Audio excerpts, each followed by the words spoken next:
one and all, especially you right there. I say, hello, friends. Welcome, welcome, welcome. Green screen's the wrong spot. Oh, gosh. I think I bumped it earlier today and said, I've got to fix that before stream time, and then most certainly did not do that. Regardless, hello, hello, hello to you one and all. Hope things have been good for you since last we were together.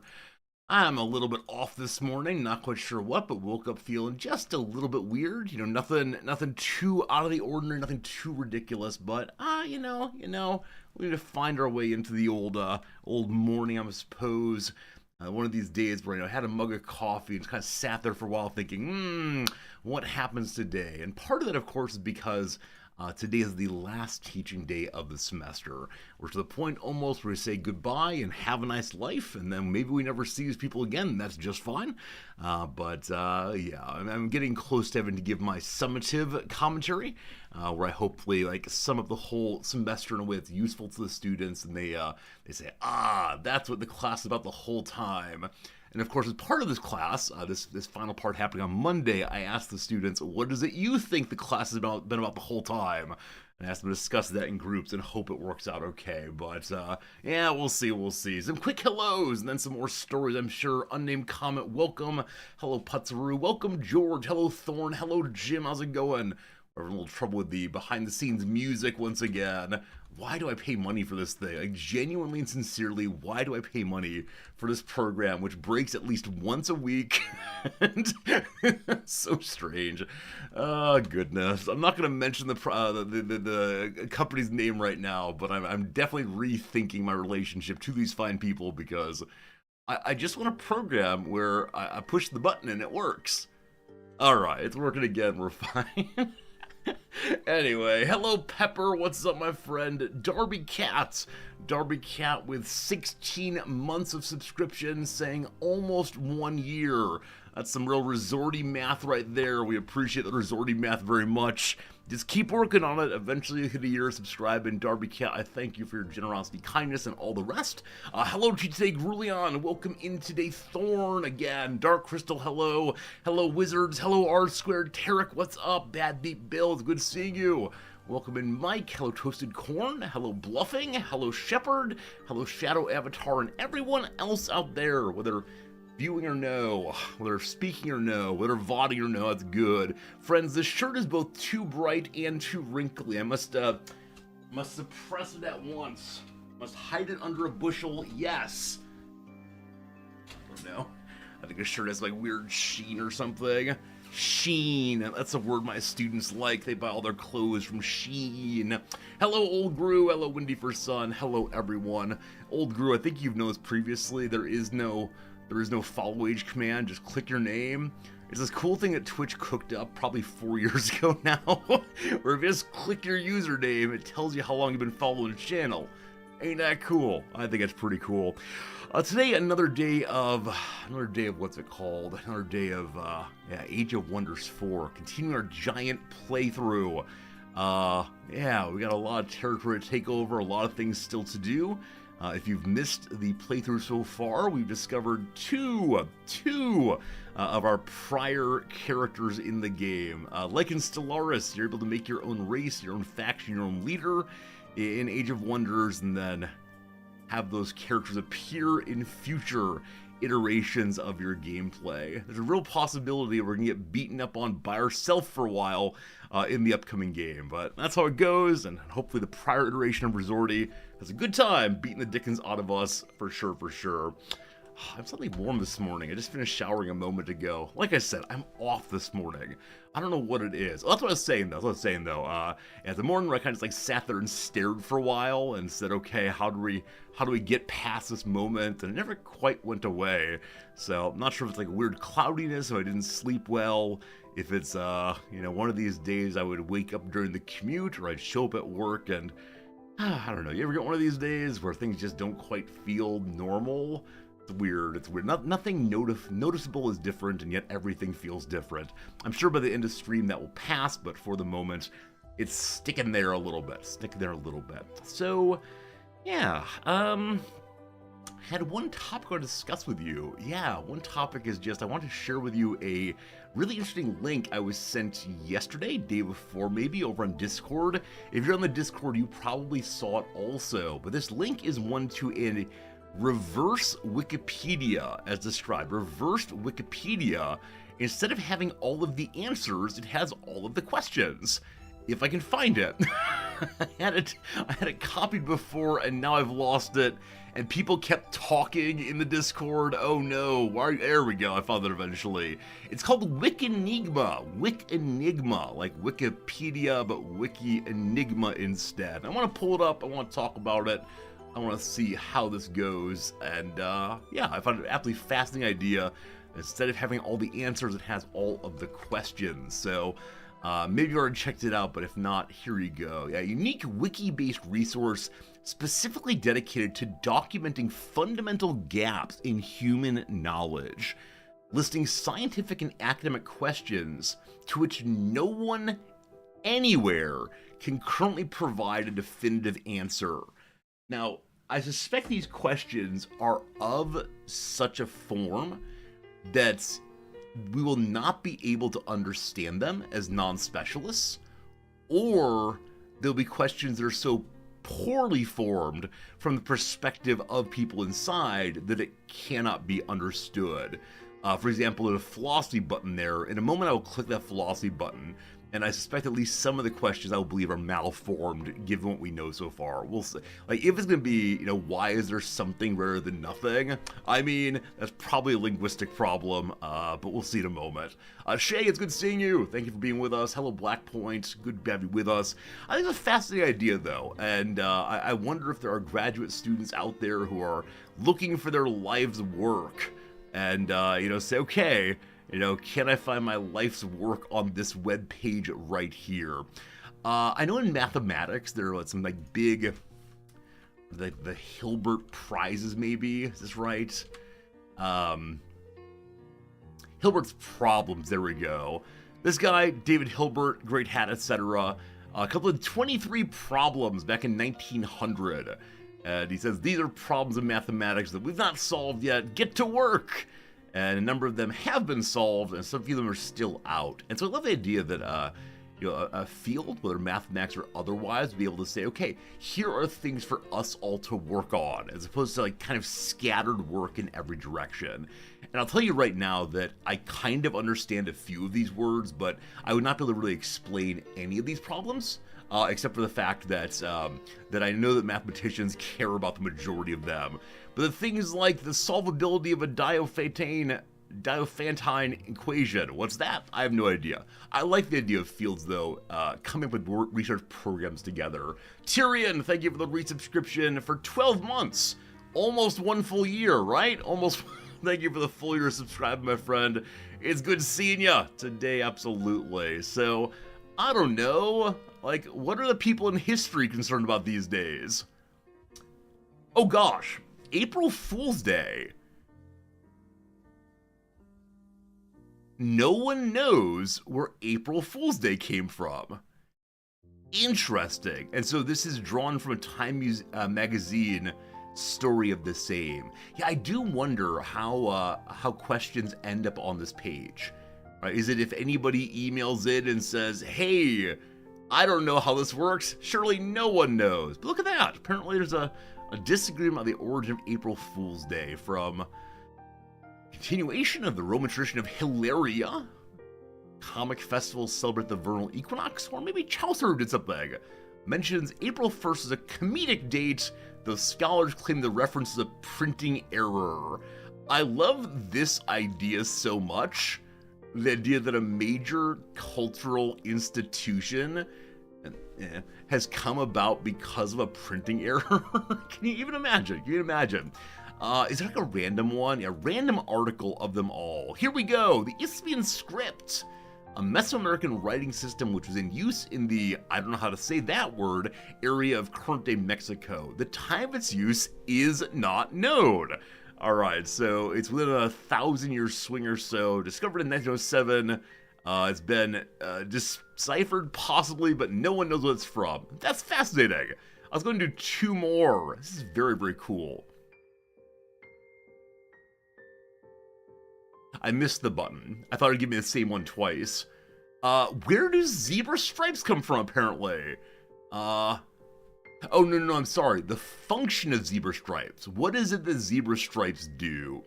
And so one possibility, of course, is like, they just happened. There's no particular reason why it hung out. One of these, what are they called, like, spandrels? Is that the word? Let's see here. Evolutionary spandrel?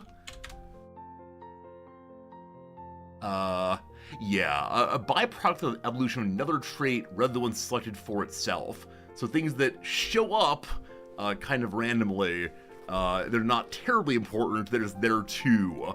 Something like that.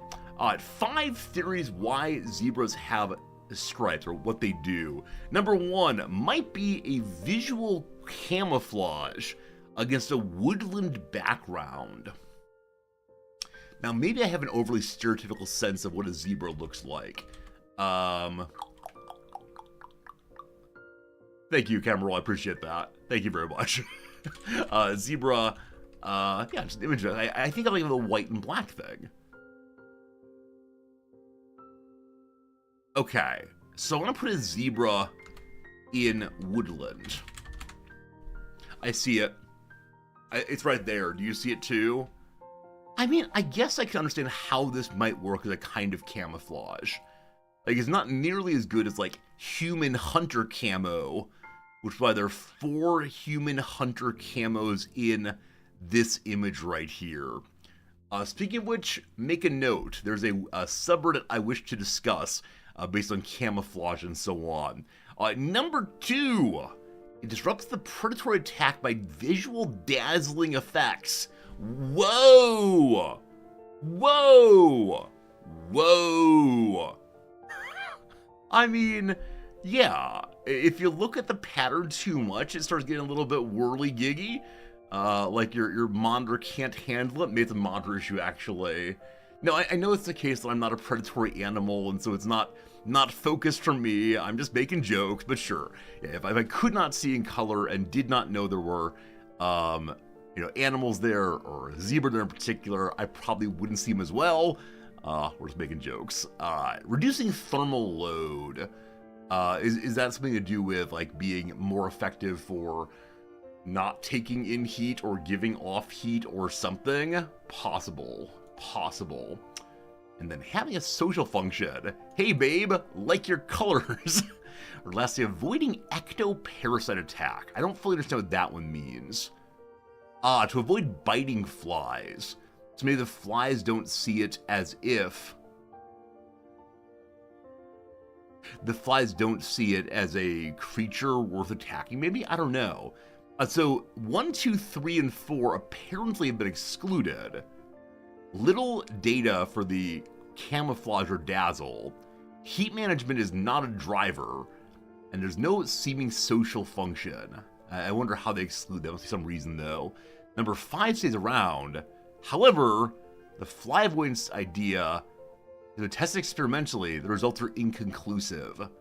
And the mountain zebra, which has the most prominent and defined stripes, there they are, apparently does not have biting flies around. Interesting. Best color for insect avoidance is a white only. Huh. Also a less mainstream idea. Stripes may operate as an amplifier of the individual's escape potential. Does that mean that the multiple colors make it easier for someone to get away? Are able to, sneak around because the predator can't figure out where the animal is to bite? I have no idea. Anyway, fascinating. We do not know, apparently, what exactly zebra stripes do. Hello, Gary. Hello, Contraption. Hello, everybody. Good seeing you. Fascinating. Learning things today. I want to go and do at least one more of these. Also, the evolution of hiccups.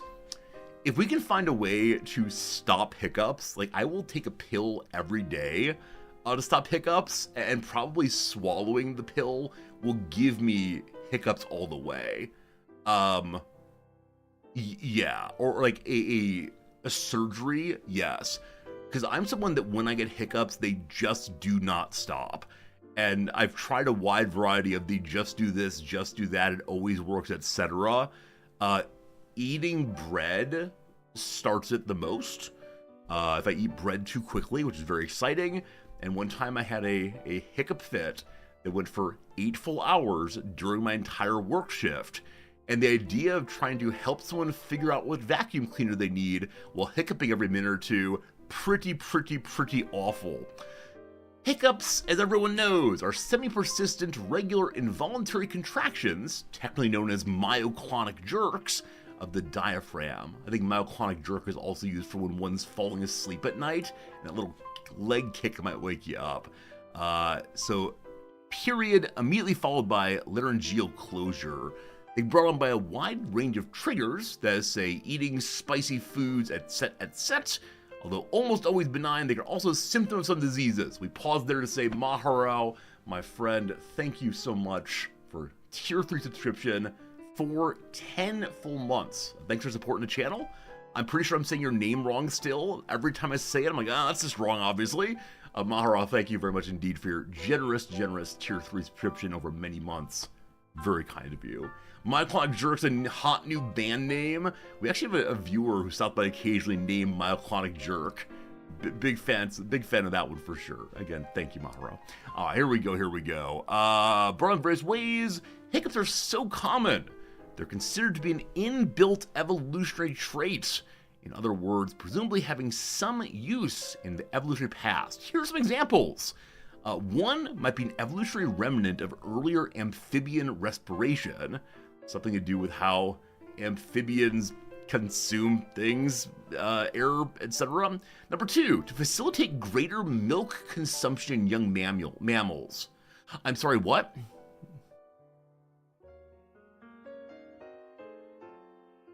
So I don't understand number 2 here. I'm sure there's some very interesting argument for it, but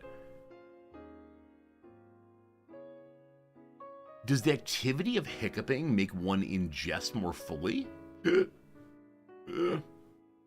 No, I get that babies hiccup. Do they hiccup while breastfeeding? I had no idea. I'd never heard that before. Fascinating.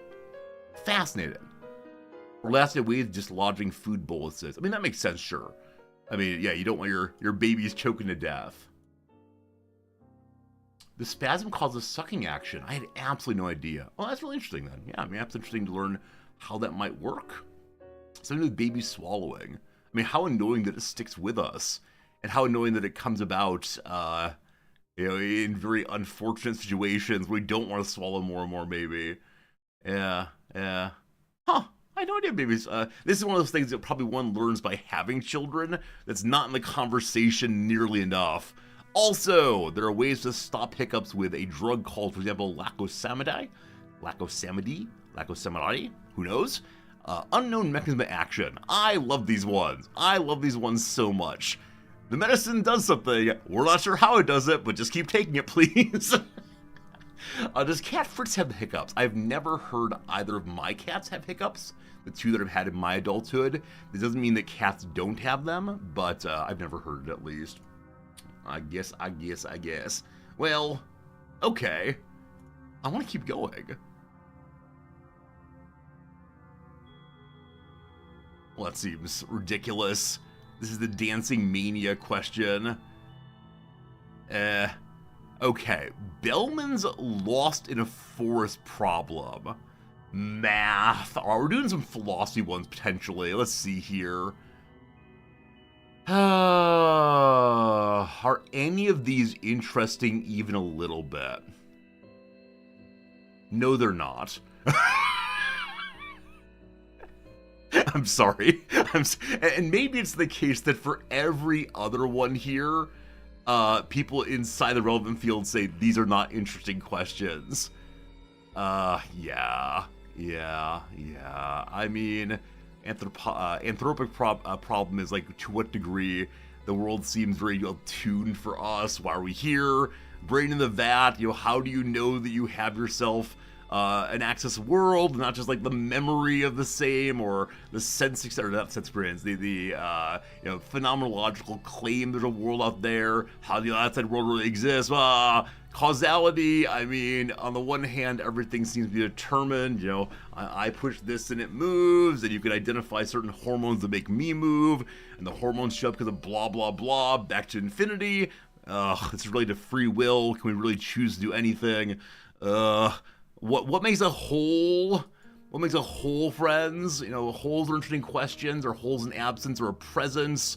This, of course, has gotten into questions around, like, does a straw have one hole, two holes, three holes, or no holes? Yeah, every hole has a hole lining, but no, the lining of the hole is the hole. Hole linings don't surround holes. Let me tell you, team, this is what my field has become. I mean, it's less of this way. My field has dropped into hyper-technical questions about defining things that are, in my view, vague social categories. And, yeah, I just don't care. I really and sincerely don't care. They're interesting parlor games, but it's not clear to me they add literally anything to the world. Oh gosh, yeah, no, I'm sorry. Dorgan, thank you for the subscription, my friend. It says, if you haven't used your Prime sub yet, do it now. Hey, I'm not advertising here. Someone who I find Dorgan is. Dorgan, thank you so much. Modern philosophy is a party trick. I mean, you're not wrong. Again, it's becoming less that way. But from like the 1950s on through, it's a fascinating book. Fascinating book on this one. Time in a Ditch. Time in the Ditch, sorry. It argues in part that when McCarthyism came for America, the period at which there's great fear of being seen as a communist sympathizer, academic philosophy said, oh gosh, the majority of us are interested in thinking about, left thoughts generally. And so they retreated their way outside of social political thoughts into primarily epistemological and metaphysical thought instead. And so, the 1950s through 1980s or so is possibly a fair amount of fear of being political in one's writing. Now, is this exactly true? It's an interesting argument at the very least. I wasn't alive for it, of course. You recall someone rejecting the idea of what makes a species more than a social construct. Look, I can do bits on stream for like 20 minutes when I'll go ha ha he he, look at that strange man argue about things that don't matter, but God, if you make your life's work years and years and years of writing papers about what makes a whole, and that's your contribution to the human enterprise, heck of a way to live a life. Heck of a way to live a life, I gotta say. Sorry. I'm feeling a little off today. The history ones I find absolutely interesting. The same as anything? That's not true. Like, if you have okay, I have the radical choice here. If you have the opportunity to define a whole, or to invent the polio vaccine, these are not the same contributions to the world, right? Right, I don't know. The earliest bicycles had no means of propulsion, being essentially unpowered seated scooters. The invention of the crank, the pedaling powers the wheel, the lost historical event. Where did the crank come from? Anyone who wants to know the answer to this question is clearly a crank themselves. No, I'm not going to go through like the what's the meaning of life conversation today, and it's just a great okay. I've mentioned previously that I had a job interview at which someone said to me, to what degree, or they said directly, what you do is not philosophy, expected me to argue with him. He was someone who's concerned about things like what makes a whole. So it's entirely possible that this is a personal issue, and I recognize that like everything is for me, of course, but I don't know. If you want to talk about holes, learn topology, maybe. Here's a question about Mozart's death. He believed that he was poisoned, but other people aren't so sure. So some of these are like definitely buried history questions, I'm guessing, where the answer probably can't be found. What's this? Brotlebedorla? Brotlebed, I don't know how to break that word, unfortunately. Loaf-shaped idols in German, known as the enigmatic tablets. As God is my witness, when I saw the word tablet here, I thought they meant medicine. A collection of terracotta and stone artifacts which have been found across Europe. Around 300 are in museum collections. They have a similar ovoid shape and size. They're believed to date from the late Middle Bronze Ages. The function of the tablets is unclear. Maybe religious, but it's been superseded. It's probably an accounting record instead, suggesting that's complaints about quality of copper, no doubt. Hello.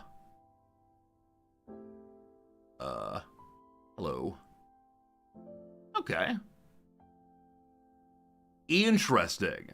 So if it's accounting, they have a system of keeping track of something that is completely unintuitive to me. Wow. So, of course, if I were shown that, I would not think anything other than, hey, cool lines, bro. Like, maybe this is a piece of clay that someone just, like, moved their finger around in some measure. But no, apparently it's an accounting system according to recent studies. Yeah, this is someone, making a piece of baby back ribs for the children to play with. It's an interesting thing when one looks at something that obviously has intentionality that prepared it. One is told there's a system here, you just don't get to know what it is.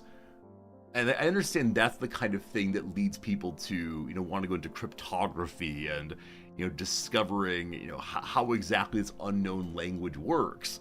But yeah. This one is so far, like, I wouldn't even know how to approach a symbol system like this one.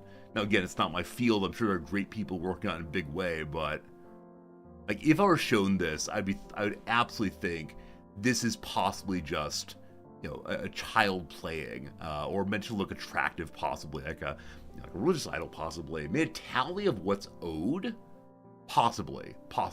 No, again, I'm not meaning to say like I'm able to discover these things at all. But also, possibly I give up too quickly. Possibly I do say, I will never discover the truth here. If you gave me $1 million research grant to pull together the best squad out there, sure. Maybe a kind of livestock born? I mean, maybe. I have no idea. There are different kinds of markers. They're found split in two along a shorter dimension, matching out someone is missing. So this is one of those, potentially, each person gets one half of the best friends forever heart necklace. That way people can agree on the debt, possibly. I'm a big fan of we don't quite know, and yet here's what we got, maybe. Various theories here. Probably not writing. Probably accounting. Maybe they're kind of trading or social interaction. Yeah, maybe a science system of credit and debt. Huh, fascinating. Fascinating, friends. It's like we've learned things that we do not know today. And that's the whole point of this website we're on. Learn what humans do not know. Now, is it the case that these things can actually be known? I don't know. What's Kawasaki disease? Children at the age of 5. No one knows that. See, some of these seem kind of serious business. Like, sure, if there's a disease called the Kawasaki disease and people are dying, I can imagine funding the solution to that one. The question of what makes a hole a hole. I'm sorry. I find my own discipline very frustrating sometimes. How's a physics problem? Any cool physics problems out there? Of cosmology.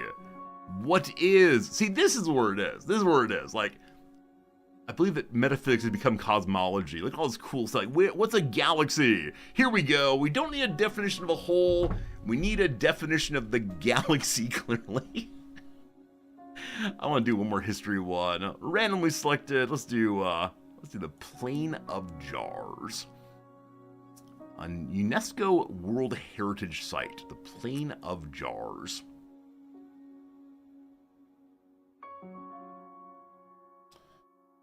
There it is. Megalithic jar sites in Laos. Okay. Okay. So lots of big buckets of some sort. You can imagine a person sleeping inside of one of those. I don't know. What do we learn about those?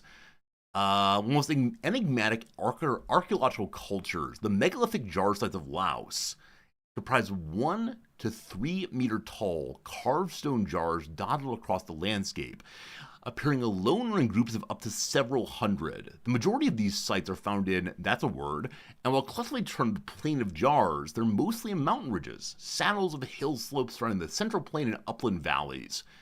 Initially assumed to be involved in burial practices, there are definitely traces of human remains. See, now I feel really, really confused. Nevertheless, exactly how and why the jars are used is currently a mystery.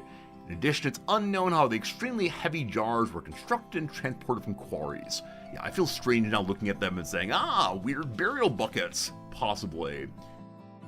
Is the whole question a serious question? Okay, look. Okay.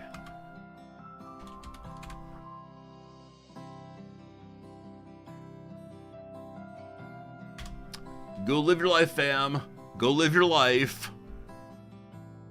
It is indeed a real long-running article. You will see major articles from 2000s, 2019. What is the question even asking? Is the host area? Oh, God. In grad school, I took a class on. Never mind. This topic will only serve to upset me. Also, look what you've gone and make me do, chat. I've closed your chat window. In my desire to close the Stanford Encyclopedia window, I put you all away. I can't do this at all. Alright, we're good. That's done. Friends, it's time for the word of the day. The word of the day. What's the word of the day? Let's find out together. Word of the day is apparatchik. Apparatchik. One of these words that I believe came into currency in the English language during the Cold War, and then has since stuck around largely that context, but I don't know. Here we go. Apparatchik is used disapprovingly to refer to a blindly devoted official, follower, or member of an organization, like a corporation or a political party. Not a real word. I mean, I actually have been scamming Merriam-Webster to get this one in here. This generation of graduates wants more out of life than to become establishment apparatchiks. Blindly devoted official, follower, member of an organization, a corporation, or a political party. Like I said, I bet this came over in the Cold War. Let's see if that's true. The apparat in apparatchik, a term English speakers borrowed from Russian, essentially means party machine, with machine referring to a highly organized political group under the leadership of a boss or a small group of individuals. I wonder if there's any relationship here between apparat and apparatus. I suspect they have wildly different etymologies, but an interesting overlap possibly. Apparatchik originally referred to someone functioning as a cog in the system of the Communist Party. The term is not a flattering one, and its negative connotations reflect the perception of some communists as obedient drones in the great party machine. Cool. In current use, however, a person doesn't have to be a member of the Communist Party to be called an apparatchik. They just have to be someone who mindlessly follows orders in an organization or bureaucracy. There we go. Of course, they're the same word, machine. So while I agree they're both machine, I'm curious how Russian got the apparat part. Like, did Russian borrow apparatus from English, and then the word was loaned back to English with the chick ending? Because of course we love seeing how languages share, interact, steal, borrow, club, etc. But or is it one of these cases of like false friends where the apparent immediate cognates are actually not. Maybe from German. Good call. Good call. With being Marx, it could well be German. We'll look in a moment here. What 7-letter word refers to any of a series of Earth-orbiting satellites launched by the Soviet Union beginning in 1957 and means traveling companion in Russian? There you go, team. Traveling companion in Russian. I have a guess of what it is, but I'm not exactly sure. Yeah, many of you are saying Sputnik. I agree. Probably Sputnik is the name of the Soviet Union satellite program. Is that correct? Yes, there you go. All you got there. Russian, literally a traveling companion from S, so with Put path. There you go, team. Sputnik, Sputnik, Sputnik. Wait, nearby word. Spurwort? Spurwort? A field matter. I will tell you immediately, I don't know what that second word means. I'm assuming this is a plant of some kind, but I have absolutely no idea. It is indeed a plant. It is indeed a plant. The word wart sounds so ugly to me. That even though like it's, I know it's like using a lot of plants. It just didn't, I wasn't thinking this exactly for spewwort or spurwort field matter. Look how pretty you are. Look how pretty you are. I like that. I like that. Huh. I've never seen this before, but I think anytime I can find very tiny little, very delicate looking flowers, I'm always so pleased. Now, of course, they could be very, very large here, and the photo taken from very far away. Because, friends, my real question is, on what perspective should you choose when it comes to understanding size? How close should you be looking? Is it relevant to our size, the size of the universe? Metaphysics. So apparatus does indeed come from Latin. I agree with that, but what is it, like, doesn't Russian have a different origin? Like, Russian, oh gosh. How do I do this? Okay, if I just do apparatchik, will they give me anything before English? Okay, merely Russian and English, interestingly. If I go here, they're saying German. So from German, probably Marx would be the obvious introduction there.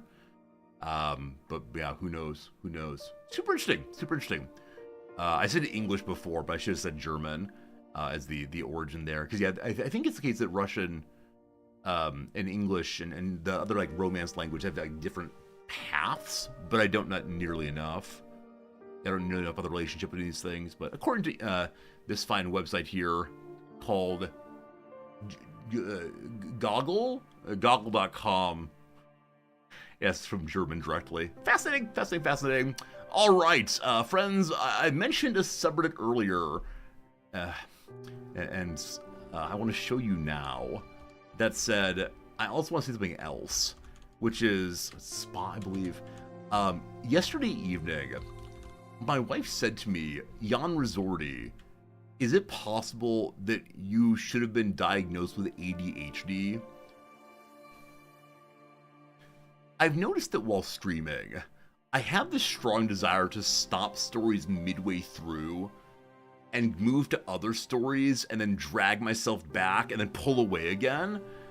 And I don't know if it's like just a scattered mind, a desire to mention things that come to mind, or I don't know why she said this exactly. It wasn't hurtful, it was just confusing. Not to medicalize myself too much, but still. This is not the correct channel. Let's see, Reddit, it's something like Spot the Sniper. Like find the sniper, here we go. So we talked before about zebra camouflage.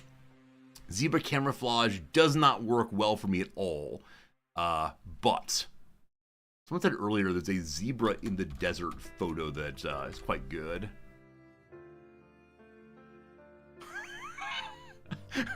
If you ever wondered about the connection between zebra and horses, I like that picture very, very much. So, let's see here. If at the concentration you have position to teach philosophy, ADHD is unlikely. but imagine how much better I could have been. Alright, so it's many subreddits have very strange names. They're often ones that are, affixed with, end word, suffix. Yeah, suffix of many of these subreddits is like porn. It's things like, food porn. It's just very attractive pictures of food.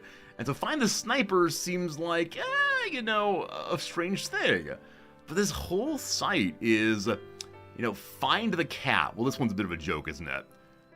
Easy one there. But if you do things like, the best of all time.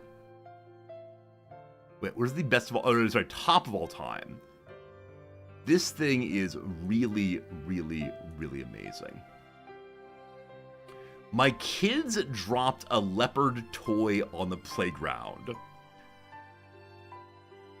It's not allowed to be here. The photo is not allowed to be here if the thing that they've mentioned is not in the photo. There's a leopard toy somewhere in this photo. And I love this kind of thing so much. It's actually one of the more meditative experiences I ever have. Where I just lean in and focus and say, where is it? And to be entirely honest with you, at first glance here, it doesn't stand out. I mean, I see it like the top middle here. Is my mouse not being captured? Oh, that's very annoying. Yeah, like this thing, to the top. Yeah. I'm gonna click on it in a moment here. But like that thing, at distance, looked to me like it was a toy. It's a wood chip though. Like this thing here, what's that? And so I'll spend a very long time looking through them. It's like Where's Waldo without Waldo, I love it. It's in the bottom left corner. Wait, really? How on earth did you discover whatever it is that quickly? Bottom left. Is there a way I can zoom out a little bit? Yeah. Bottom left. Bottom left. Now, as if Fernandez said that first, bottom left. Had you seen this previously? Or was it, I mean, there's a pine cone there. Bottom left.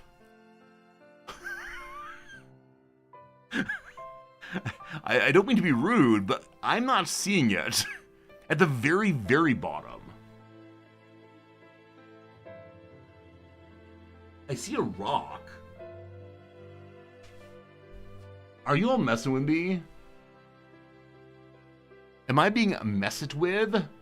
Monstro, thank you for the resubscription.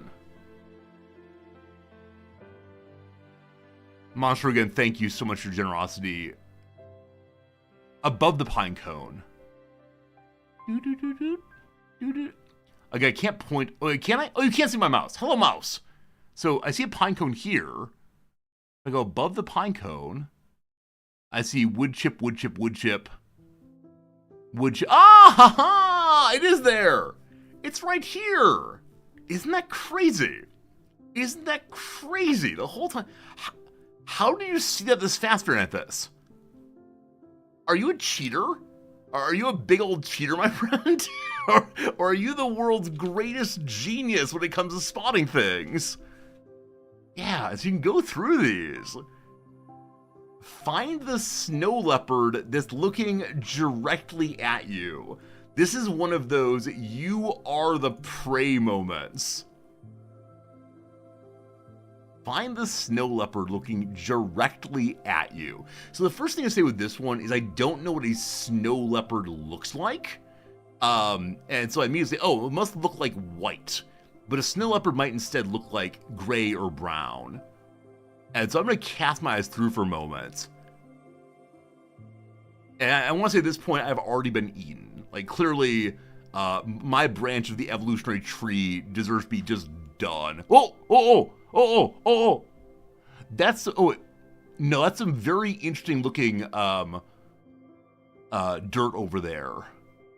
Oh, I was so proud of myself.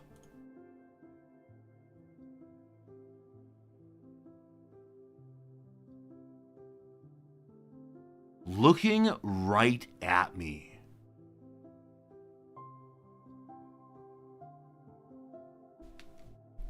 I got no idea. It's by the wood chip, thank you. You see it in the middle. The name's throwing me off. Yeah, so it's not gonna be like a pure white thing. In the middle. Okay. Oh! Oh, hello, buddy. Isn't that crazy? Isn't that absolutely ridiculous? Yeah, the body is across that rock there. Natural camouflage is insane. Absolutely ridiculous. Right in the middle. Huh. I'm gonna do two. I'm sorry. We're stuck on this now. Find a rattlesnake. Well, I'm dead. Again, what does a rattlesnake look like? It could, I mean, obviously, like the waves of grass here. I want to get one of these done immediately. I want to feel like a hero. Like, look, friend, there it is. I saw it before any of you. Like, here's a mushroom. Or possibly a sprinkler head. I'm not sure which one. Did I find it? Did I find it? I did not find it. Not even... Oh! I found it only by zooming in like a big old cheater. Hey! Hey! I clicked out and I don't see it again. Was it right here? Alright. So, yeah, I thought it was up here. It was actually down here. Wow! Wow! Find my sweet Nala girl, the cat. Last one, I promise. Where is the cat? What a sneaky kitty. What a sneaky, sneaky kitty. Is the cat in the microwave? You shouldn't do that to cats, no.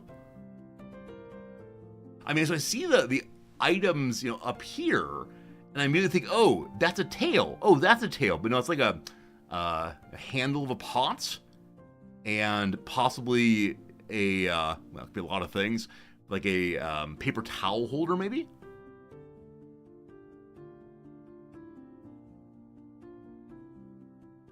I'm looking at reflections now. Like, this is a good reflection of the spice rack. That is, I don't know what. Cat! Cats! Cats! Cats! Cat! Did someone put cat inside of container? I assume the cat is hiding behind and looks very, very silly. But, hello, cat. What a silly kitty you are. This has really improved my mood today. I was like, we dox this person at all? Oh, they do the Polaroid picture thing, just like Noms and I do. That's big sweetie. That's big sweetie. We have to be done, right? We have to be done. We have to be done, right? I dropped a micro SD card. Well, that's just gone, my friend. That's just done. It's no longer here. So this person uploaded a second image, which probably is exactly where it is. Micro SD card.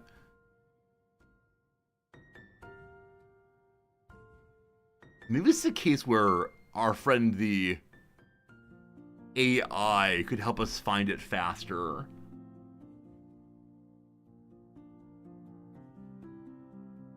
No. Alright, just to keep things moving. You found it! You found it! Okay, now when it's red, does that help at all? Nope.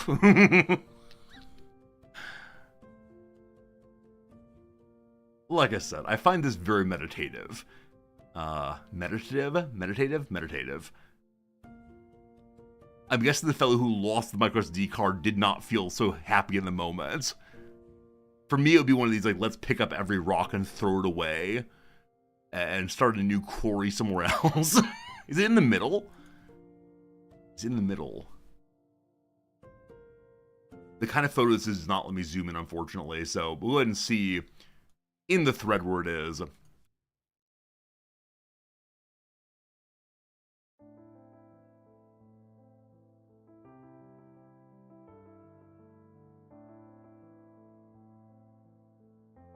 It is indeed dead center. I don't know how to zoom in. Okay, when I think dead center, I think I'd write here.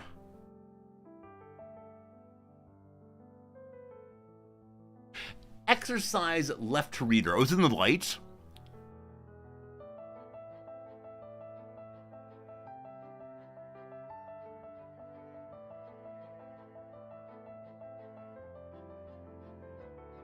This is my dowsing rod. Never mind. I'm good. No more fun. The fun is done. Friends, the word of the day was apparatchik. If you missed that one, a word you now know and can use, you can comment that the members of your department are such apparatchiks when they try to play things by the rules and are overly rah-rah when corporate makes a bad decision. Apparatchik. Very good. We're a little ahead of schedule on the French lesson of the day. We'll do that real quick, and when that one's done, we will go ahead and knock out our redactyl, and that'll be good. All right, volume to maximum. My friend, they give you some little French bits. You thought it was a bit, didn't you? You thought it was a bit we'd only do French one day. I'm loving it, though. I'm really enjoying the stretching of the brain. So, volume up to max, so we can hear the distinction between the and the, I don't know what else. Je. Je is I. Et. A is and. Cheval. Cheval is horse. Chien. Chat. Chien. Chien. Dog. C'est. Say. That's this one here. Like, it is, I believe. C'est. Say. C'est un chat. Okay, something is a cat. C'est un chat. C'est, possibly? Suis. No. Se. Suis. Suis. Tree or twee, possibly? Se. C'est un chat. Oh, it's just the C letter. Se. Okay, so it's c'est un chat. I thought it was saying, like, Bob is a cat. Never mind. Tu. I'll say tu. C'est un cheval. That is, or it is a horse. Lovely. All right. Je blank une femme et tu. Je. Sorry. As of right now, my French is being just random noises. All right, it's gonna be one of these ones. Je suis une femme et tu es une fille. Fille.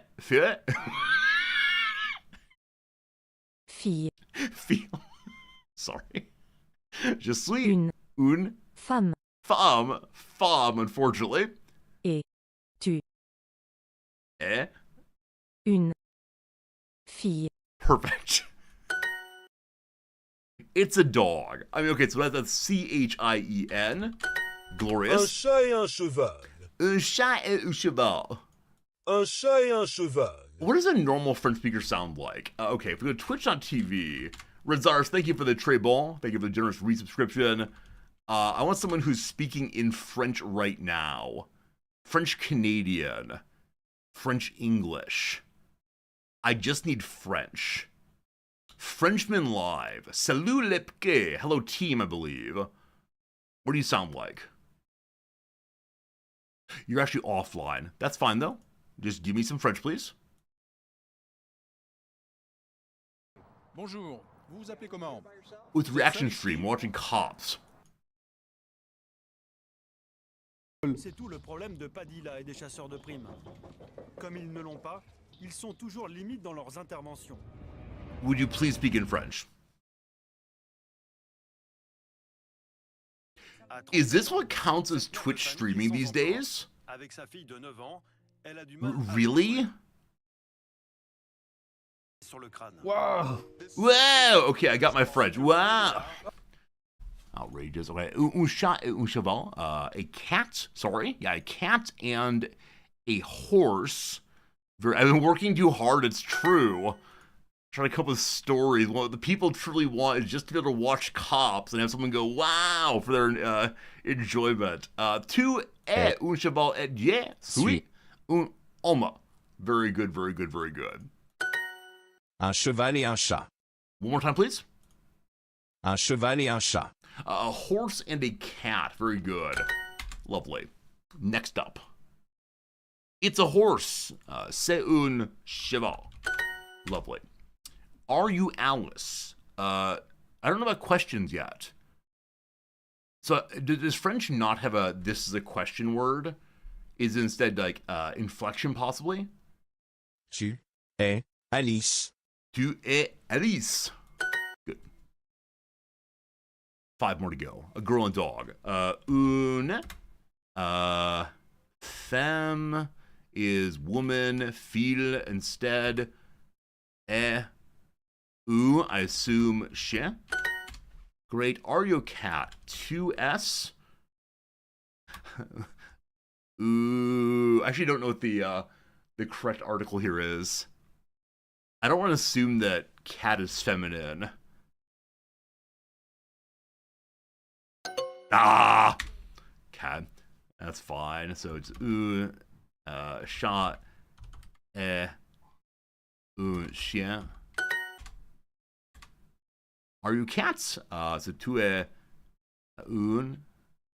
Good. We fixed it. We fixed it.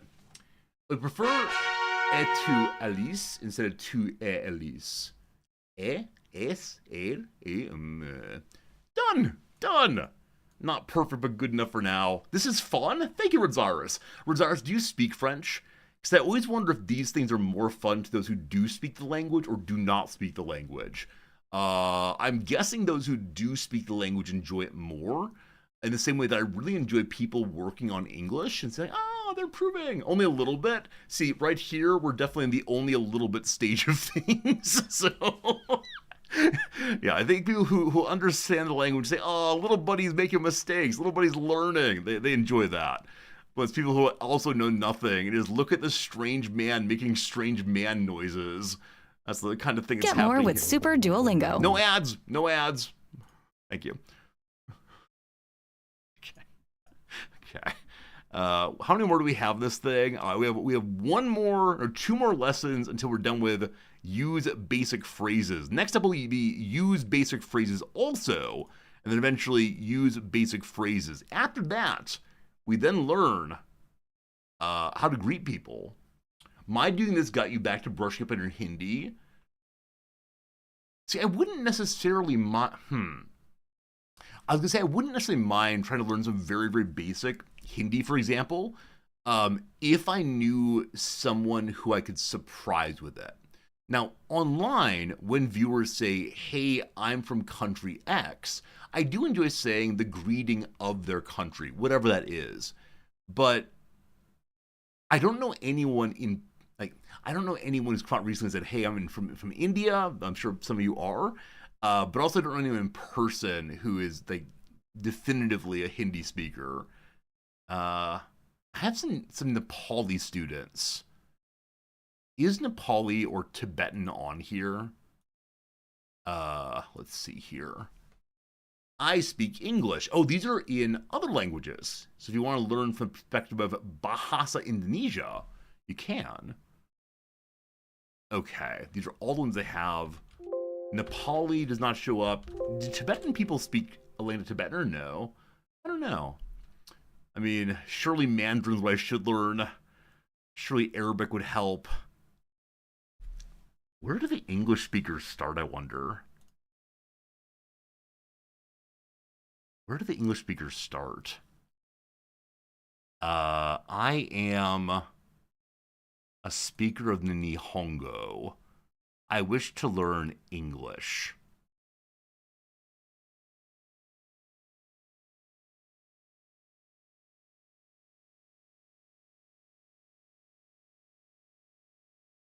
Okay.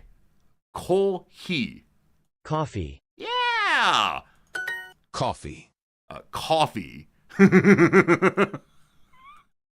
Coffee. Okay. There's ocha. Tea. Good. Hat.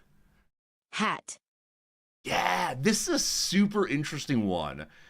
Because B and H aren't so far away in Japanese.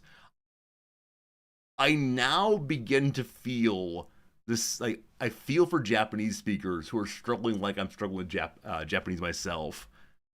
Hat. Neat. Neat. Ni versus na. Ni, no. Yeah, so there's not an EA ligature, EA back-to-back noise in Japanese. Neat. Tea. T. Give me that ocha. Hello. Oh, hello. That's konnichiwa. Welcome. Welcome. I actually don't know that word in Japanese. Do I? No, I don't know that word in Japanese, actually. This is what, no? Welcome. Okay, yeah. Hello, welcome. Hello, Hello. welcome. I'm Welcome. sorry, I shouldn't be doing this. This is becoming a waste of our time. Hello. Hello, it is konnichiwa. Very good. I'm only learning Coffee English and tea. to see what it's like from the perspective of someone who does not speak English. So I understand fully what it is to be a language learner. It's exciting. So again, it's going to be kohi to ocha, coffee and tea. Tea. This is to be welcome. Welcome. Hello. Konnichiwa. Konnichiwa. Konnichiwa has been taught as hello so far. See, this is the exact feeling. What do the instructions say? I don't know that character. I'm sure it's like translate this thing into Japanese, right? So we have this is obviously Japanese here. I mean, this is actually what kore wo nihongo de. I don't know that one. So being ito. Kudasai. Please, I assume translate this to Japanase, but I don't know. Yeah, so this right here is the kind of moment where this moment is one where I want to, like, say, oh gosh, this is what it is to feel like a very confused new person. Because that's konnichiwa. You've told me that's konnichiwa. That's konnichiwa. You said konnichiwa is hello. Now what is this good afternoon nonsense? Good afternoon. Oh, that's outrageous. So one more time we have the tea and coffee. Coffee. Okay. I learned some English today. And I now feel much more sympathetic than previously for, I think for myself maybe. That's what this is. No more learning English. I apologize. Back to French. We're not doing any more, don't worry. That will save for another time. Fascinating. Konnichiwa is said in the afternoon, combo on the evening, ohayo gozaimasu in the morning. I mean, you can use konnichiwa literally anytime you want to, though it's stranger after dark. I use it in the morning regularly. Yeah, I mean, you can split it up that way, but no, konnichiwa can be used as a general hello also. Says this guy here. All right, team, what's the redactyl today? Let's discover it. Yesterday was Bahrain, a language, a place I didn't know much about, and then we looked it up, and that was fun too. So blank of blank. What's it going to be this day? Discover it. I'd appreciate it. And type anything you want to in either chat, and we'll get this thing going. So we can solve it in under 50 guesses today. I believe. Hello. Hello. There are no hellos today, unfortunately. That's how it goes. That's how it goes. France. Yes. Oh, no. So, Eka, I know there's not a one-to-one matching. That's not what I'm saying. I'm saying if I were an absolute zero language learner, absolute zero, learning English in Japanese, and I'd been told that konnichiwa is hello, and then it said konnichiwa, translate this. and hello was not there, I'd be so confused. And then it's 2 words, good afternoon. Oh, this is all I mean to say. When you're starting from somewhere, it's a challenge sometimes, in my view. We had history. HPG, are you a genius? Well done, HPG. Good start for today. Republic, no republics. Tower, none of those. Korea, that's not how you spell Korea. None of those. I got the word whole, that's great, thank you. The word Earl, none of those unfortunately. World, there are 4 of those. Kingdom, there's 1 of those. Problem, fine question, none of those. Math, none of those. Life, 4 of those. Complete, 3 of those. First, 6 of those. Brief, 1 of those. People, very good job, HPG. I'm so struck by history here. What could it possibly be? I don't know. Water, 13 waters. Ancient, 0 of those. Civil, none of those. China, 1. Time, 19. Egypt, none. Medieval, none of those. Did I miss anybody's? I'm glad nothing else for a while there. How about Kent? There's no Kents this time. Political, none of those. Geological, wow, Radicus, good job. Geological history of potato, if only. None of those. Is it Earth? The geological history of Earth. That was very, very good. I think we all deserve a round of applause today for really and sincerely knocking that one out of the ballpark. Use a fine American baseball idiom. We did better than average, and I had at least 1 typo, and there were a couple that were clearly big silly. That was very, very, very good. History, absolutely wonderful on HPG, and then geological on Radicus, and then Earth is the Philip on Shadow Avatar. Thank you all 3. Dirty cheaters, you think? I don't think so. Of the people in channel, I would put HPG's dirty cheater quotient at approaching 0. I do not believe HPG is a big dirty cheater. There's some of you where your dirty cheater potential is a little higher than others.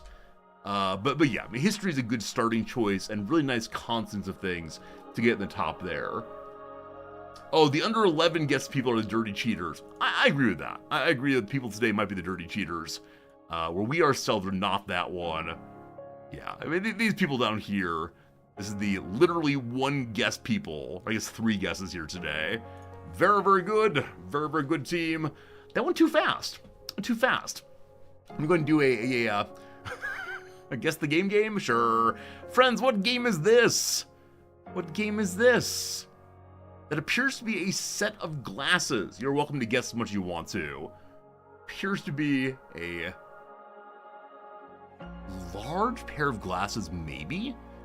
Initially, I was thinking that they were on a desk, perhaps, but now I'm thinking they might be on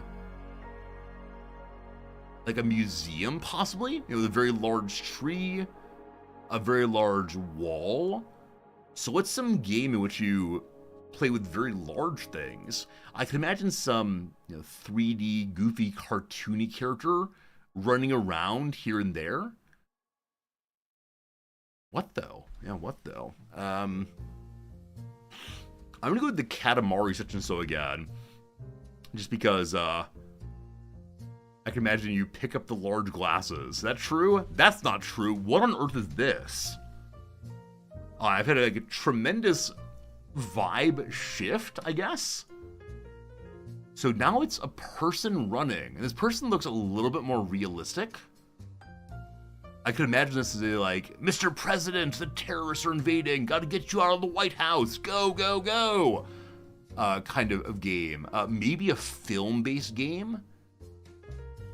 Like, are there Die Hard games, possibly? There are. Is this Die Hard Vendetta? It is not. On the Wii? So, I realize this is like the problem that Nintendo has. When I think Wii, I tend to think of like fun, goofy kids games. This appears to be a person wearing like possibly fatigues, or at least camo, I guess. Meeting up with someone in Mary Jane's, I believe. Is this Shoe Simulator 1994? The Wii. Until I saw the shoes, I was thinking maybe a military person, returning from home to their best gal. Is this a skirt possibly, or is it instead like a large block? It looks blockier, like a Tetris piece. Now again, I could return to we are playing a very small character running between everything. Is this a Stuart Little game? Stuart Little 3, The Big Photo Adventure. It is not. A visual novel adventure game. I want to now say where initially I believed in myself, hey, we'd get this. The minute someone says visual novel, it is game over for me. So some place has been destroyed, maybe by construction, maybe by intention. Shadowy dark guy in the back there. Like, what's even a name of a visual novel I know? I go to the well and it is dry. It has been a long time since a rain of visual novels came down upon me.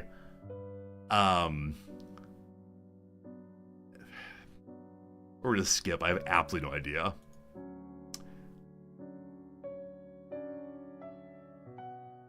That's the Hachiko statue. I know exactly where this is. A very common meeting place in downtown Tokyo. It is the Hachiko statue, a statue of a dog who is loyal to its master for all of time. This word is probably Shibuya then.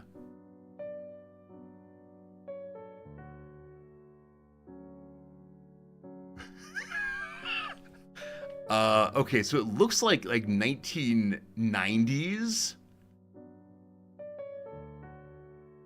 Is this like the story of how Nintendo came to be? Like Nintendo, a retrospective. Nintendo : Nintendo Land. Sure, why not? Chunsoft Co. If I were you, I'd bust the head of a punk that's kept you waiting. Huh? That thing looks heavy, let me carry it for you. The girl stared back at Achi. I have no idea. I will almost certainly say I've never heard this game. What is it? What on earth is this? Resort Goes to New York, The Godfather. Absolutely. China Weebay? Wait, is there a game actually called Shibuya Crossing? Is there actually a game named Shibuya Crossing? 428 Shibuya Scramble?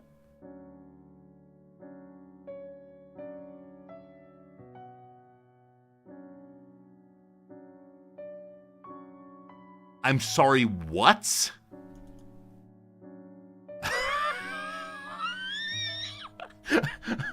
I'm sorry, what? Have any of you not games. This game is unavailable in my region? What do you mean it's unavailable in my region? What do you mean it's unavailable in my region? I'm in the region. A visual novel adventure video game produced by Jiro Ishii and Koichi Nakamura. Published by Sega. Originally in Japan for the Wii. Wait, Sega publishes on the Wii? That's insane.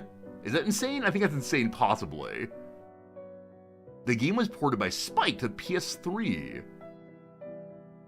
It's set in the Shibuya ward of Tokyo, where the narrative is presented using a combination of scrolling text, live action stills, and video sequences. High praise from the critics. The game's time chart mode, which allows the players to change events by using the chart. What? Do I play this game on stream? Is this how we're gonna do this one? It's not insane today. Sega sold all its console divisions. Oh, does Sega not have a console division?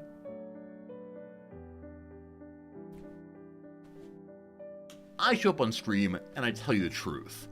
And that truth today is going to be, as God is my witness, I had maintained the Nintendo Sega split into the Nintendo PlayStation splits.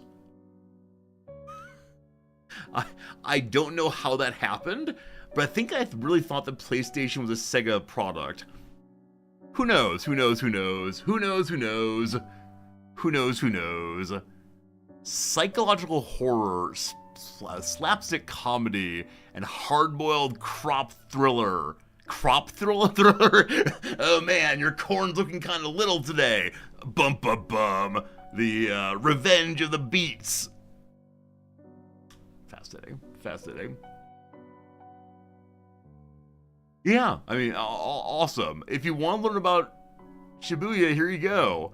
The kidnappers contacted the Osawa residents and demanded for 50 million yen. That's crazy money. I think the average salary is like 3.5 million these days. By Hitomi to the statue of Hachiko. Yeah. Statue of Hachiko. There it is. I thought I'd get a picture of Hachiko.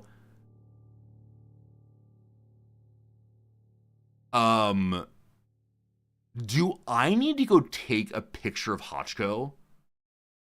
Like, this photo here has it in a much more, like, historic and reverential mode than it is today.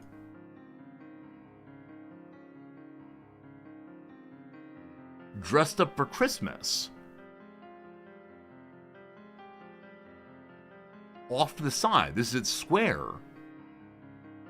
I think I could actually add to this post by getting an actual picture of Hachiko today. Huh, maybe I'll do that. I won't do that. I won't do that, I guarantee, but it's nice pretending I would. Is that the intro? Anything else you all like to talk about? Any other bits of news or entertainment? Any reaction streaming you needed? I'm ready to offer my hot take on any concern you have. The Japan Times played an April Fool's joke on readers, reporting the bronze statue had been stolen by metal thieves. We love it. We love it. All right. If there are no further requests from the group as it is, we'll go ahead and move over to game time a few minutes early today. We're going to continue playing our Age of Wonders game all the way. Wait. I have one more thing I want to mention if no one has another topic. How do I feel about holes? Yeah, thank you. No discussion of holes, thank you. Anything about politics? No, I'm good, thank you. Have we discussed this game yet? I think it's one that I want to ask you all about, but I keep forgetting to do so, or maybe I asked already. That game was Endless Legend 2. I received another email asking if I would play this game when it comes to early access or whatever it is. Did we discuss this one? I feel like I may have said I like the colors. Like, that's the first thing that comes to mind for me. I don't think we discussed this one. How is Endless Legend compared to the other 4Xs? Because the world feels kind of empty in some places. Like, the idea of being like two characters of this giant world, not so good. So I'm guessing they hold an army within each of them. But what does actual combat look like? I feel like I may have said all this before. Like, that this game feels like it's a pretty picture sim as opposed to an actual game. Yeah, and I think I may have went back to the first one and said, okay, what's combat look like the first one? I think we've done this conversation previously. Is there much style over substance, maybe? Maybe it's a smaller scale than the first game. To be very good. Looks good. Okay, cool. I thank you for letting me know. As many of you know, I tend to play Hooded Horse games regularly. I like them quite a bit, so fantasy turn-based strategy games in the endless universe, lead unique faction, etc. Welcome to Sayada, possibly, a doomed oceanic paradise full of wonders and dangers. Write your own legend. Lead a faction to victory. More revealed, so stay tuned. This is only the beginning of the story. Yeah. I don't want to say you've seen one, you've seen them all, but I think this feels very similar to Hearts or Age of Wonders, which is probably the point. Like, definitely Hooded Horse and Paradox are vying for position consistently. And so we'll do more Age of Wonders today and then see what comes in the future. It is 10 o'clock resorty time. We got 4 hours of stream remaining today. I want to say thank you for hanging out in the intro here. It's been a good time. In Endless Legend, the oceans recede as you progress, opening up more land to settle your progress. Well, that's an interesting way of opening more territory. What are other ways which games eventually open up territory for the player? My favorite, of course, is that there's a large creature sleeping in front of your progress, and they will move only once you find a flute to wake them up. This is always the best way of opening new territory. There's also, hey, we finally fixed the bridge. How many RPGs have a broken bridge as a main portion of the early game storyline? My sense is perhaps a few too many. It's a little tropey after a wall. After a wall? I guess wall 2 works there. Hello to you today, Not Late. Hope things are good. Let me go ahead and change directories over to Age of Wonders 4. Time has returned. Free from their Game title is Giant Smash dreams come, Say Hi Yes. lost magics, and new realms to conquer. Excellent. All whom they encounter Your impression of Endless games, they're a little bit simpler, which is fine when you don't want to hurt your head playing Paradox 4X. I mean, I was feeling a bit with actually this game also, which is I'm enjoying myself, but as of right now, it is feeling relatively safe the way we're playing. But we haven't really had many interactions with the other large factions, and we'll see to what degree that changes soon enough. We'll see. But we're getting back into the world of our giant queen, who towers over the battlefield and towers over my heart, frankly. That's how it goes. Some other Endless games have unique mechanics. I mean, happy to see unique mechanics always. Cool. All right, we'll see.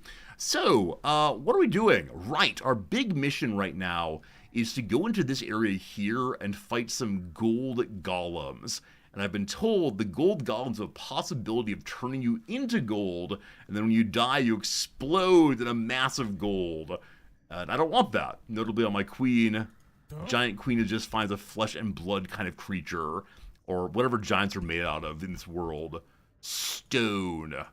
And power, and she's so tall. Sorry, a little bit much possibly. We have a little mission right here. You can see the goblet. I believe that goblet is a little Timmy has been lost in the well. Let's go save him. Maybe. And as of this turn, I can't attack with both of my armies. I've been kind of, I think, cheesing the game so far, but attacking with both armies. Now, I don't know if attacking with both armies at once leads to a splitting of experience points, if I should have them separate, but this area, which is sort of the main quest area for right now, I'm unable to defeat with only one of my characters. Now, at this point, as long as I don't go for the giant golem gold area, we probably can clear it with just the queen. So, considering having my little mole king, go out and explore other places possibly. I don't know. The experience points does spread out. Okay. I think it's not cheesing, obviously, but my sense of it is, as always, I want to give the enemy a fair try. I'm interested in making sure the enemy could win the battle instead of just being rolled over all at once, but perhaps it's fine as is. All right, I think we ended mid-round, so I don't actually know what my scouts were doing. Apparently they're marked to go to there, so we'll go to there. We recently set up a second city, or a second city is building right now. We'd love to find a third city somewhere, or found a third city. Ideally underground. So yeah, this location of city number 2, it'll come to being in the next round here. We are taking this area primarily so we can expand to get the mana down this way. Once we take over the Will Taker's Needle, whatever that might mean. And then I'm not quite sure where else to build my cities, other than, gosh, I love the underground so much, and so I'm considering retreating down that way. We thought that the Omnisphere fellow here of, what's your city name? Utoprocalis was the big bad. Unfortunately, he has 9 city size, and then we found somebody else at the city of Insultur, size 20 this early in the game, and run by ya boy, Riz Orky. There he is, Riz Orky, my favorite and yours. I might be handicapped myself by keeping so close together. All right, we'll separate out some more then see what happens. Looking forward to find larger faction battles eventually. For right now, not too much though. Okay, you're gonna pass your turn one more time to heal up your troops, and then you go back to claiming items nearby to allow the outpost to spread to the north and get gold and quarry and so on. As mentioned though, I'd like to find a location for a new city. So Duberg, great name, is spreading out this way gradually. I was hoping I could make a city in the gold area, but as of right now you can't do that. Maybe once it's cleared, we'll see. We have cleared out this direction. There are a couple of little interesting things here. The iron deposit and the special Fireforge item. But I think someone might be expanding this way also, and that's unfortunate. The story of the playthrough might be I just didn't expand fast enough. Instead doing the thing I tend to do, which is playing tall or cowardly, your preferred way of going. I don't know how well tall works in this game. Anyone have any strong feelings about that one? My sense is not well, but who knows? Berber Rizza. And then also we have a somewhat cranky fellow over this direction. He has a large territory up on the surface. Right now we have a buffer vassal with Ballinford here. If we want to, we can fully bring them into our territory and have them be ours as opposed to belonging to themselves. But if you do that, apparently you lose all of the units that they own.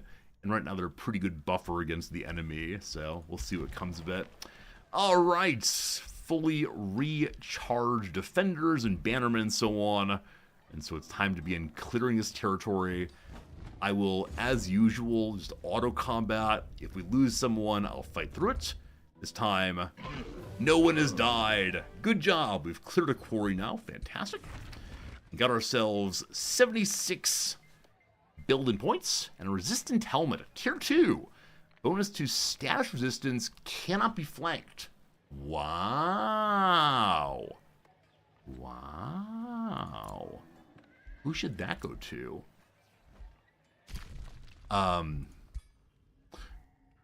Unfortunately, I recently made the humongous helmet for my beloved queen.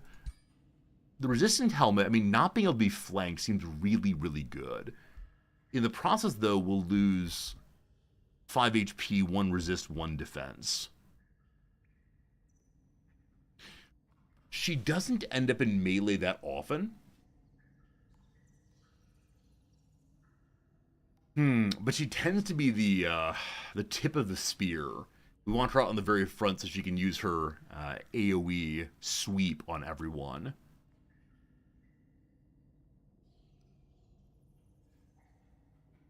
Because she's often picked off by archers, my sense is that the health might matter a little bit and at defense point. I'm gonna stay with it as it is. Go to the other heroes then.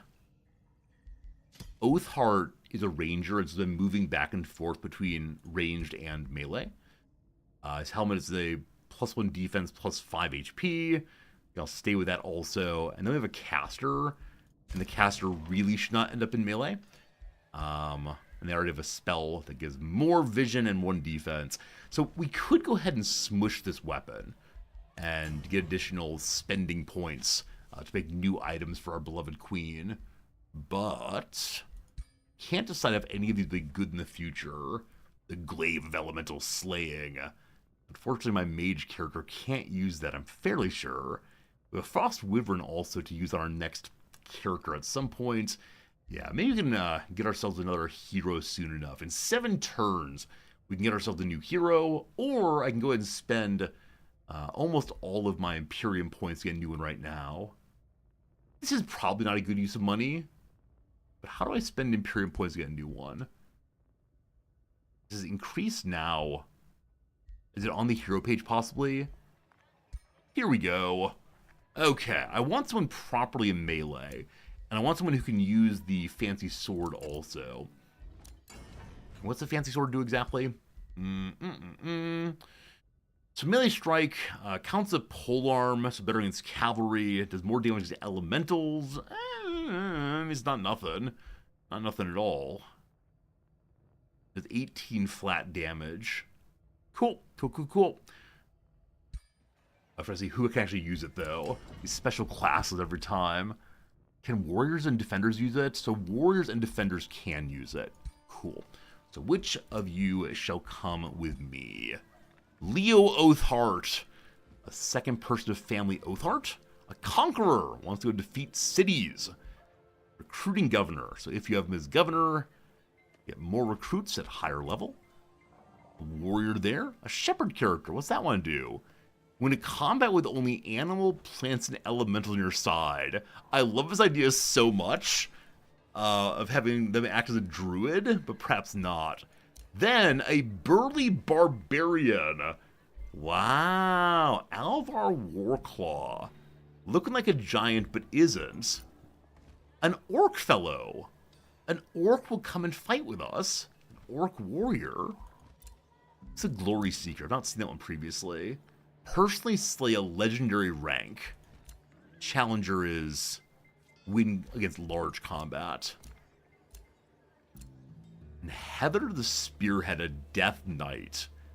High melee damage, debuffs, and summon undead. An elitist. Wants to reach level 12. Do we stay with mole people? Or do we allow in the giants? No, we don't. Only little buddies. I think it would be good for me to have a what?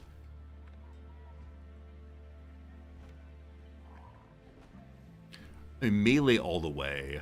I think a warrior would be very, very funny. Yeah, tiny little mole person doing crazy damage. We're all about it. Hello to you, beloved. What's your name? Leontina. Let's say Leontina instead, because Leontina makes me laugh too much. She's a berserker. More HP, more melee. She's fighting. More melee damage. She has second wind. Gets 1 movement to step out if she needs to and heal. You can use it again after every kill. And she has vigor. I guess second wind can be used to move into combat also. There's more HP all the way. Starts with the Pike of the Assassin. Oh no. This is probably better than the sword we're going to have for her. But, alright. Well, fine. Oh! How do I increase the hero cap?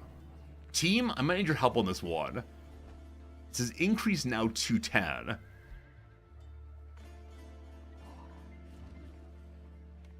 You can spend Imperium and decrease it instantly. I would like to do that. Oh, there it is. Found it. Okay, it's here. Recruits. Cap goes up. You, my beautiful. Come along. You like the hair? That top knot? I don't know if any of you have top knots, and I mean, cool if you do. Where did they come from, though? Like, I know that they've been, part of certain, I think, East Asian cultures for a very long time. But at what point do they make the jump into the West? Because it's not for me. And I don't just mean it's not for me in the sense of I couldn't pull it off, which obviously I could not. But I just don't exactly like the look. And again, no harsh, I'm sure it looks great on you, etc. Wait, no. This is the one who wants to have druids. Wrong character. You're not a druid. No. No.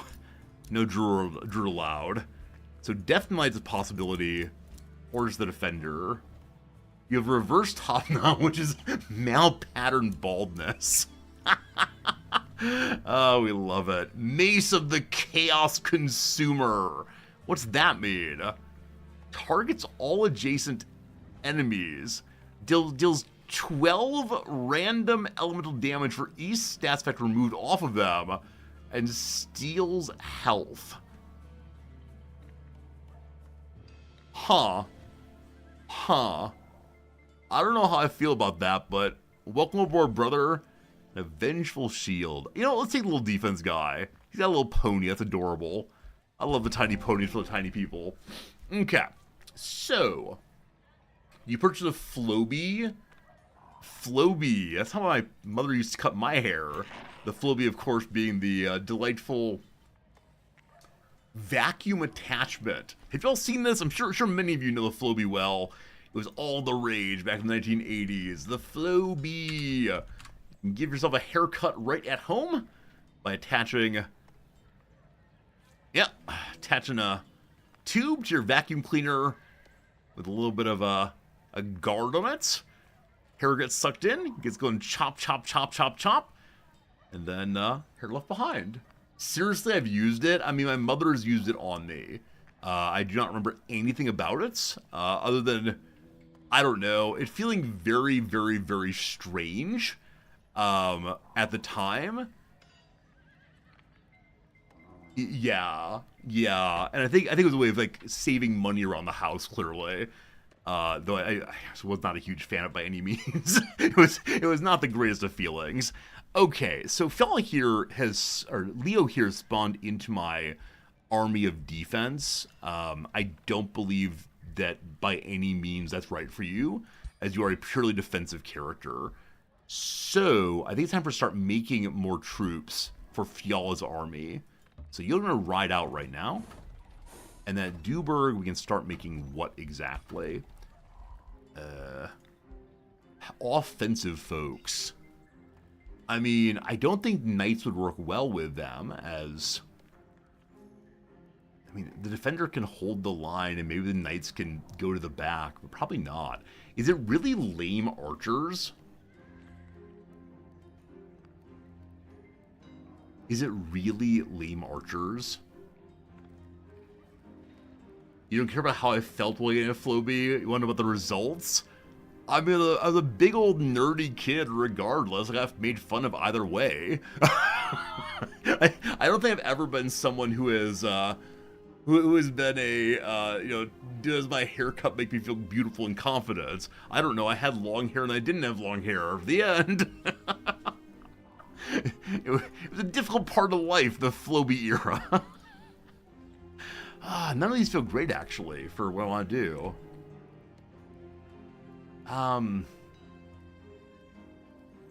Okay, is there something I can build that will let me have mages?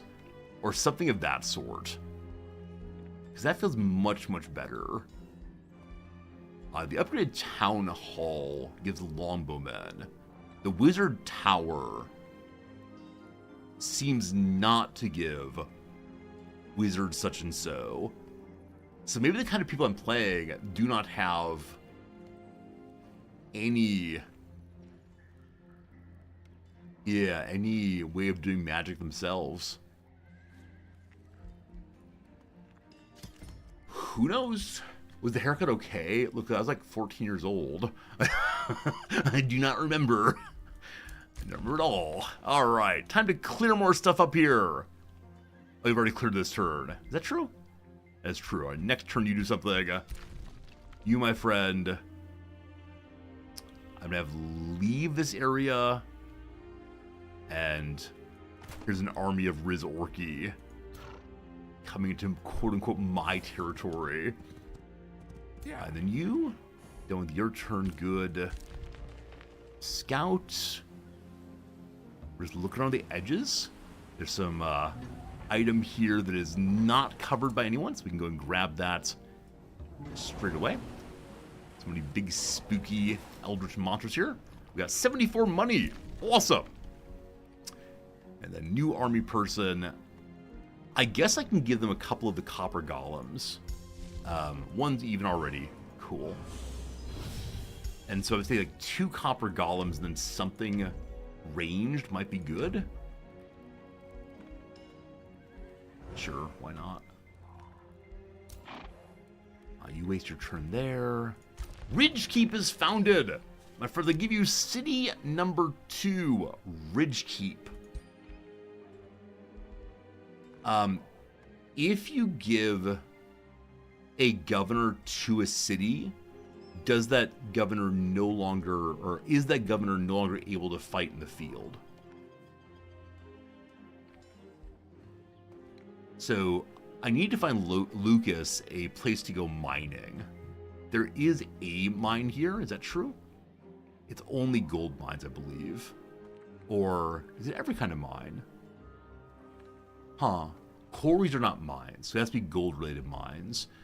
And I don't know how to terraform into that. And there is just the one, I'm afraid. So not right now on that. Fortifying, deep defense is built more cheaply, sure. So if you're added to that, I believe they are still allowed to fight in the battlefield. Yeah, they're in both locations now. Spooky, spooky. And what we got to build is clearly food, food, food all the way. The storehouse for expansion purposes. And here we can make basic archers again. Probably a defender makes sense in order to have, you know, some, what's it called? Defense. All right. Let it be known that Riz Orky has crossed me. He's not to be trusted. So poor Berber Rizza, the Frost Mage here, is at war right now with Iger Henshiever, who hates me, and is being insulted by Riz Orky.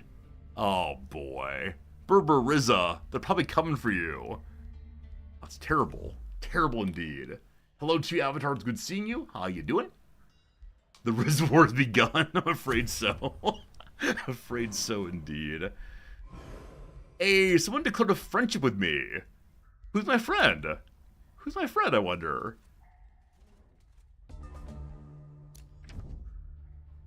Oh no. I can't help you. I consider you my friend, Giant Queen Fiala Tor Builder. Together we shall prosper. I mean, that's very nice of you. Thank you. So your overall levels are 5, 3, 4, 4, 5. You are the bottom on everything except for expansion, magic, and economy. I am a 3, 5, 5, 5, 1. So I'm number 1 diplomacy, which I think is not useful so far. Because unfortunately, the person who wants to be my friend is someone that I'm really not wanting to help right now. Was she not already at war with the person who is overall second place? Yeah, probably not for me. I'm sorry. Nice to meet you. Thank you for saying you're my friend. Not sure how I feel about that. Okay. So, we unlocked a signature skill in my level 5 defender. Materium gives him more defense. His group gets more defense. Order gives his group more magic defense instead. I have no idea which is preferable. He's already pretty tanky, so I'll give him magic defense throughout then. From that, we can either get Zeal. Can gain more spirit damage, especially against the condemned, the undead, or faithful.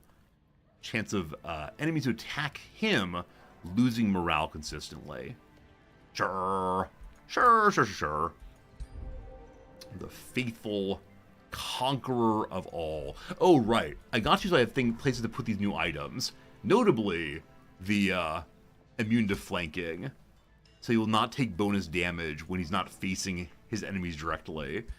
Now, which weapon do I prefer? This one is better against cavalry and large target and elemental. A chance of inflicting remorse. He already has a way of inflicting that. This one, again, as Consume Chaos always hits, cooldown of 1, removing negative status effects on all adjacent enemies. Okay, so this seems good if I have a character who's able to hex enemies, but right now I don't. Like, negative stats effects might be things like slow, but past that I don't have much exactly. And so that's 7 and 7 damage. This one is just 18. Oh boy, the glaive cannot have a shield. Well, while Brother Man looks amazing, tiny mole person, giant polearm,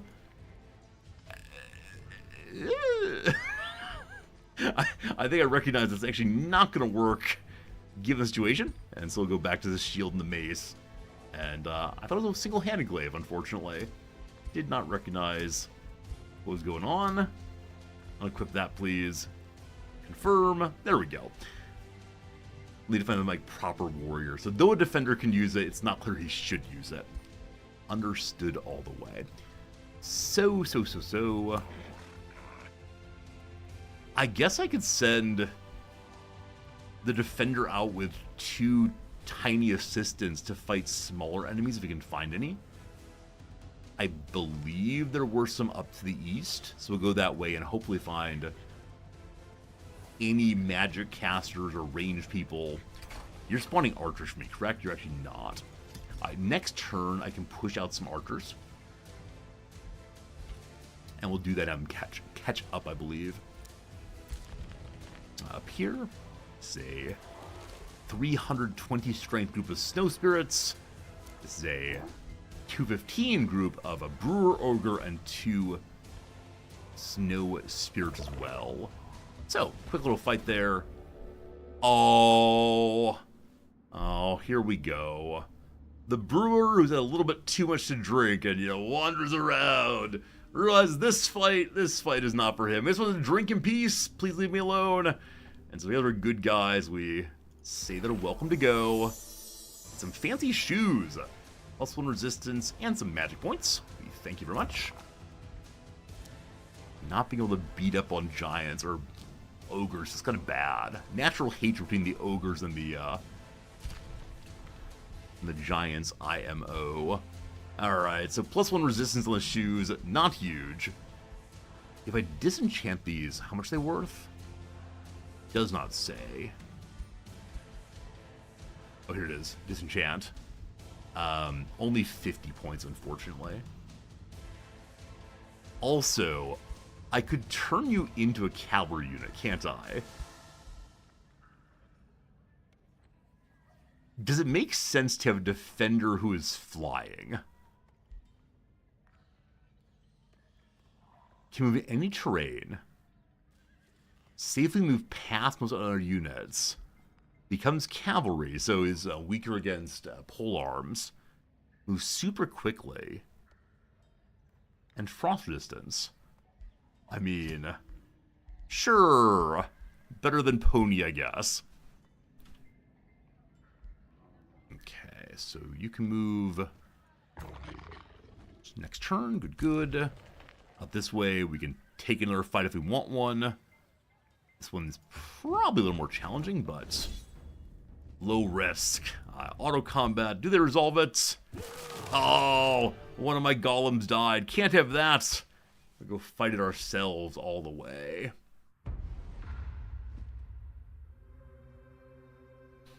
Okay, this group does not have the queen in it. These enemies are hybrid, melee, and ranged. What exactly do they do? They have 2 abilities. Number 1, a freezing burst. Frozen. Base 30% chance of inflicting frozen for 1 turn, if not slows. So can't move or attack, or more likely just slows person down or moves retaliation. It's a single target. Also has 14 damage all the way. Are they all exactly that? They're all exactly that. Their base attack is just a base attack. It does frost damage also. Fair enough. Okay. We're going to want to cast the, for the queen, for the Monarchy buff pretty soon. For now, as always, we'll just set up, kind of defensy, I believe. And, I don't know. We just stand back here. There's not really a choke point. I guess this thing's kind of choky, but I can imagine someone coming around pretty quickly.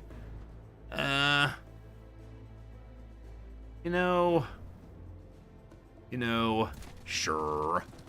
We'll jam ourselves into this one and see what happens. The off defenders will go defend on this side. They need to move in more in a bit. We then have a stronger group of golems here.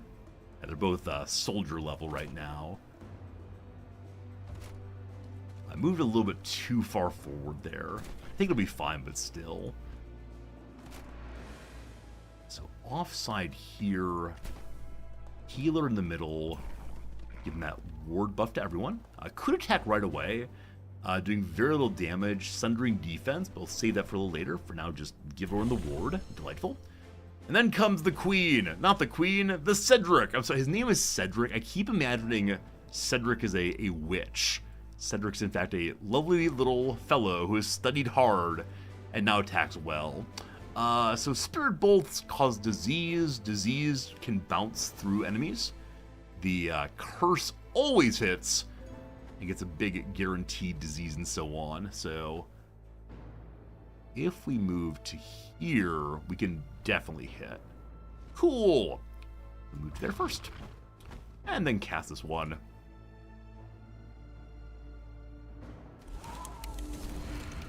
Lovely. We'll see if the disease moves through.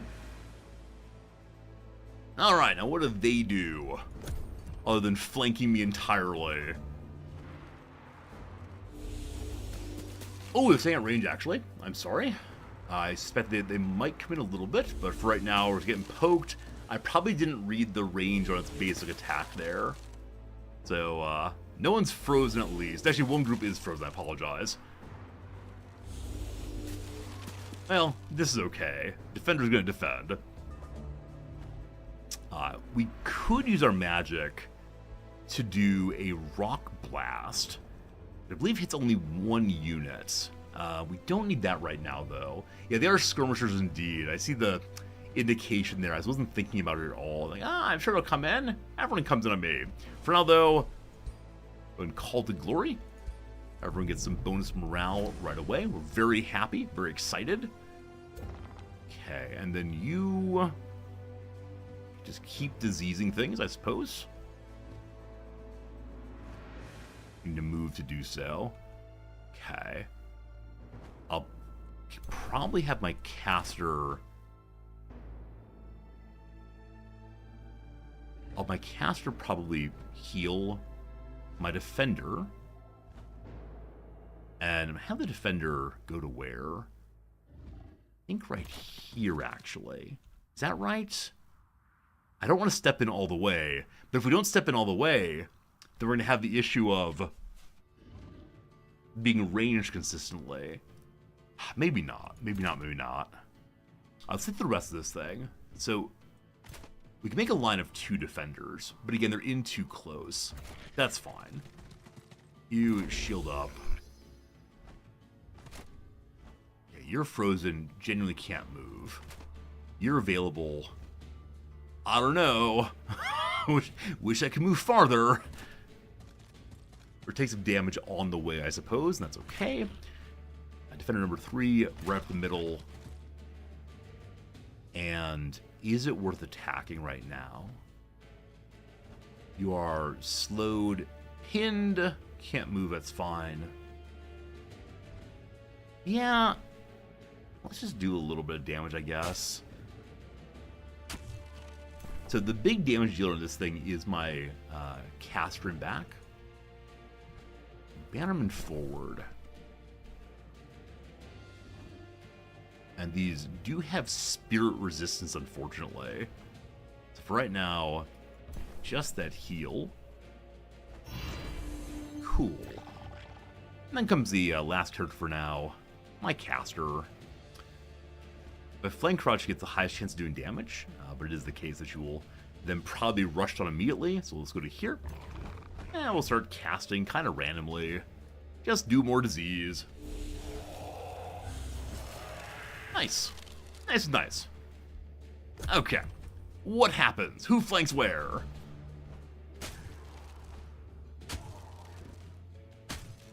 No retaliation. Getting absolute chipped down. Stop with the chip damage. So rude.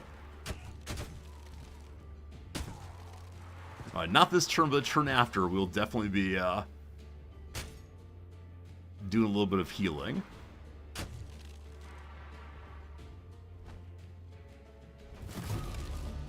Alright, so the disease damage is doing 10 damage per turn. It also leads to decaying. What's decaying again? Blight damage can't get XP back. Nice. So lowers its spell resistance. And then also takes 10 damage a turn, no HP back. I don't think they have a healing way anyway, but fine. Okay, banner person, I think you just blast somebody. Or you shield up. Oh, I actually didn't realize that the defensive ward here makes flanking impossible. I had no idea. No. Yes, yes? Just itself is immune to flanking, the healer, if they defensive ward. The magical blast does not do that. Okay, just more defense for now is fine. Next turn we heal, that's fine too. Okay, you are slowed, but you are not in terrible shape. So you move here, you give him the poke. Nice. With that poke, can my caster then finish him off? They could, at 50% chance of hitting. That's 3 strikes. 15, 15, 15, I believe. It's 29 health, so we can move forward. Get a better chance of hitting. And then hopefully the kill, no glancing spells. Fantastic. 1 down, some to go. Is it just like go fight, win defense for a bit here? You're definitely shielding up. You, my friends, can stab it away.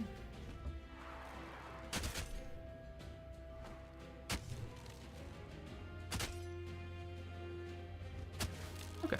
Yeah, I think that really might be that, unless I want to cast some magic, and I have 461 magic, my goodness. I can turn my enchantments back on again. I don't have so much. It's great. So we could just, like, rock blast someone. You're gonna flank Sneaky? I probably should have done this before causing retaliation on my folks.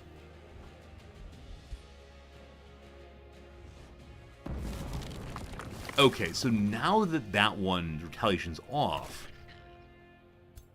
I could have attacked, but I already shielded up, unfortunately. No. Slight error of strategy, that's okay though. More disease, more good. As many know, damage over time happens at the end of enemies' turns, not at the beginning. And that is, let me tell you, slightly annoying. I'm probably gonna lose. I did lose a defender here.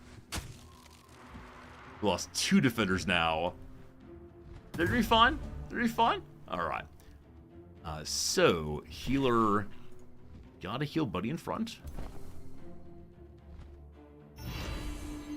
Cool.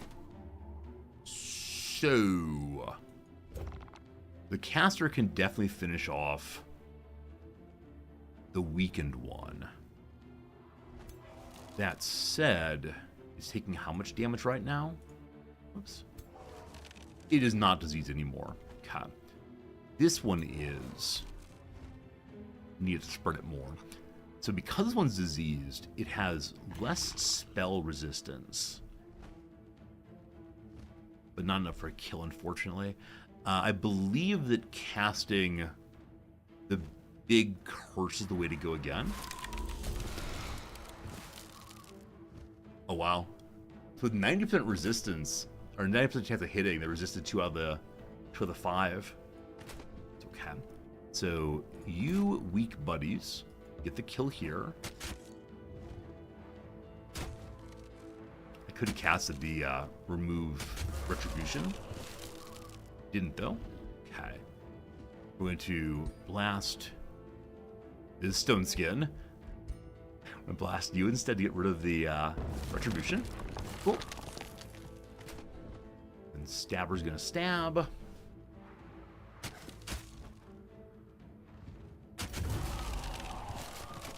Some removal of joy for some of these people. And yeah, 2 minutes left. So we'll collapse around this way on you.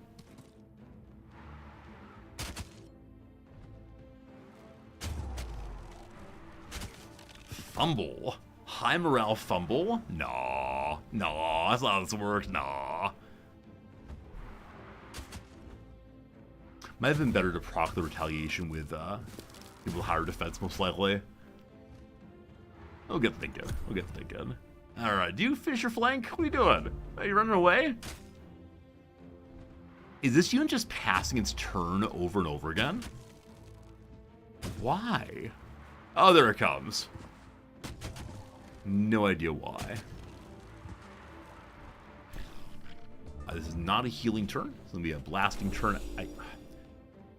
I accidentally bumped the number 1 key. Number 2 key, sorry, which made this character go into defense immediately. I want the hotkeys to do what they're supposed to do. But anytime I do that, I just bump the wrong key and I waste my character's turn. That feels not great. That feels really bad, actually. Okay, so you're going to proc retaliation. Oh, can a character not retaliate if they're flanked? I had no idea. Huh. Okay. So you are going to cast straight away, I believe. Get in a position where you get much higher chance of hitting well. So by the end of this thing, I am thinking it's going to be alive, except for the damage that would have been done by the healer. Unfortunately here. You guys reload the game. Yeah. I don't know. I mean, I guess if I action something incorrectly, I feel okay with that. Yeah, but definitely when it is, this unit might die. If it's intentional, I want to play on Iron Man mode. But yeah, I mean, if it's the case that I fat-fingered something I feel less bad about. Reloading. Just don't die. You're fine. You're fine. Hey, he is fine. Awesome. Okay, we finish out the round then. Yeah, we just blast them and that'll make sure no one else takes any damage. Everyone stayed alive. Excellent strategery through and through, we'll say. Cool. And we see some characters leveled up. This one is now an elite unit, and a veteran. 2 elite defenders. Good. Evoker's Robes. 1 resistance, magic attacks deal more damage. That case. Hello. You're wearing those already. In that case, I think we should probably just smush them.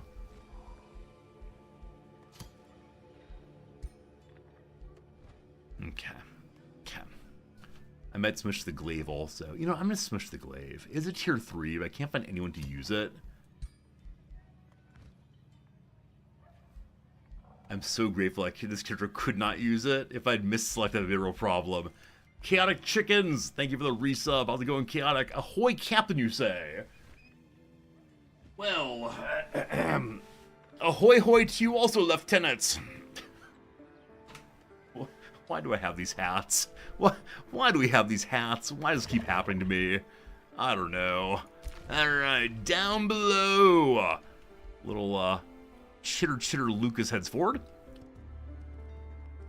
As a Dewberg, can I push out a, Archer's turn? Must have gotten finished. I can buy this one for all of the gold. That's fine. And so, Archer here can go join this army.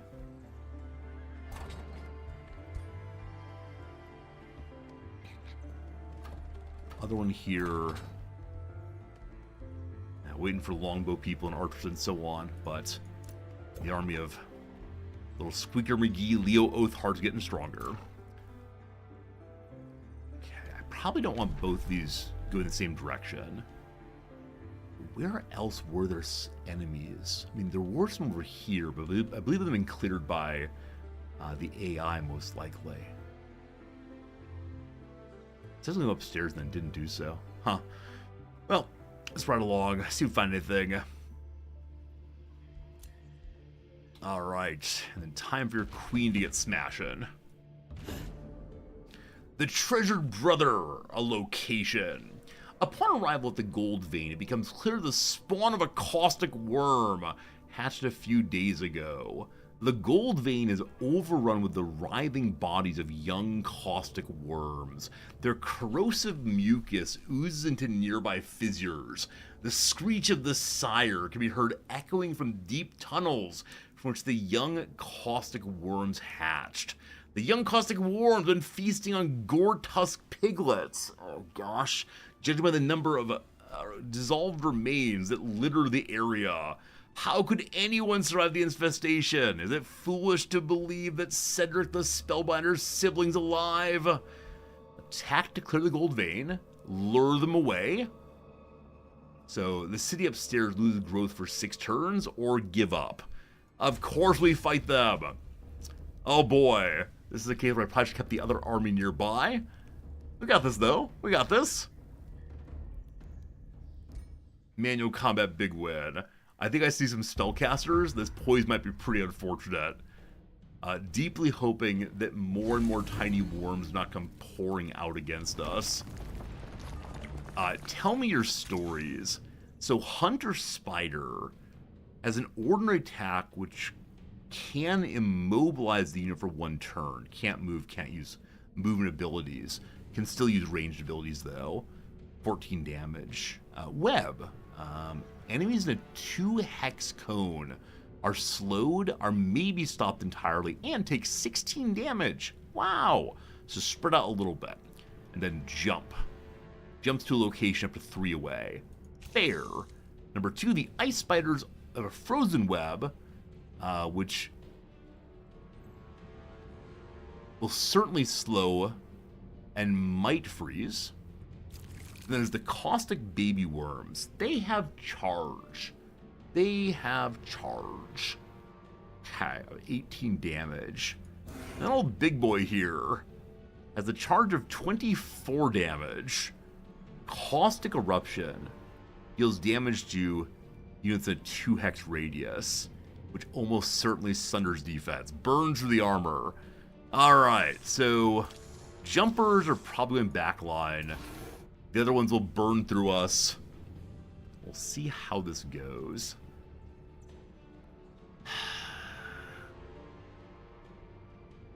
Because of the way the banner person works and their like defensive warding mode, I want to group up so badly. But I know that the various like frosts and explosions and so on can cause problems with being so close. What's the range on this thing? 0 range. The range on this thing, 1 range. 1 range. Okay, I believe it's the case that the enemies will have to get into melee against me to do anything. So despite the freezing causing a problem, I think I do still want to group up. And I want to make sure that my hero takes the big enemy's charge. How we do that, I do not know. That said, I know that my copper golems have a bonus against larges, is that correct? Yes, 4% more damage to large targets. Are you a large target? You are a shock unit. Tier 3. Okay, I don't see anything that says large unit. Is this a large unit or no? Huh. Sure do hope so. Sure do hope so. All right.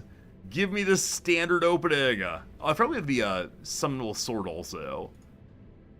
The standard opening, as usual, is we walk forward a little bit and throw ye a stone. Hey, this is a nice spot. Partially obscuring. I should use the obscure location for my archer, probably. That said, there's another place for them to hide there. All right. We hide in the trees by I don't know, sitting down a little bit. So this is not the world's greatest hitting location. If I move forward one more, we can then hit absolutely everybody. All right, never mind about the obscuring for now. We'll probably step out in a moment. Wow. Yeah, so it's the case that the enemy in back has very, very low health. I had no idea, but this is certainly the best way to start a battle ever. So against many armored forces and ghostly forces, it doesn't do that much damage, but wow, wow, wow. That's great. Good job, my queen. Okay, and then we have to make absolutely certain that the archer is protected. We want to make sure the enemy cannot flank through here. I'm going to go here for archer right now. Put my stronger pike person in this hole.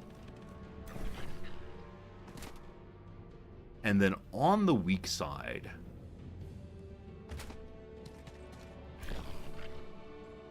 I think I want this group to be a little bit looser. Like, if the enemy flanks this direction, we have time to respond to it.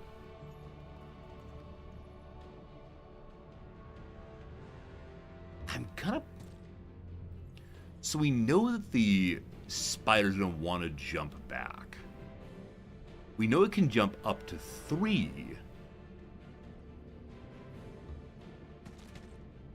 Does jumping end its turn?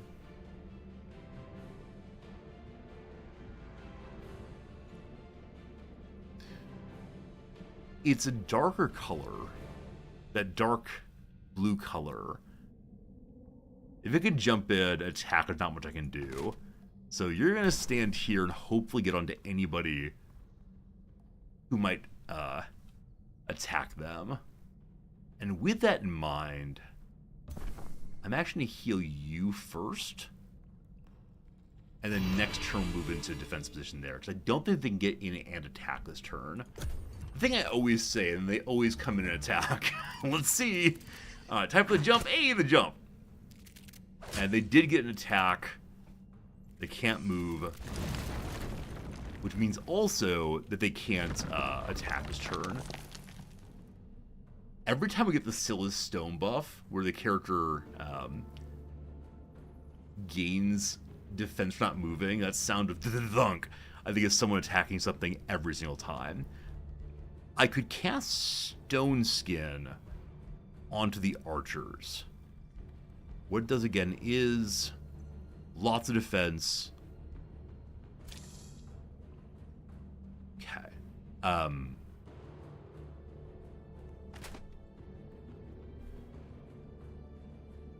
want to just poke you no matter what.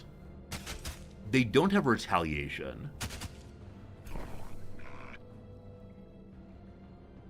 It has how much health left? 26. Rock from Heaven is 24, and then finish off with the cast. Yeah. Rock from Heaven, let's go. Okay, Archer Protected. I'm very happy with my placement on the, actually, I'm not sure if I am. I want to say I'm very happy with my placement on the pikemen, but perhaps I'm not. Maybe I could have known they'll jump to here, counting like 1, 2, 3 or something. We'll see, though. Oh, with no retaliation, it could have moved, but they can't move. They're immobilized. Yeah, I appreciate the thought that they can move, but the immobilization means no, you can't. They're webbed there. That said, they're now unpinned. Only somewhere in range. Okay, we could taunt somebody and force him to come on in. I think I'm gonna taunt Big Boy. Out of range. I'm not gonna walk forward. Am I? I'm not gonna walk forward. I will summon my sword, though! Where's the sword want to go this time? The sword might be able to get a kill right there. Surprise!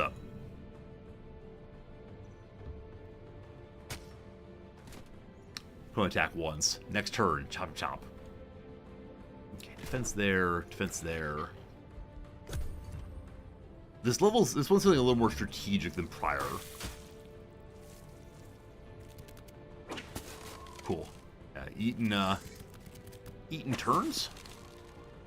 Ideally, this would happen, then we'd move in against the enemy. We might do so right here. Okay, sword goes first. Despite being very close to death. Oh, can you not move? Frozen. No! The animated sword can't attack. That's okay. Next turn? Yeah, next turn we can throw against them again. So at least part of the enemy's next turn will be dealing with the sword. Now, with no more jumper, I can move my archers forward. Unfortunately, they're not going to be in range. Wait, they are here, actually.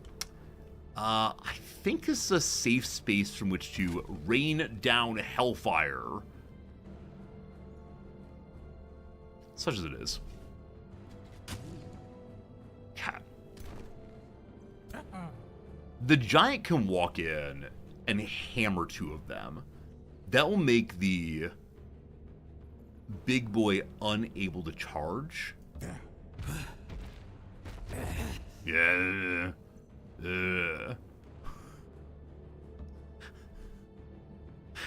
Someday we'll understand her speech, but not today. Flanked critical hit, yes please. Breaking our lines. We've got a polearm proc, which I believe does mean that that's a large model. Cool. I'm gonna move. Am I gonna move? I was gonna say I'm gonna move this pikeman to the side here to pick up enemies after the sword goes down, but I don't want him to get overwhelmed, and so let's just go to here, facing this way. Shields up. Get my healer into position. Just get a kill, I guess. Kill the big one. Cool. Cool. I thought this one was going much, much worse. It's actually going quite well indeed.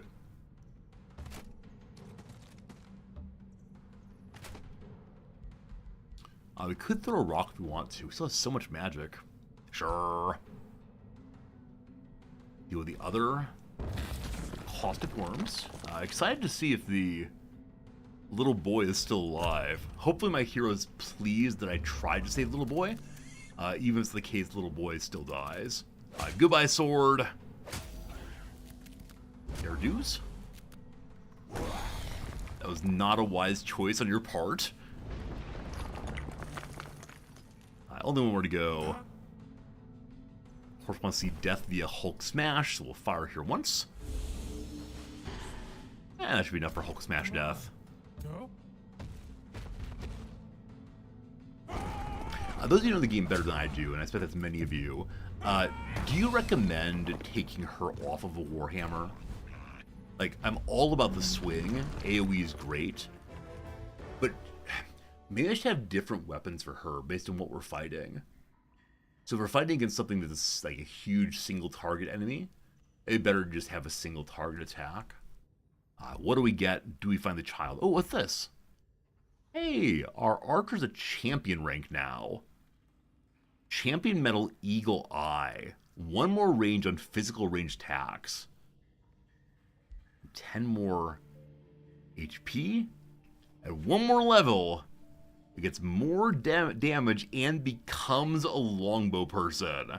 Nice. Nice. Also level up. What a good fight that was. Yeah, the Queen's Army. Has probably a little bit too much melee in it, but it's going well. What do we get? Hey, little buddy. Your troops search the area and the tunnels. When they pass a crack beneath the central gold vein, someone whispers, Are they gone? A bannerman crawls out of his hiding spot. I knew someone would come looking for me eventually. I hid down there for days, I think, eating larvae and slimy moss to survive. The boy chuckles and produces a satchel, but it's worth it. The tunnels surrounding the gold vein are teeming with rubies. The bannerman sighs gratefully. For rescuing me, please accept the treasure I discovered. My skills were at the service of the Giant's Queen Falator Builder. So we got ourselves 195 gold. This fellow's brother gains some renown. Your expertise on metal and stone make Duberg thrive. We immediately get a Masonic Hall. Teach me of precious stones and metals, as well as the behavior of the young caustic worms. We get ourselves some knowledge and get closer to unlocking the Iron Golem. You may join me as a bannerman, a graceful bannerman, or grateful rather, immediately faithful, or no reward, I'm happy you're safe. Oh, good guy choices. So the first two just speed up what we're doing right now. I mean, while attractive, not super attractive. A sudden banner. So the roleplay choice for me is I would be delighted to have another banner person in the service of our queen. And I believe they could join the northern army that's going to the east. No reward. I'm happy you're safe. Alright. Is he a special named? No, he's a standard bannerman that says, where's your grateful thing? Is that not a thing? Where's gratitude? Did you lie to me? I don't see grateful. Well, let's see eventually. Hello, new friend. I'd like you to... Oops, we missed some gold there. You. Gold. Thank you. Okay, I want you to join this fellow's army, I believe. Yeah. So he'll come get you in a moment. You head up to this one. Swell. You may or may not be able to rename regular units. I don't see a place to do so. Unfortunately, I'd love to, though. Yeah. Okay, she saved the day there. Someday they'll make a city here. Just gotta deal with this nonsense. So, if I'm gonna fight the Central Golems, I believe the fight is over 1,000 points of troops. And so, maybe I should bring all my armies here first, instead of scattering them out. I don't know what I should do. What is new? What is new is I should probably get ready both of my buffs and then go and fight it. Yeah, I told them all to run away. I want to take this back now. I do want to deal with the golems here. Ruler leveled up. Alright. Fiala has 130 HP. 40 movement points. So we could continue down the animated sword line.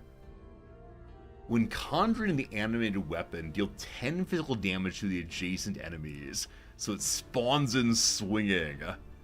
Or we get more items like disenchant, something absolutely wonderful. Or the taunt line. Oh, friends, the ad break started. I missed the ad break, I'm sorry. 3 minutes of ads, and right back to the game. Let's go and pause real quick for the first time today and do some crossword puzzle. When the crossword puzzle's done, we'll return to the game. I'm sorry, followers. I usually remember to say something. Today, though, I did not do so. Time for a quick little check-in. How's your day going? What are you playing? What are you feeling today? 3 minutes here, I'm happy to talk to, you know, you who hear this. Alright, here we go. Like Roberta Cordano, the current president of Gallaudet University, deaf indeed, pleasantly chilly. Playing Civ 7, you're not happy, but you're playing it. You skip practice because of stomach problems, now being a gaming blob. Does gaming blob mean you're playing Stellaris also? I'm on to you, Blue Moon. CNC 3, nice. Do okay today, a solid 7 out of 10. Excellent. What was that meme from a while back? Like a perfect, is it like 5 out of 7 maybe? Age of Wonders 4? Close enough. Close enough. Glad y'all are having a good-ish day. Make or break. They're verbs, I suppose. We'll see. Reservation dogs after Guerrera. No idea. A primate endemic to Madagascar. Gosh, what are they called? Like the little long arm things, I believe. I believe they're in the film Madagascar. Not sure. A measure given in square units. I mean, square acreage often. We'll see. A highlighter bright. Neon. Think the world of. Adore probably. Attempt to gauge public opinion. You poll. A Breaking Bad channel. I think HBO, but I'm not sure on that one. Professional paid to be seen and heard. An appearance person. An influencer. Hello. I have no idea. Steelers should be bought Galaxy Civilization 4. Pretty good so far in the tutorial campaign. Yeah, I mean, obviously in any 4X game, tutorials gonna take a long time if they're gonna do that one. Alaskan Mountain meaning the high one. Well, do you mean Mount Denali? Inspiration for each chapter of Primo Levi's The Periodic Table, probably just element. Guacamole needs avocados. AMC is where Breaking Bad was. My mistake there. Handled accessory in burlesque performances. What a weird way to clue that one. As a fan, I assume. So, Elva Guerra? Guerra, rather? Or Guerra Elva? No idea. Alright. I don't know who's paid to be seen and heard. Documents with key requirements, maybe. Leases! You get keys. 3 more back to the game. Sounds in the backing track of Beyonce's Ring the Alarm. Are they like klaxons, possibly? KLA. No, not sure. A place to look up terms, the index. Last one for now. Doesn't go bad. Is shelf stable? Remains stable? I have no idea. No idea. We pause the game. Get back to an hour or so. For now, thank you for being here still. Hope you're having a lovely evening or morning or middle of the night, you Europeans. How do we upgrade our beloved queen? I think she needs more armor, probably. She and units nearby have more resistance and stat resistance, or she and nearby do more damage. Is that a choice I want to deal with?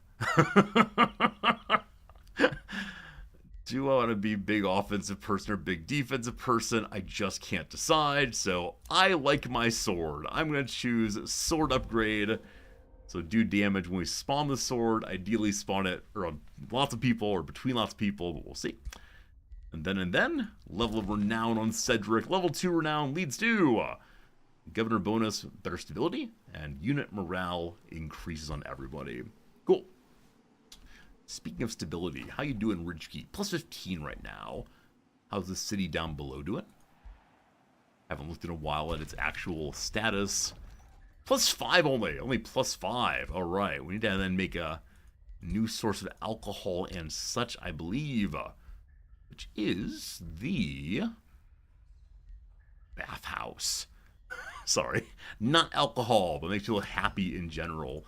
Bathhouse also makes your characters nice and clean before they go to battle, increasing their level, I believe, when they spawn. I haven't used the knights hardly at all. I bet I'd do well to produce more knights.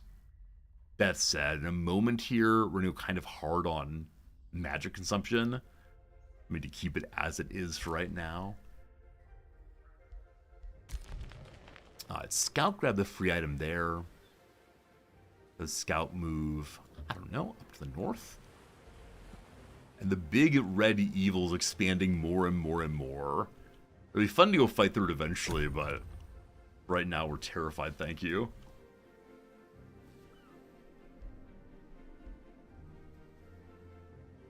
I'm gonna go ahead and fill up my water glass. Back in really 30 seconds or so. Just see you in a second. Need the drink. Need the drink.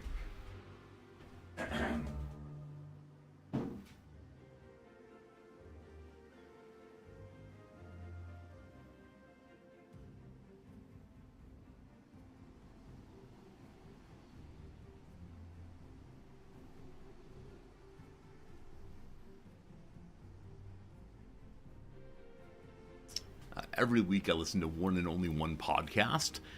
It is the announcer and commentator for Wrexham live football matches, giving a play-by-play description of the important moments in the match that happened earlier in the week. Which is a very strange thing to say, because he does live commentary during the game, and then 2 days later has a podcast in which he talks through the game a second time. I listen to this thing every week. Absolutely love learning about Wrexham, hearing his commentary on this and that. But this week he had such a terrible throat issue. He was clearing his throat constantly, and I wanted him to just stop the podcast, go drink some water, cough a few times, and restart from the beginning. But instead he just kept recording. It was very, very strange. I was not a fan, not even a little bit, for that. It was not a pleasant experience. Yeah, he's like, take some Mucinex, just somebody clear up this and that. It was strange. It was very, very strange. Okay, so we decided we're going to try to go for the big fight in a moment here. Because of that, I didn't get the gold. Oh, Resorty. Some little Bannerman to do so. More money, more good. Okay. So we're going to look for smaller fights on this way. And, yeah. Here's a smaller fight. 3 enemies of 277 versus our big old Hulk Smash group. Should auto-resolve with no problems. Where else? Wow. Wow. Okay, this polearm unit ran away, is what I'm seeing. So they're not dead. Is that correct? So if I close this character comes back to us with no health?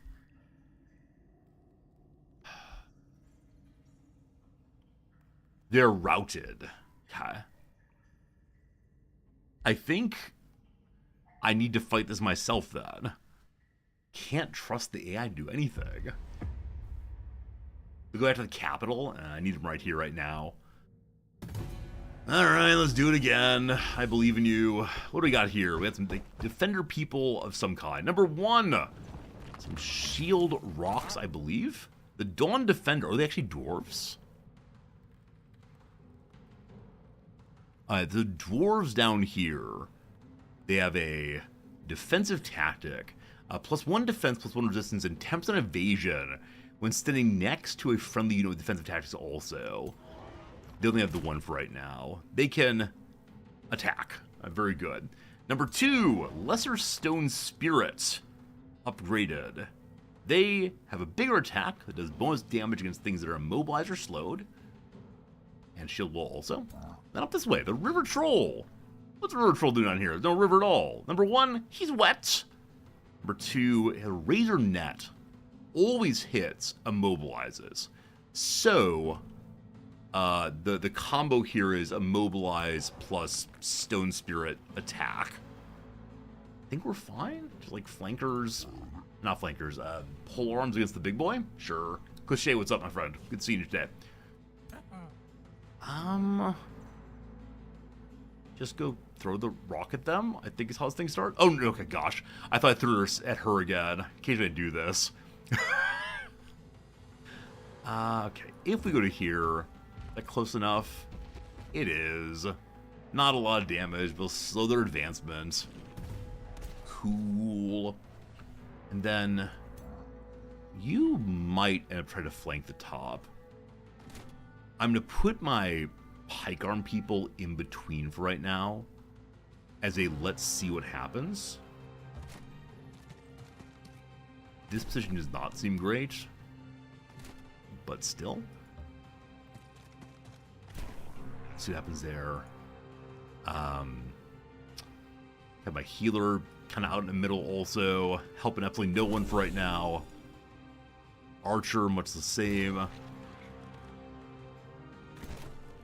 And our pipe person, sure.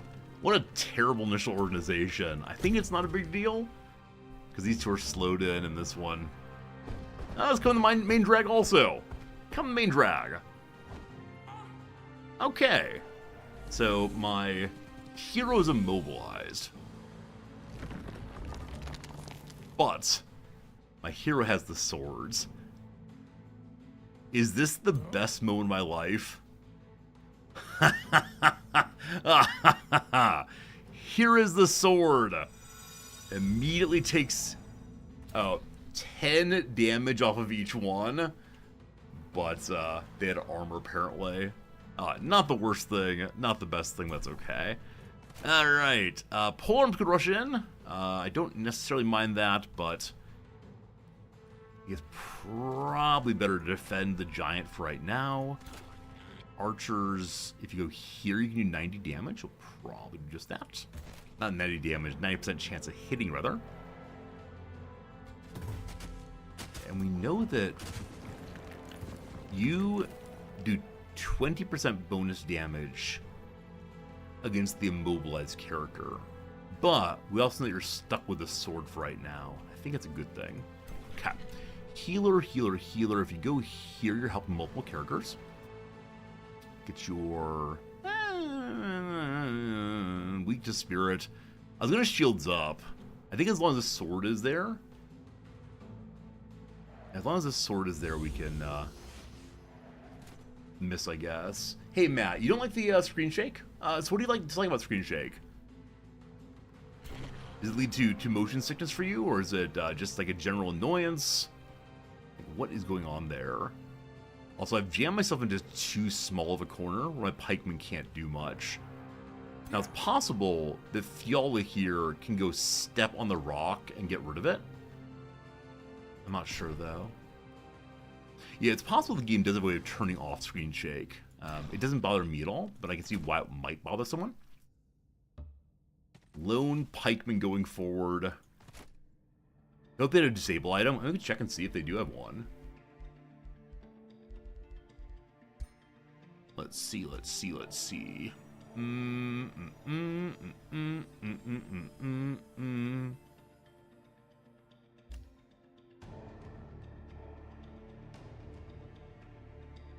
Okay, I don't see a screen shake, but I am kind of just scanning through quickly. Camera effects. Yeah, it's screen shake and so on. There you go. There you go. Camera effects. Team, do we care about this? Do we need our screen shake? I honestly didn't even notice it all that much. Just, it isn't a thing for me. Screen shake. Off, please? On, please. Please get voting. We like voting. Voting is good. Honestly, hadn't even noticed it, though. Okay. Sword is not good at chopping anything. We could have the sword shield up and just continue eating attacks while we move forward and attack from the back. I love this idea. This is the best of ideas. We're going to do that. I can give it stone skin also.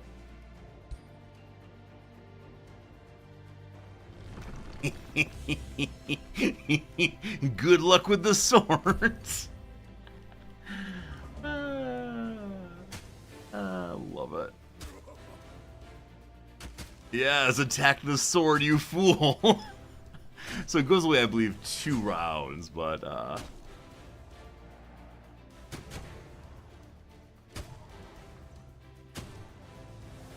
I thought I was gonna get the sword to cast it onto large enemies. Or not large enemies, onto casters in the back row.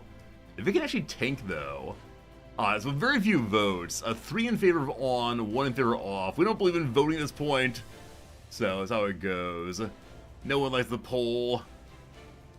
It's motion sickness.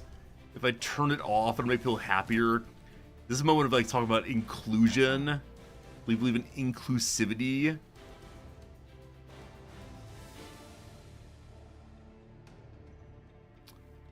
Okay. Hello.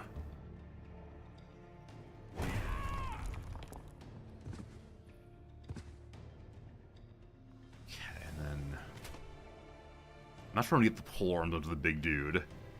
Other by flanking all the way, we'll see. Okay, speaking of flanking, hit this one down. Nice. Finish off with the archer, almost certainly. Fantastic. Okay. I mean, I want to put my healer here, obviously, but there's a break in the line, so instead just go right here. We don't need a heal right now, so we'll...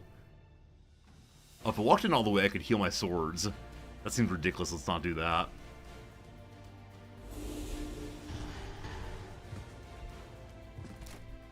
The flank continues. The flank is now officially overextended. Okay, you go away. How many turns to your sword? Still 2 more turns. Okay, so the troll does not bleed. He has natural troll healing, which I don't see listed here, do I? Okay, so he gets 12 health back every turn. He's gonna kill the sword next turn.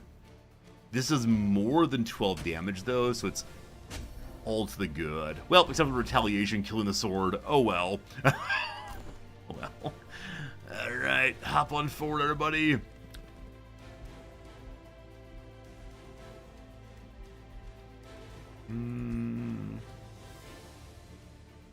I need to save my magic, so no mana blast right now, or stone blast, or blast, or otherwise. Alright, so the overly extended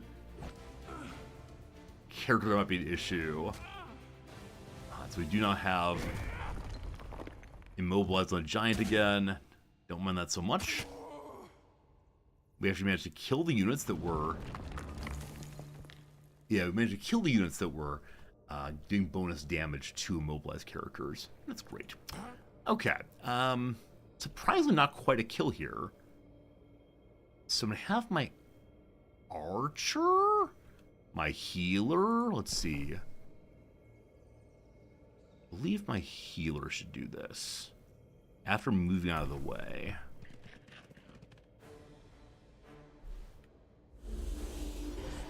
Okay. Now you smash while you're immobilized.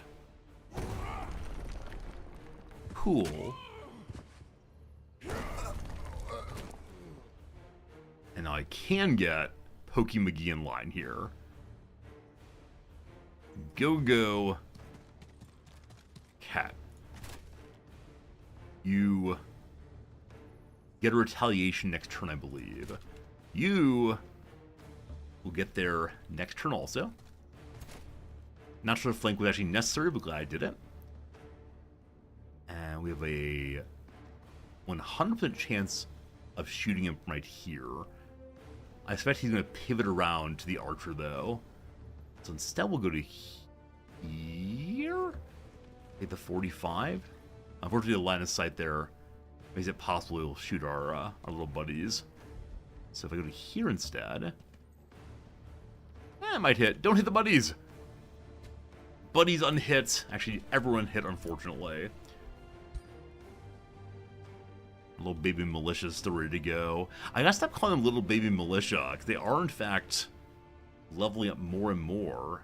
Where does the militia turn into once they hit the highest possible level? As of right now, nothing. They just become legendary militias, and they are good for defending the homeland then.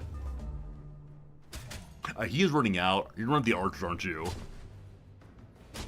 No, actually attacking back. I apologize. He's not moving. Alright, an altogether good round here. So you get in behind.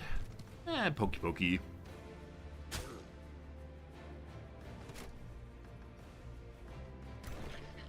This group can't quite make it to the front, unfortunately.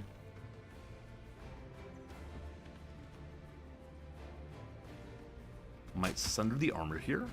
No luck. No luck. Giant can go ahead and get in. And give it a little smash here. Oh, we could have taunted there. Also, if we intend to attack the golems, like the big group, I need to have my character all healed, of course. So I'm not exactly sure what would be best to do. Yeah, we're probably going to have her pull back to home. My healer can fit right inside here. Very little damage, so we'll just shields up on everybody instead. Does that ward only benefit?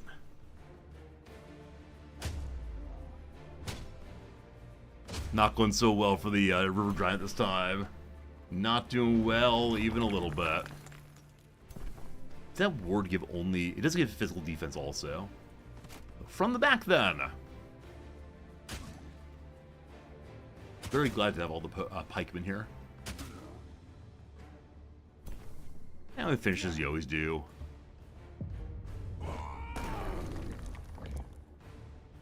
Wish there were occasionally different fatalities. Like, of course, with being a giant, I want to knock his block off, so to speak, but, maybe not. More gold, more good. And then if I want to heal you, I gotta get you all the way over to here. It takes 4 turns. But I don't want to have a big fight, like a big story fight without full health, so... Afraid you gotta do so. You also are coming back this way. Outside. Single enemy to fight. One tiny little squid person. Now there are 4 of them. It's interesting. You see one at some distance, and he gets in, and suddenly more spirits all the way. Hey, Salford Sal! How's it going, Sal? Welcome in, everybody. Hoping they're good for you. I'm known as Resorty. I'm playing a little video game that is known as Age of Wonders 4. My apologies for forgetfulness. Alistair's good seeing you as always, friend. Sal, what were you playing today? What was your gaming excitement? Sal viewers, do you know this game? Age of Wonders 4 is one that you've played yourself. Pepper, thanks for that shout out. I appreciate it. Playing Mind Over Magic. Mind Over Magic. What a good one. Friends, if you enjoy someone who's very kind, very gentle and generous, I think, check out Sal. Long-time friend of the channel, a good person, and someone I enjoy watching when I'm able to do so, though our schedules don't line up super well, unfortunately. But seriously, very good seeing you, Sal, as always. Okay, I have a whole bundle of my special points. I do want to start a new city, but should we spend the special points on something? We've unlocked this thing. One more Whispering Stone. We can use that to have a positive relationship with free cities. I do not know of any free cities yet, so maybe not. Yeah, Age of Wonders is really enjoyable, and we recently purchased the new DLC, in which one can play as giants. And man, I love that. Okay, my throne cities will get more income for right now. Nice. Okay, we save that spell. The Beast Wrangler leaves in 1 turn. We've already purchased a number of very fancy flying mounts. They offer to us a Thunderbird. Thunderbird for 200 money. Probably should buy it. Buy a supply of mammoth mounts for all of the units of your race. Requires a DLC. Boo! I don't like it when games put missing things inside the game to remind you they're missing. I'm a big fan of Paradox, of course, which at the beginning it says, hey, have you considered getting the DLC? But it's not as if you have a button over to the side that says, wouldn't it be nice to be able to get some new fancy mercenaries right now? You should probably buy the game. You fool! Oh, that's unfortunate. Hey, Gilly, it's good seeing ya. 8104 from the start was planned to be a DLC fest, so I don't mind DLC fests. I think it really ruins the immersion of I'm playing the game. And I think it's a reminder to the player not to go buy it, I think. Like, I understand it's trying to be an incentive, right? To say, look, or not an incentive, a nudge rather. Look, you're able to get this really cool mammoth group. Wouldn't that be great? But I wonder how often a player goes and buys it right away, or how often a player has my kind of reaction of, ugh. Now that isn't enough to get me to stop playing the game, but it is still not a positive feeling. So, I don't know. Paradox will give me any key I want. This is true, sort of. They didn't respond to my email one time. They probably just lost it. And ever since then, I've been afraid to ask again. But I'm not talking about myself. I'm talking about like the general habit here of, the general habit here of how it's being presented to the player who's not me. I'm not sure. But they're trying to actively interfere with the game enjoyment without it. I think so. Try playing CK3 Vanilla. So Clautric, does CK3 Vanilla have pop-ups or icons that say you could do this if only ... I played CK3 Vanilla. I really enjoyed it. Now, as a person who played CK2 also, I did have moments of, oh, in CK2 I would have done ... but I wasn't playing CK2. I was playing CK3. I don't know. It's an interesting decision there of how to sell more content, though. Maybe I'll try to email Paradox again. It makes me sad when people don't respond to my emails, and I get discouraged very quickly. Love it. Okay. The Merchant of Mounts Aftermath. DM a new contact. Sal, I appreciate it so much, thank you. Because, yeah, I was just going to email the PR address again and feel bad about myself once more. The Beast Wrangler resided in the domain has led his full menagerie before you to announce his departure. Despite the oral explosion of growls, neighs, and bellows, the voice of the Wrangler Ogre still sounds the most clear. I go now, but I wanted to thank you for allowing my presence. The Wrangler Ogre gestures to his creatures. We not always welcome everywhere. He clicks his tongue, and the beasts walk away in a line like a procession. Two nightmares pull the cart of the Wrangler Ogre. I follow where animals lead me. No other way around. Perhaps they lead me back here someday. I like the Wrangler's hat very much. Obviously an outback person himself. Despite having a lovely hat, only a loincloth.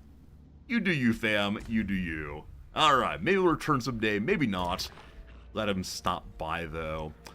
So let us say that Duburg, my big city here, Duburg, great name, has produced a Masonic Hall so it can build more quickly, and we can unlock one more territory. I've been waiting to get this one for a long time.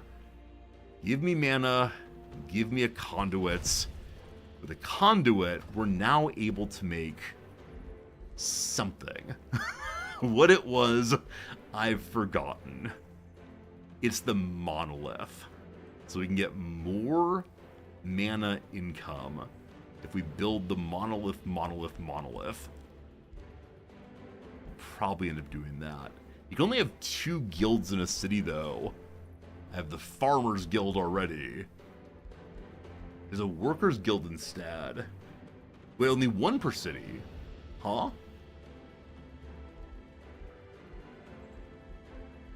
Oh, the Monolith is not a guild. Sorry. So you can choose farmers or workers, it looks like. We chose the farmers for now. Maybe we'll destroy it eventually. Who knows? But yeah, I want the monolith for more magic soon enough. Who needs to do what? Alright. This army is heading on home again. And I want this lone bannerman to go join that army as soon as possible. Next turn, they can live in perfect harmony. Okay, my queen needs to go home to heal. She's healing, it looks like about 10 or so health per turn right now. It's gonna be a while, so instead she's gonna march her way home. That home is now right here. We expanded very nicely. My suspicion is we can eventually expand through all of this and get all the gold that way, instead of starting a city down here. Do I really want to bring all of my units back home? This big fight probably deserves it, but we have here a battle against Kraken, and 3 water spirits. I want to auto-resolve this, but I know that this unit is going to die. Is that true? Okay. Instead, I will play it manually. Must save everyone. Sal, thanks for the message. I appreciate that. Mind over magic. I should give that another shot, shouldn't I? Played the demo. I played for a little bit in when it was first released, but I just couldn't get over a certain hump of enjoyment. I don't know what I think what it was, I wasn't building slowly enough and thoughtfully enough. I was sort of just throwing up whatever came to mind next, and it led to weird issues with... I'm actually now forgetting which game's which.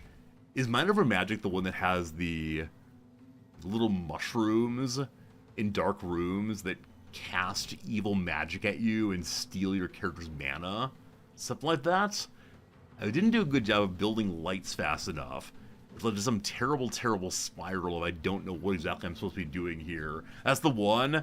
Yeah, I think building more deliberately would be a very good idea. That said, well, you know, we can know the good without doing the good. That's how it often tends to go. Okay, so I'm going to leave...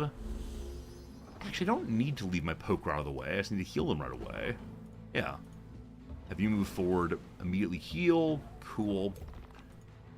I believe I didn't actually move forward enough now for my caster to do anything. This is always the best part, right? When you have the advantage of moving into range to attack well, and instead you stay very, very far away. And why do I do that? Because I am, in fact, a fool. Range of 6 or range of 4. Where do I have to go to have my big cast? Looks like right here will do it. I don't believe the enemies can get that far this turn. Their movement is what? I bet they can get in this close. Now my flying unit. What does flying do? I think it lets me move out of range without taking attack of opportunity damage. Alright. Curse and disease and all the rest.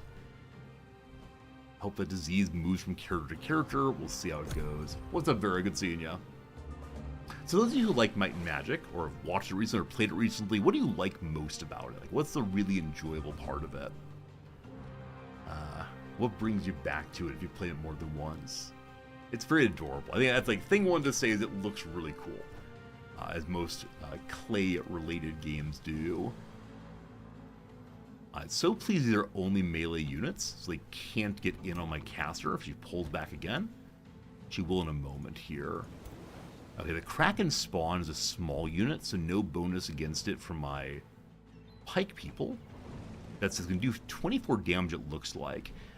You can knock retaliation stacks off with your spell, correct? No, you cannot. I have no archer to do that. The caster here... we don't have a way of knocking off retaliation right now. And what an awkward spread out this is. I'll have my defender move in just to hold it in place. You like Mind Over Magic is a cozy school simulator which creates interesting architectural challenges. I do like that very much. Like how goofy the building looks. What's the one I'm confusing it with? It's Spellcaster University. Yeah, I think everything I want to say about Mind Over Magic, I have to run through a filter of, is this Spellcaster University?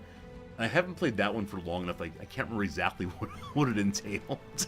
But I'm sure it's something.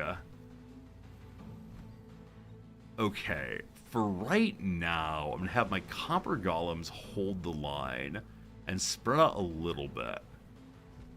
You, my friend, are the one who might will end up dying. Well, we'll see what happens.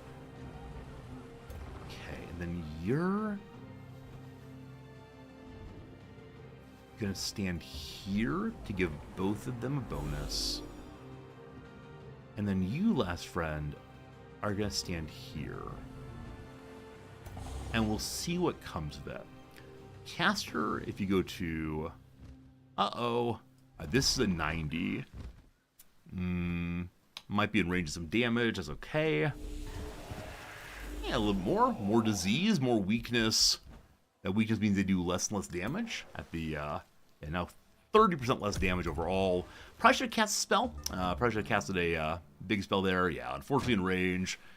That said, it's a hero, and so it won't be that much damage. Oh gosh, complete surround. Not quite complete surround. Close to complete surround. Can we get out safely here?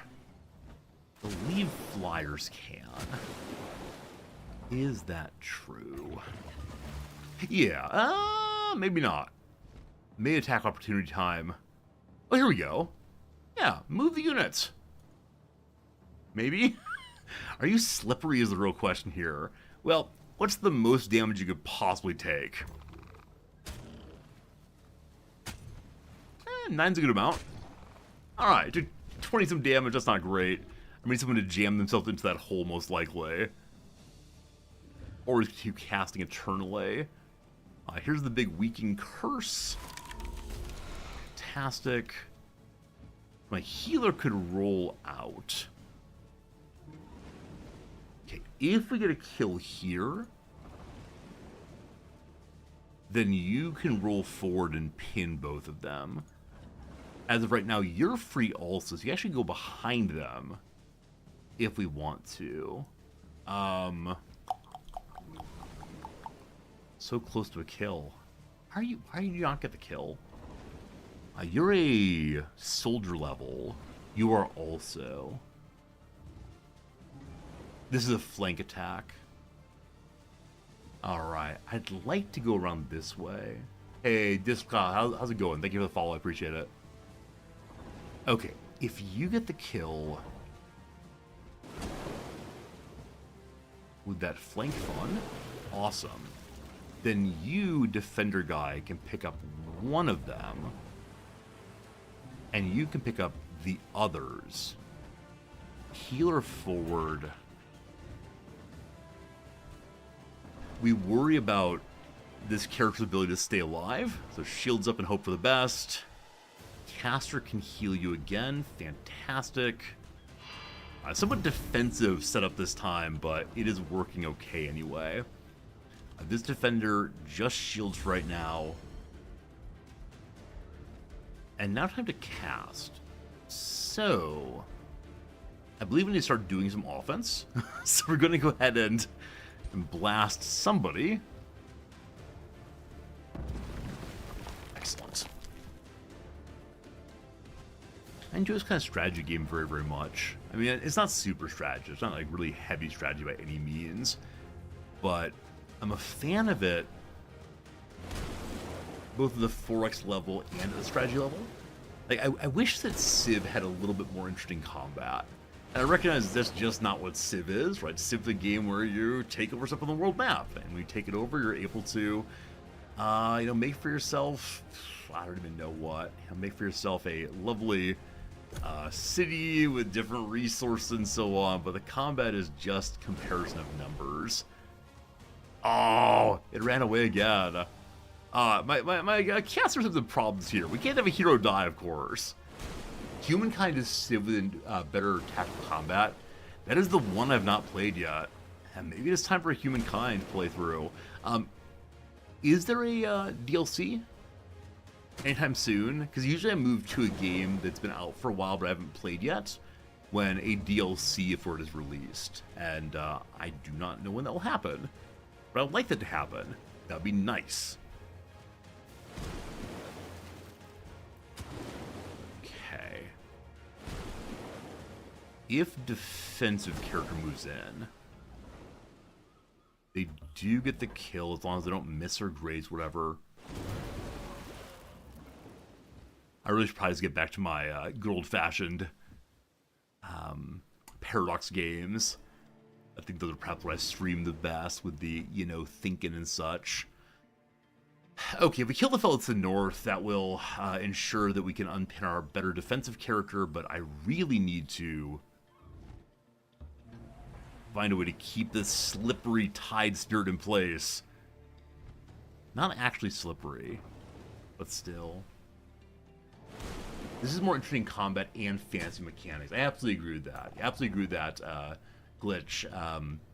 Yeah, in the same way that like Warhammer has fantasy elements also, I like that one a lot as well. Or maybe any of the Total War games have interesting politics and such. Okay, it is the case that my caster can quick stab for 16 damage plus a possibility of diseasing.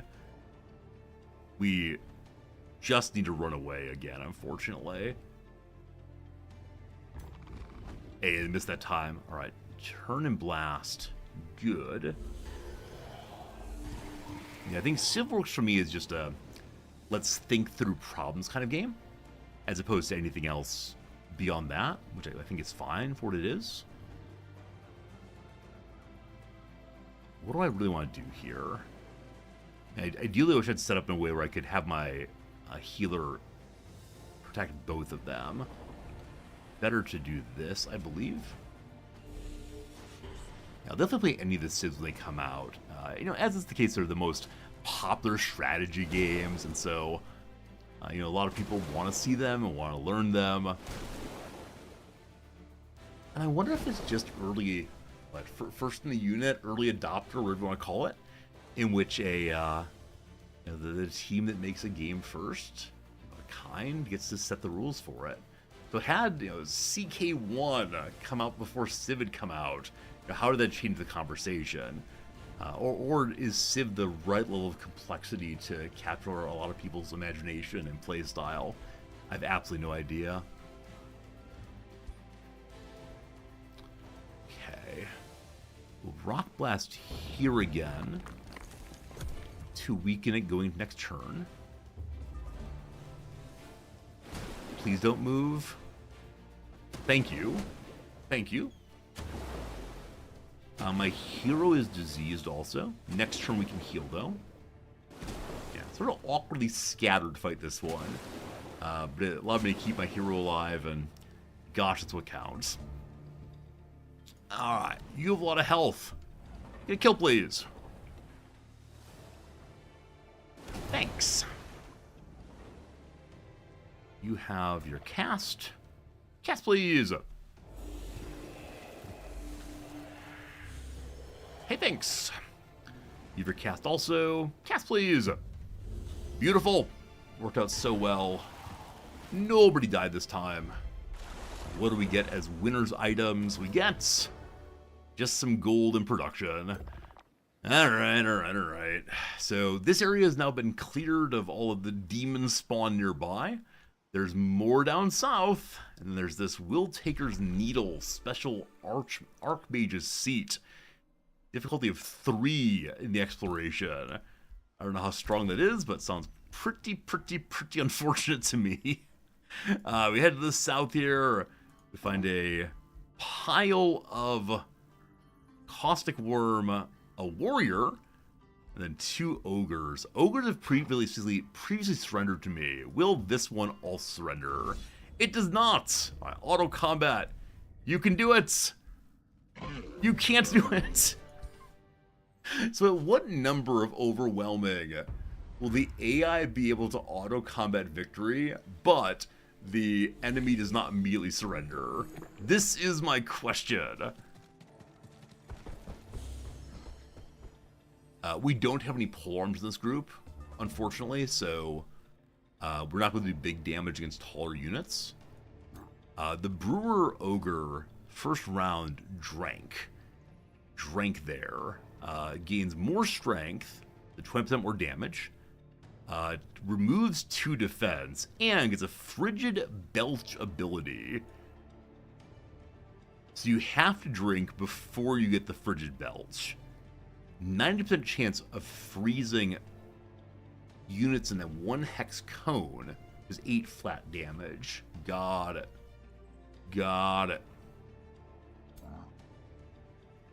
Butcher does bleed First time ever seeing a standard warrior character, just basic barbarian humans. And what do? They have Shield Bash. 90% chance of stunning an enemy. Stunning can't do anything for 1 turn, I believe. Yep. And then very basic attack of 10 damage over and over again, which is blight damage as well. Speaking of blight damage, little caustic worms. Again, chargers there. Aight. So our hero here is Lucas Oathhard. He's able to do both melee and range. The special ability to do 36 damage, which always hits, and has a 20% chance of crit. And if you kill with it, even non-crit, you gain 30% chance of crit for the next attack, I believe. And yeah, pretty cool. Might be a permanent buff. I'm not actually sure on that one. Okay, so the enemy can walk up this direction. I was looking for an archer's perch of some sort, but for right now, nothing. You know what? Let's just get line to line as usual. I think I'm not a great terrain abuser in this game. I don't exactly know the best way in which to use terrain. I worry about the flank, but there are only 4 units. I'm going to spread out just a little bit in hopes of the frigid such and so not harming us. Now, if I had a pikeman, I'd put them in the middle here, but no luck. I'm going to have... They don't have any especially small units that look great to charge into. Like, the charge does remove defense and retaliation, so that could be useful. But I don't know how to use knights well. We'll go for awkward flanking position. That's actually a misclick. Into the secret hidden mushroom forest. We'll see if it draws enemies to it. If so, they can run away, no problem. And I'll have my hero unit go to the other side, I guess. See how it spreads folks out. And the archers will follow the hero unit. And hopefully be roughly in range to fire if they want to. What do you want to guess the enemy's going to run directly past my knights? my defender set unit. We'll see what happens. They'll see if they go straight through. They tend to. Here comes something. Wow. They ran that far and were able to attack once also. Okay. So they're bleeding my front line. Trying to bleed my front line. Okay, lots of movement. I think dealing with Big Boy makes sense, as he'll bleed my front line. That'll be absolutely terrible. So, let's see. Archers are flanking already. Looks good. Unfortunately, from where I put my hero, he can't use a big attack right now, can he? I thought True Shot followed... It doesn't follow line of sight rules. You can shoot through things with it? What? What? Alright, the True Sight attack has gotten mighty silly and mighty cool, and I'm all about it. So that's pretty good. I'll call it a pretty good start. Okay. You don't have shield wall, correct? I mean, you shield wall, but you don't... Oh, okay, so they don't get like a link for shield walling, but shield walling still gives them some benefit. Then, yeah, I'm gonna leave my knights here again, I guess. Can I finish you off with the giant stone blast? Not quite, so I'm not gonna do it. Instead, I'm gonna go ahead and give my units the belief in the monarchy once more. Hey, Cobblestorm, thank you very much for your generous resubscription as always. Good having you with us. Those of you subscribing to this channel do help me pay the bills and buy my wife gifts. I just bought her some stickers that are coming from the US. She'll like them very much, I suspect. Oh no, caustic worms. Oh gosh, 25 damage plus oh gosh, everyone's running at us. Not the hero. What just happened there? I'm always amazed when the enemies are able to run out of zone of control. Without much trouble at all. Okay, so you're not slippery, correct? Yes. So Brother Man here can't slide immediately out, I don't believe. We'll deal with you presently. That wasn't fun. Okay, things to consider.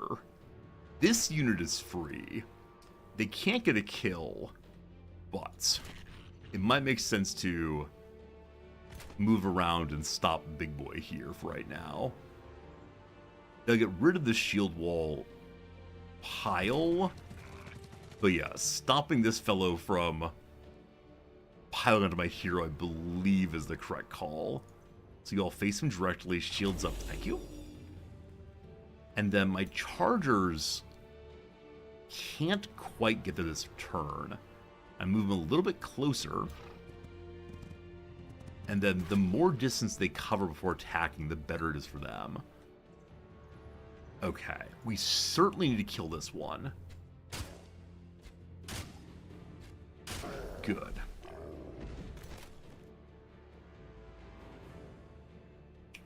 Okay. I don't have a way of getting rid of this one's retaliation. And so the zone of control is going to continue. Luckily, one is down.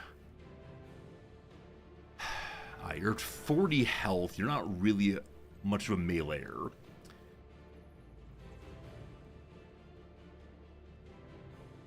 Okay, so we'll be doing 14 damage. Which goes to 33. Oh, he attacks repeatedly. But like 14 more damage. He will not get the kill, and so the turn after is very risky for him. It's going to be better to run away, I recognize. And I guess, like, hide over here. Unfortunate. Oh, that does mean that I'm giving my my archers the next target for them. Well, that's not great. With my strongest apologies. This group does not have a healer, so...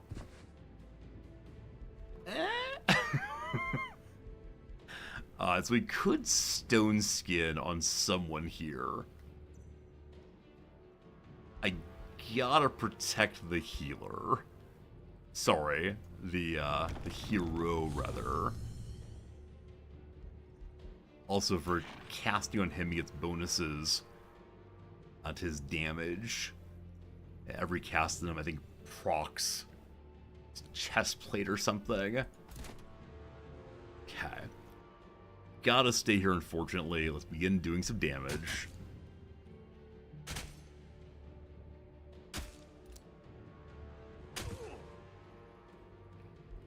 Always fun when things don't quite go right.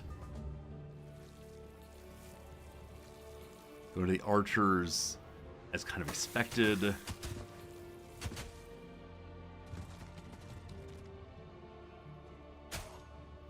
We're fine. Big Boy scooted around for reasons I don't understand. I guess he had the flank there. We're all very happy now. Everything is good.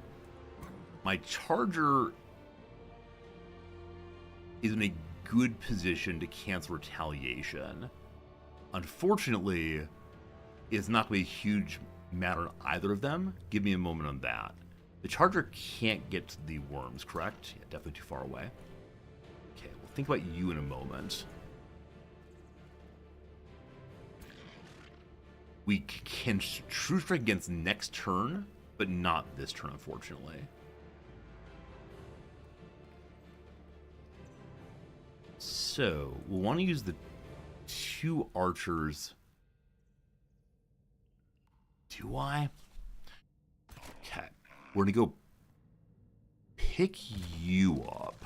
Removing the retaliation so the archers can shift out without taking damage.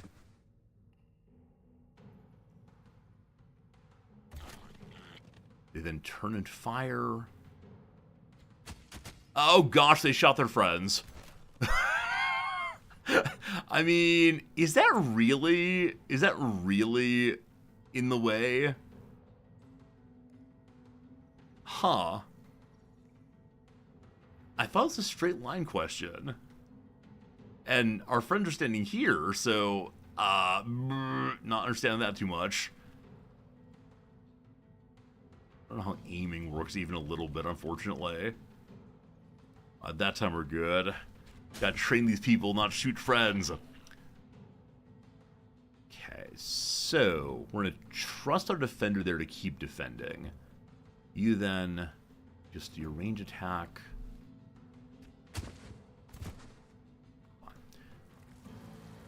I'm feeling pretty in control now, but I want to continue blasting just to make sure. I should have done that before attacking. Yeah, because I think we got one more damage possibility there if... yeah, it's only one more attack, but still. Alright, Charger Guy.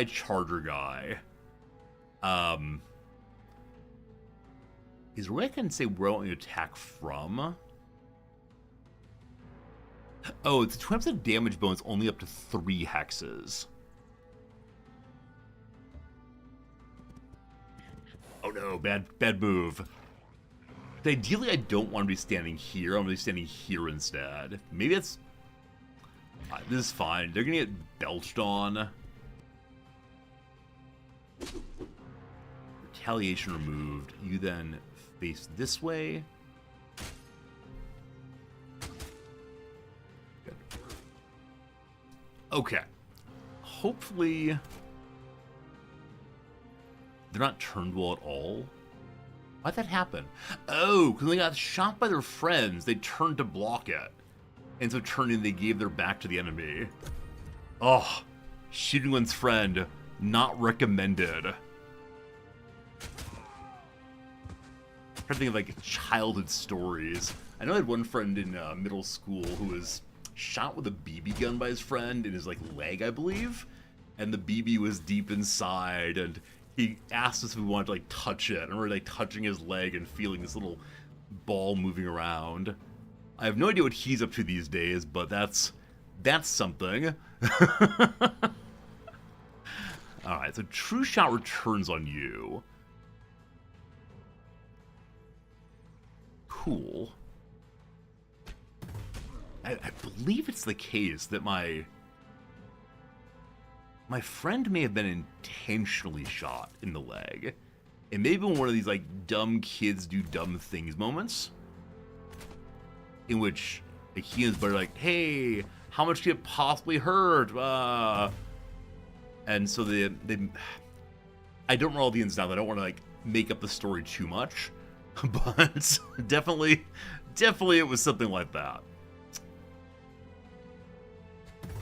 Craziness. How does it hurt? A lot? I mean, I think it does hurt a lot indeed. Charge again. That's not the way I wanted you to go. Well, I was hoping to do the maximum distance charge. Do children still play with BB guns? That's still a thing? Because, yeah, I mean, in some measure it feels similar to jarts. I guess jarts, the lawn darts, or jorts? The darts are jean shorts. Like, jarts strike me as being, even if used correctly, they'll potentially hit someone and harm them, or like the BB gun you can potentially use in ways that are safe and so on. Airsoft now with plastic pellets. Okay. Got it. Airsoft. I think I've seen those. Friends, an hour's passed. Been live now for 3 hours and 30 minutes. We got time to a little bit ad break right here. Time for 3 minutes of talk about airsoft and doing the crossword. So, no, I'm nearly certain that airsoft is illegal here in Japan. There's great concern about confusion about weapons, and then also the status of that kind of weapon in Japan, even toy-like ones. As I mentioned before, I've got to sign off on my CO2 canisters, promising to use them for only the making of carbonated water. So that's how it goes. You're remodeling your kitchen and found your old BB gun. Where was it, Raven? You're remodeling your kitchen. Was your old BB gun in the wall? Did you hide it from someone? I don't know. A muddy enclosure, maybe a mud hut, let's see. Causes to cave in. That's me to a road, I suspect. A sty is full of mud, of course. It fell behind a cabinet. I don't know how that happens. Like, I don't mean to say in any measure that you weren't using your BB gun correctly, but how did it fall back there? Cave is to relent. Area, not acre. I mean, you can have like square acres, but still. Courageous is ballsy. Ballsy. Okay, so some kind of model is paid to be seen and heard. Like a convention model, maybe. Safer sex. What's it down here? Thunderous sounds or claps? Have another go at it. Retry, redo. Sports model, maybe? Sports model, possibly. Sounds in the backing track of Beyonce's Ring the Alarm. I said klaxon, sirens instead. No thanks. Uh-oh, no thanks. Huh. Pleasantly chilly. Pleasantly chilly. Pleasantly chilly. The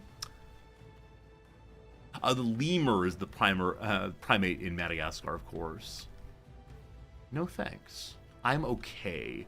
So not a spokes model instead. There we go. Spokes model all the way. A crisp is pleasantly chilly. There we go. Opposite of a writer's block. A press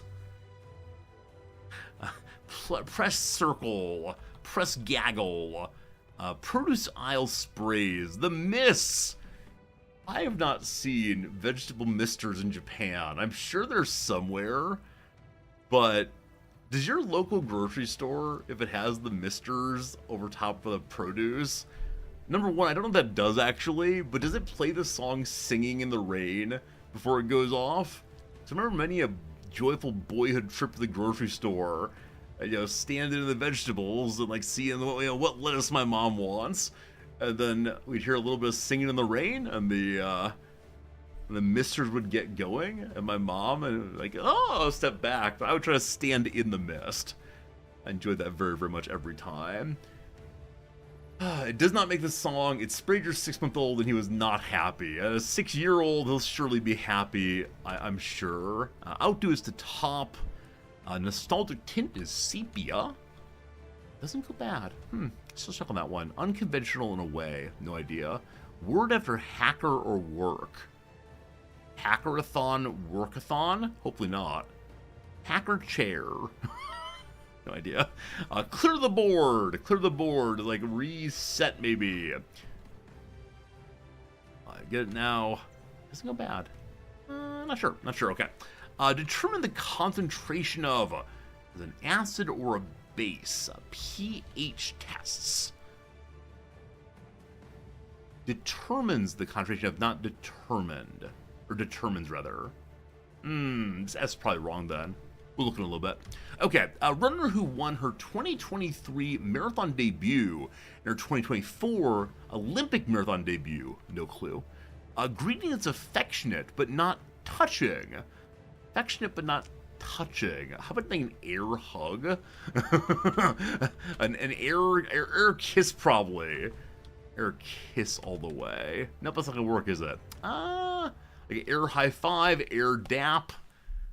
A lot of air things one can do. Vietnamese Lunar New Year is Tet. 3 more back to the game. Sponsored content.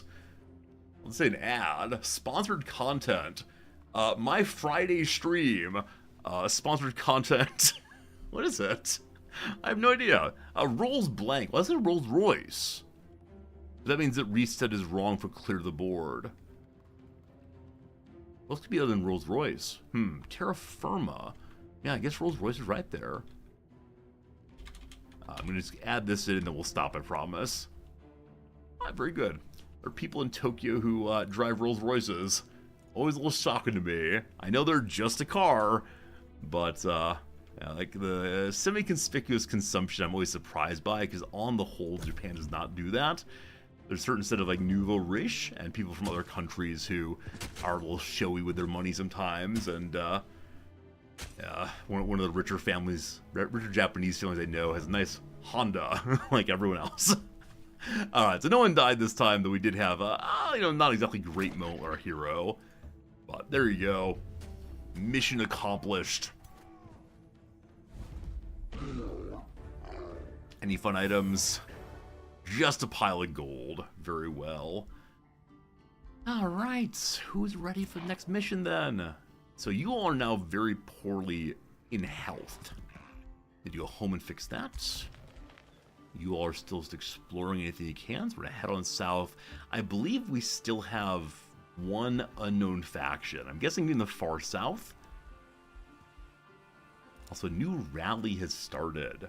We can borrow some troops from our neighbor.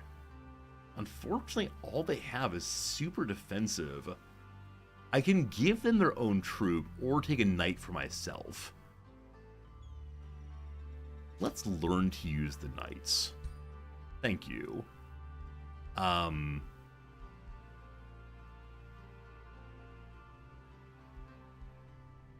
believe there's a knight close to the capital already. Is that true? Where was that random knight? I thought there was one. Well, we'll find him eventually. Maybe his next turn. Alright, Cedric the Spellbinder / Entertainer's leveled up. This one, better defense and such. This one we're down to Mass Curse. The curse now affects all targets in a 1 hex radius. I mean, heck yes, obviously yes. In so doing, we're not doing the Frost Curse, but Cedric here is a real bad dude. Real bad hombre for sure.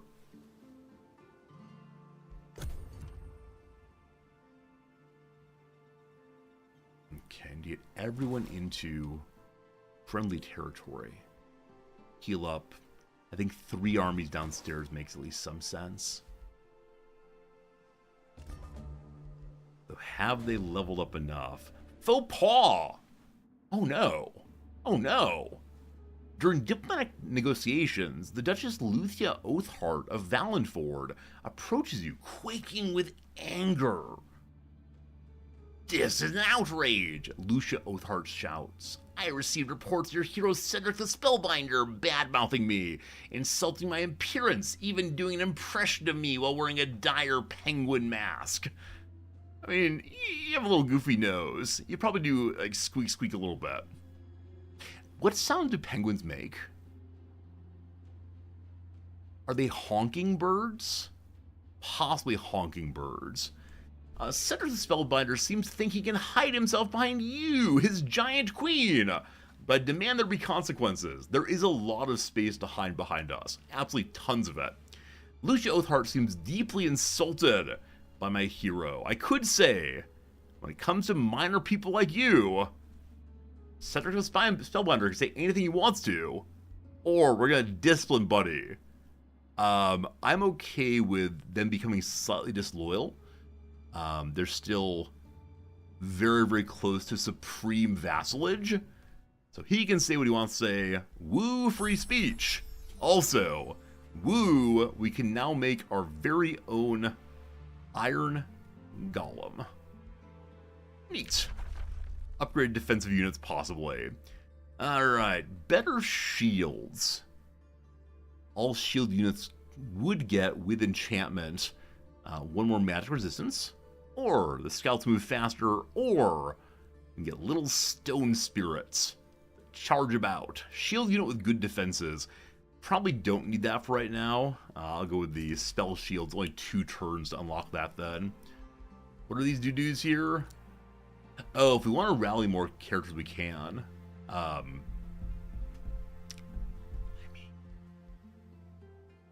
mean, I'll hold off on it for right now. Okay. This is Spare Bannerman who needs to join this army. Good. 1 open slot here. Melee range healer. I'd like to have 1 more archer in this stack. Ideally. And so you make an archer. We'd have a Town 3 Citadel before we can get the Iron Golems take over for defensive duties. Fine. So next turn, we're going to pay money to finish that archer. I'll go ahead and move this army back to pick him up. Good. And you are moving back just to heal. Absolutely. You are doing the exact same thing.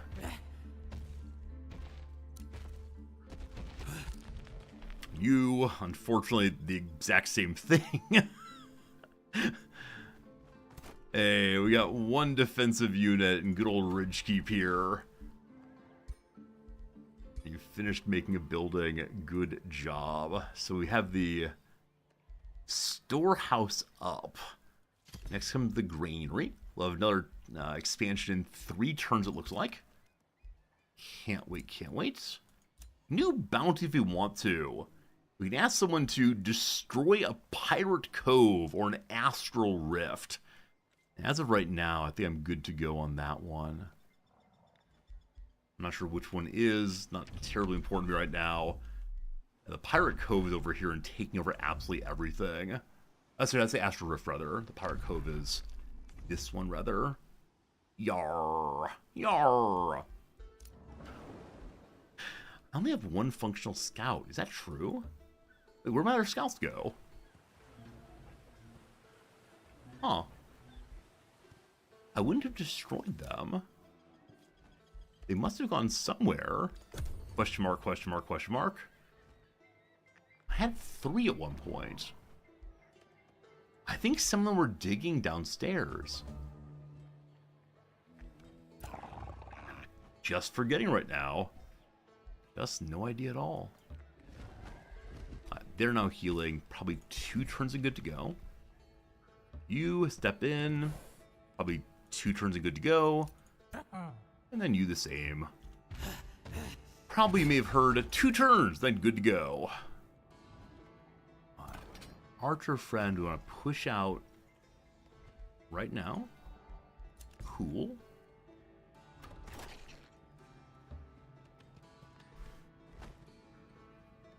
Okay.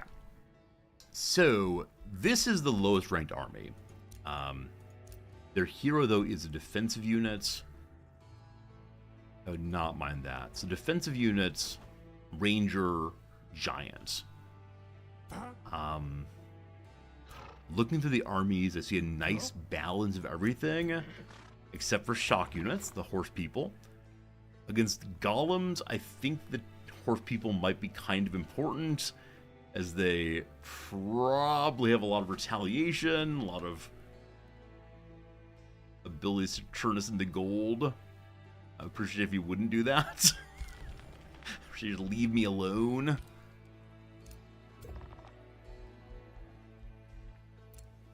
I don't know.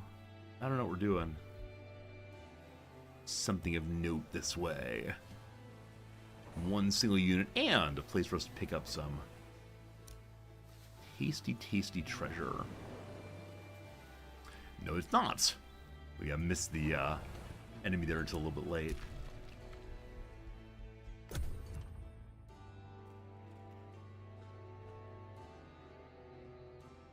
I thought I had purchased another horseman.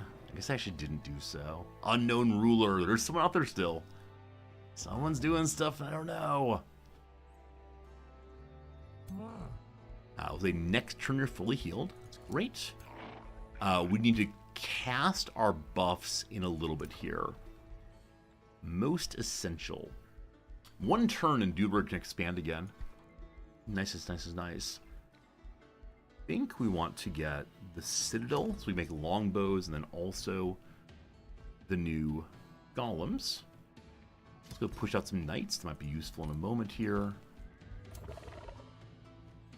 You continue southwardly. And our goal is we do not want to fight anything except for the big battle once we're healed, unless we have to go around in circles and get healed over and over and over again. You just camp and defend. Out of money now. It's alright. We can get some more troops soon enough.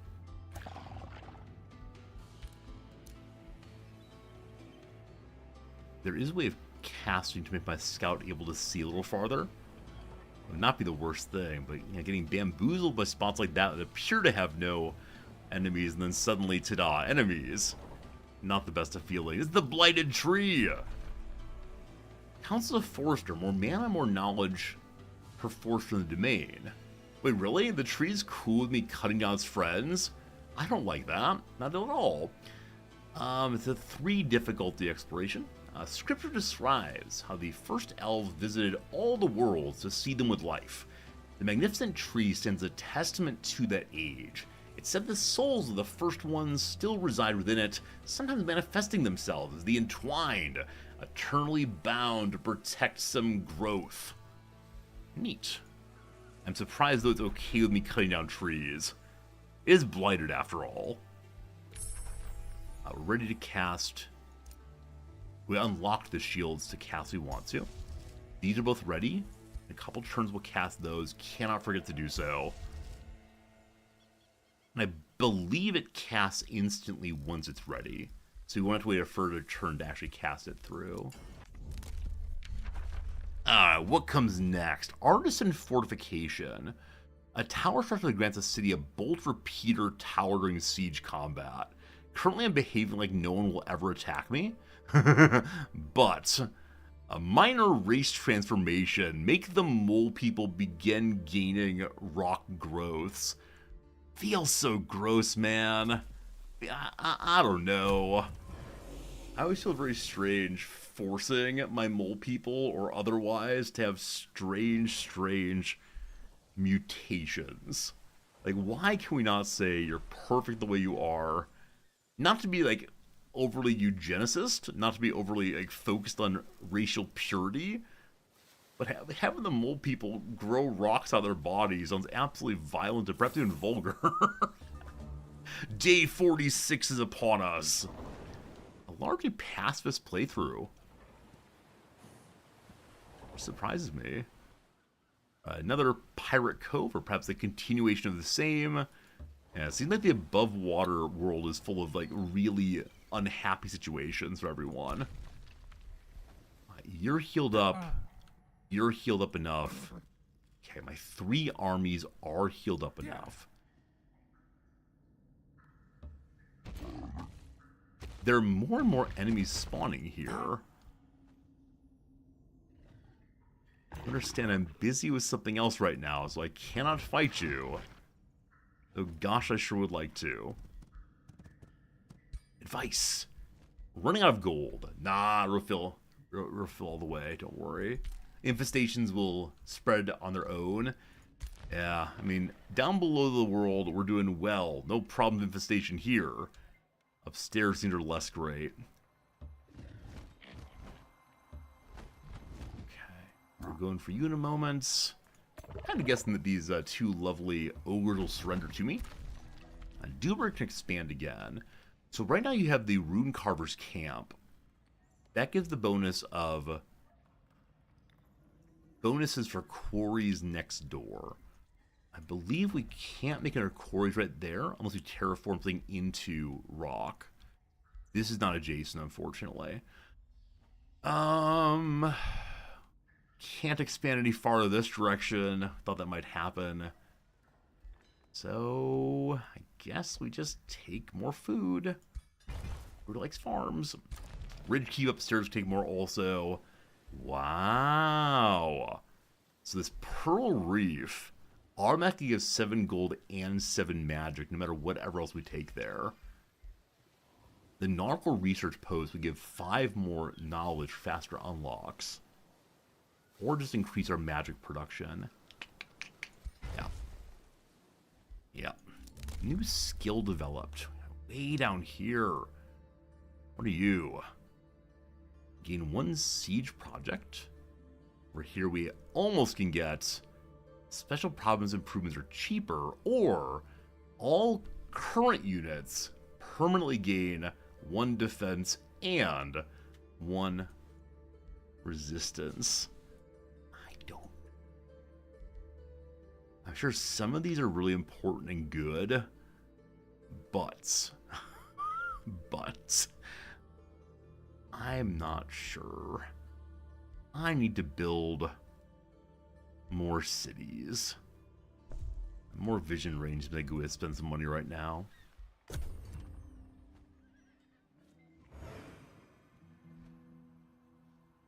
When I see things like this is 3 skull difficulty, I really don't know what that means in terms of the strength of my armies. We'll see. Digging too deep. Oh no. Bonding with the earth and its riches, you witness an underground tragedy.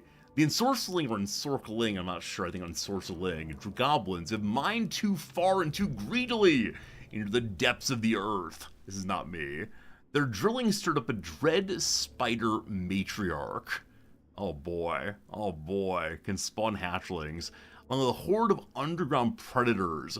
Now these menaces are stalking the gold vein, killing the workers. The encircling goblins one by one. Will you shield the miners of the gold vein from the attacks of the dread spider matriarch before it's too late? We get material if we do it. Some mystery bonus. Now, I can say their treasure and the miners will be rescued. They were sinful to be greedy. Let's learn their punishment, or their fate holds no interest in for me. I will help. By the way, we've taken one quest. Wouldn't you take another quest? How about a second quest, the treat? We're gonna go save some miners after the golem battle, I think. A message from our friends, the heads. They want us to do something for them. How about a quest, thank you. I'm going to capture some swamp trolls up in Ridge Keep. I have an interest in studying and preserving the different specimens growing on each world. Capture the swamp troll in your Litherite Pokemon capsule. This is below that city, but right next to my territory already. Sure, get that real soon, thanks. Duberg made a knight for me. I'm not sure I want you to go. Just rush here for now. Is there a point in running a an army with no hero? Or should one always have a hero? Yes, and you should always have the hero. So my intention is to stand, I don't know, like 1, 2, 3 in attack? I don't quite know how you bring other troops in. What's this? The Army of Iger. So they don't have a hero with them. Now we'll see. Alright, General, you lead the pack on it. Almost never in hero squads. Yeah, makes sense, I think.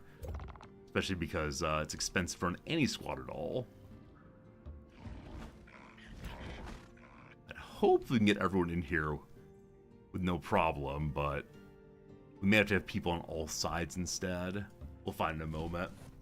They're good as Minutemen to deal with immediate threats, so I'm definitely leaving people at my cities. But past that, I'm less sure. You definitely will not die doing this. Safe battle. Please don't make manual combat here. Hey! Someone has become a elite unit. Someday a bronze golem. Copper to bronze. Slowly but surely they're leveling up. Ring of Regeneration. Tier 2 ring. Awesome. What do? Heals 10% of HP as temporary HP. And, awesome, heals 10 HP at the start of every turn on the world map. So we have actually healing on the world map without having to run away. I love that. It's tier 2, and so upgrade to awesome. She still needs one more tier 2 item. 2 more tier 2 items. Closer and closer. Yeah, world map healing is huge. Huge! Absolutely huge. So the other item we have here was what again? Just resistance, I believe. Stat resistance. Okay, that'll go on my tank character, I believe. Or I can destroy it. I have 205 points. I don't know where that all came from. I'm very pleased about that, though. It is time for me to make something else for my queen. She's getting very close to finishing her Collector Desire, which gives 600 more Binding Essence to make even more items. And Equipment Mastery, gain 1 HP per item tier. Wow, so 2, 4, etc. As level 4 Torso can't be beat. So an open slot. I should fill the open slot before I upgrade her boots. Wouldn't it be great to do both of those? Alright, so trinket, trinket, trinket. Trinket, trinket, trinket. No bonus infusions yet, but we already have one of these horn trinkets. Go and give her this arrowy evil pendant thing. Alright, so casting points up. Only tier 1. True Sight, tier 2. You can see invisible units. And then bonus combat points, I love it. Not the world's best. Not the world's best, but good enough. What do we call you? We call you the Arrow of Truth. Oh, good name. Okay, next turn I'll be done. That didn't cost all of my points, did it? And so, you only make one at a time. So next turn we'll have to make boots for her also. Okay, that's been dealt with. Head on down to here. Scout ship, gonna just keep scouting south. Only about halfway down the world. So many continents still to explore. Hello! Hello! This is not one of mine. Silder Iceberg Porter. He is evil. So, we are the only pure good folks out here. There's Rizza Burba. Berber Rizza, rather. She's not fully evil, but that's not great. A new contender for power in this realm appears before me. Tell me, giant queen, Fjoldator builder, you master or pawn? Only a cautious greeting. So doesn't hate me a lot this time. You're the second best of the groups. You're 2, 3, 2, 3, 5, 2. So, yeah, middle table throughout. Iceberg Porter's a weird name. Currently at war with Riz Orky. Alright. Just, here's some money. Let's be friends. Thanks. And by friends, I mean please don't attack me immediately. Thanks. What am I gonna do with you? I don't know. Just stay there for now. Iceberg Porter. I've mentioned before lettuce clubs. Have any of you been part of a lettuce club? It's definitely a high school, college kind of thing.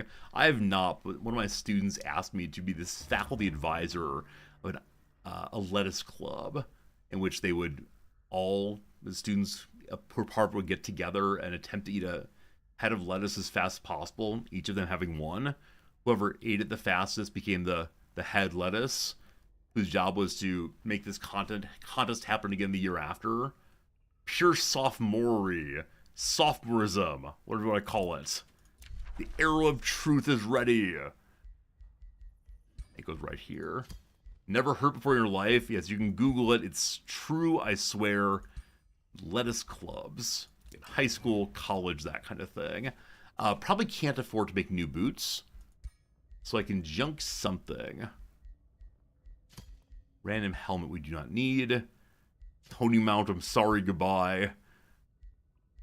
Smelting down a pony. I expect it's actually factually, taking off its reins and the bit and so on, smelting those down. If not, the horror. Pure horror. Alright.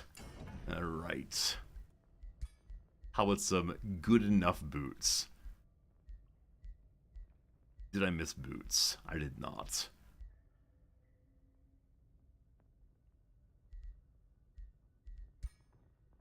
those fancy rubies. No possible damage or ability infusion yet. The basic ones. HP 50. Defense 110. That's all I can afford, I believe. So we could get up to, yeah, tier 4 if we had more of the binding fragments, but I'd want to get those. Like, maybe this thing, which is resistance, defense, health, tier 2. Sure. All right. The blessed boots. The blessed big boy boots. She's a big gal, but it's okay. She's happy with the big boy boots. Next turn that's done. Fantastic.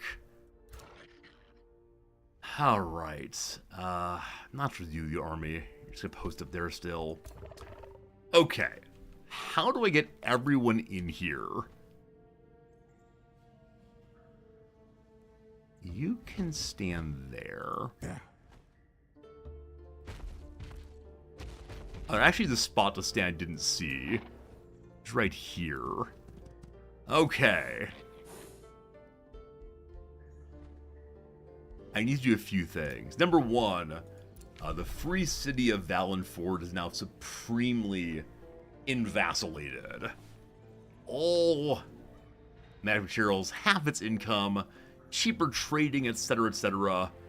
Next, if we want to, we directly integrate it, but for right now, I'll trust it to be a good buffer state. It has held the line here, and will do so for a long time, I'm sure. Oh man, that's some very nice things, compared to my garbage city over here. My garbage city has so little on it. And they took a quarry for me. Oh boy, what am I even missing? I mean, gold there, cool. Gold there, cool. Yeah, a lot of gold to grab, I suppose. Okay, so that's message received. Hello? Hello? So Berber Rizza, who's still at war with Iger Henchever. Berber Rizza is still the bottom of the heap on everything except for diplomacy. I am number 3 on military, at least. I've been building up military pretty well. We'll see how it goes. Berber Rizza, I don't know. You want some non-aggression or something? She has silver tongue fruit that leads to Whispering Stone thinking more people like me. Got it. She has 3 items.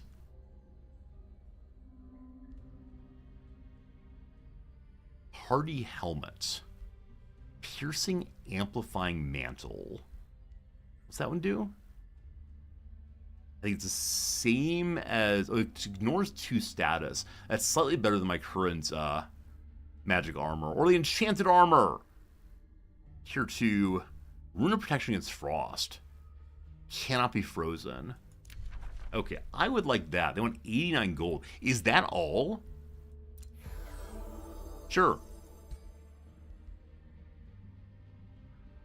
Did I accept? Apparently I did. Cool. Resources, you have just mana, unfortunately. If I can buy items, they're so cool. Okay. Nice to see you again. Someday we'll be friends. The boot's ready next turn. We need to cast our spells now. What's the cost on spending all of these? So positive 75. Cast the other one. Better blades. Positive 42. Hey, we're still positive. That's great. Hey, Livingston, good seeing you. Intention on doing Victoria 3 when next patch drops. Yes, Livingston. I actually have a Google document I can show you if you'd like to see. I haven't shown this recently. Hey, it's the Floby. Where is my Google calendar? Oh no. Oh no. Alright, let's see. Calendar.google.com. Yeah, here you go. You can see what's coming up soon. Absolutely. And so, what day is it? June 17th. Yeah, we got CK3 on the 28th of this month. The next month we have Stellaris on the 5th, apparently. Too fast of a turnaround. And then going into June, the Victoria 3 DLC is already on the schedule. So yeah, absolutely we'll play all the games that come out. If you know a game that should be on here that's not on here yet, let me know. I'm really, really bad at planning ahead. That's why we do have some sponsored streams next week or so. And past that, I'm not sure exactly what's happening. Possibly because of my error in understanding how time zones work. I might put my variety stream of the week on Friday, and then do the sponsored on Saturday, Sunday, which again is like normal stream on Sunday then. It'd be weird. And then more sponsorship through here. Friends, taxes are coming. If you've not done your taxes yet, do your taxes.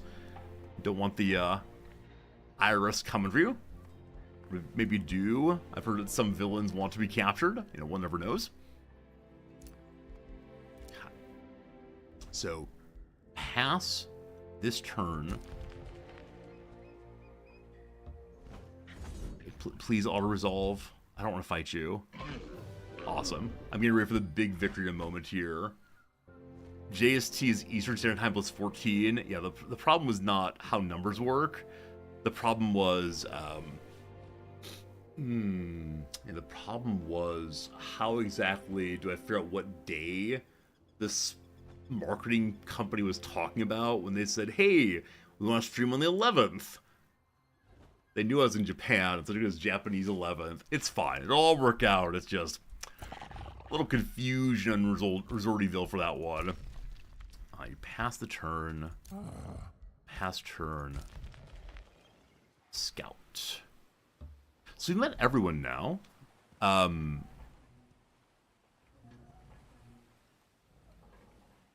wonder what beautiful places are left to explore.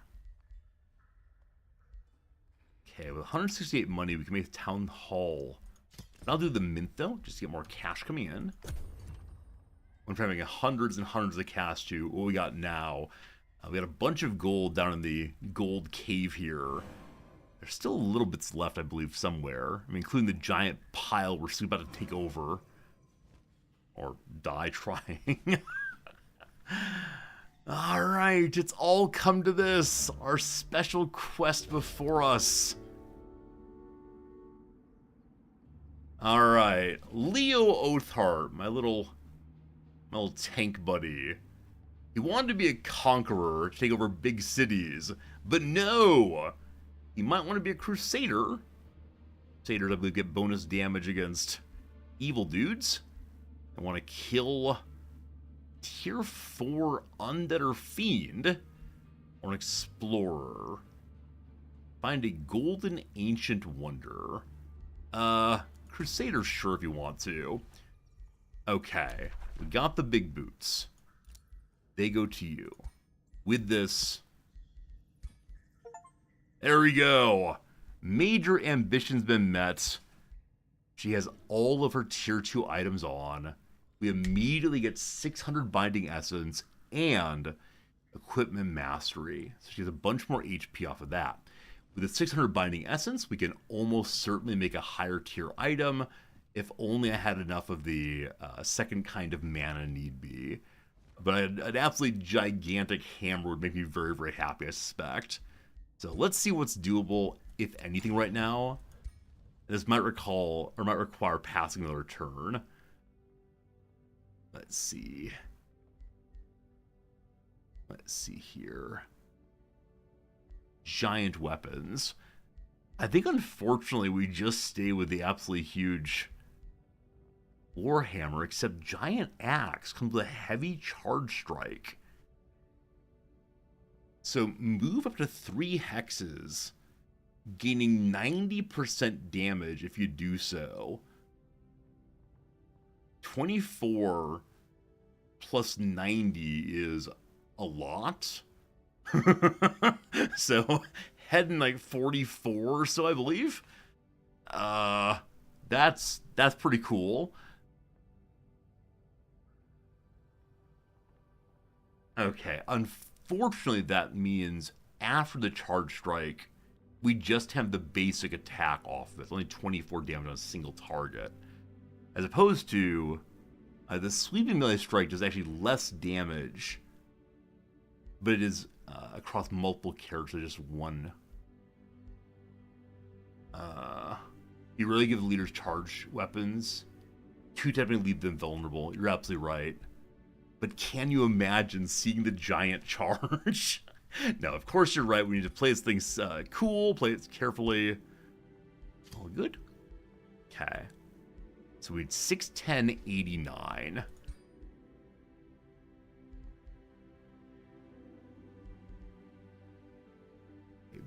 Base attacks have a chance of marked. Lowers evasion. So less likely to miss. Inflict bleeding. Oh my goodness, yes.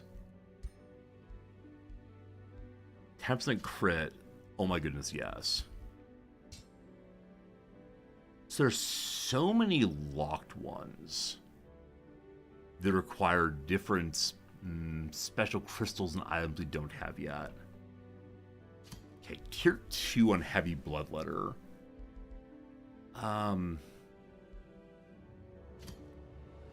Okay, the moment we go for tier 4, we need 100 of these to create the tier 3 plus items. Now, if I only go for a 1 instead of a 2, I can do this. A tier 3 item that has better damage or retaliation, which retaliation does hit all enemies nearby, not only the one. Yeah. Or we can do the marked, which makes it more likely to hit. No, I think retaliation damage is cool. Okay. A tier 3 item. Our first one of these. I don't know if it's better to save up more of the binding fragments to get a tier 4. No. Don't be too greedy, Roy. Don't be too greedy. What do we call this thing? We call this bleeding and crit. Bleeding and crit. The Bloody Basher. Oh, it's a good name. Good name, team.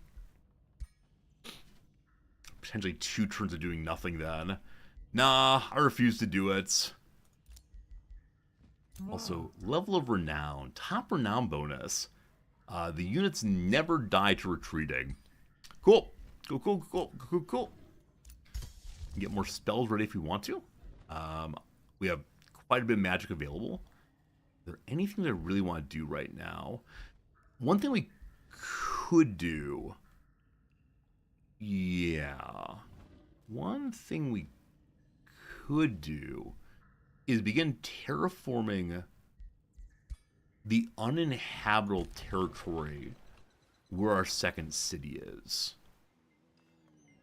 And turn it all into mountain, which is inhabitable for us. Yeah, let's make it all inhabitable mountain. See how it goes. So magic button, summon the rune Stella. Good. Okay. Well. I think it's time. Research first. And now, here. Maybe? 1 second. We have enchanted armor to use. It's frost resistance. I don't think we care about that right now. That said, do you have armor on already? You don't. Better than nothing. Cool. Okay. Here we go.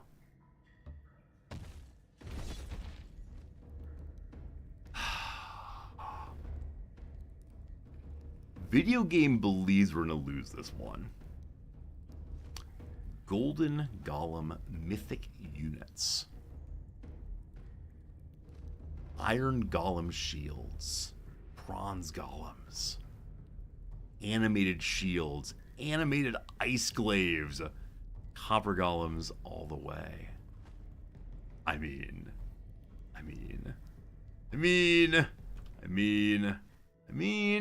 let me just save real quick here.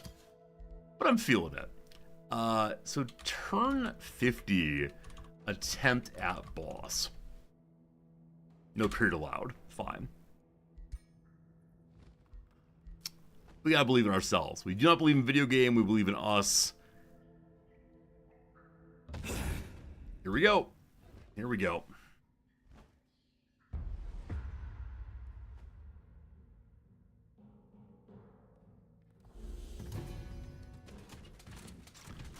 These look absolutely amazing. I'm definitely gonna look through some troops real quick. It'll be our turn. Wow. So we learned that the person, the Midas character of this world, who's desperate for more and more and more gold, somehow bound her soul, or no, was bound inside of a golden golem. So one of these, most likely the greediest person who's ever been. What do the golden golems do? Enemy melee attackers have a 60% chance of becoming gilded. And guild means if they die, they're stunned. Is that forever or one turn? That better be one turn. And then when the unit dies, you gain more gold.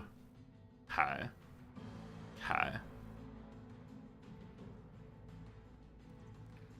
And golden retaliation. When in defense mode, has unlimited retaliation. Ooey! Gilded Cleave. Bonus damage to cavalry and such. And large units. Well, good luck, Giants. 60% chance of inflicting gilded also. And then Strike Gold. Deals damage to all gilded units at 3 hex range. If any are killed, gains more HP. This seems like a let's just fight with range kind of fight, possibly. So that's the big boys. The bronze golems, melee strike, weakening cleave, again, bonus against larges. Over here we have the iron golem. They appear to just attack things and have high defense.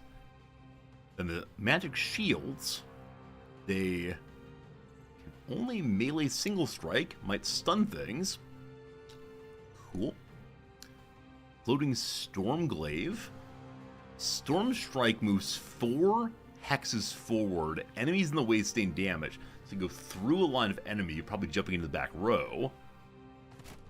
Have we made a poor decision today? My sense is, yeah, probably. Now here, an animated lightning sword. Cool. And lastly, some copper golems at the end. Alright. I did bring my caster hero, didn't I?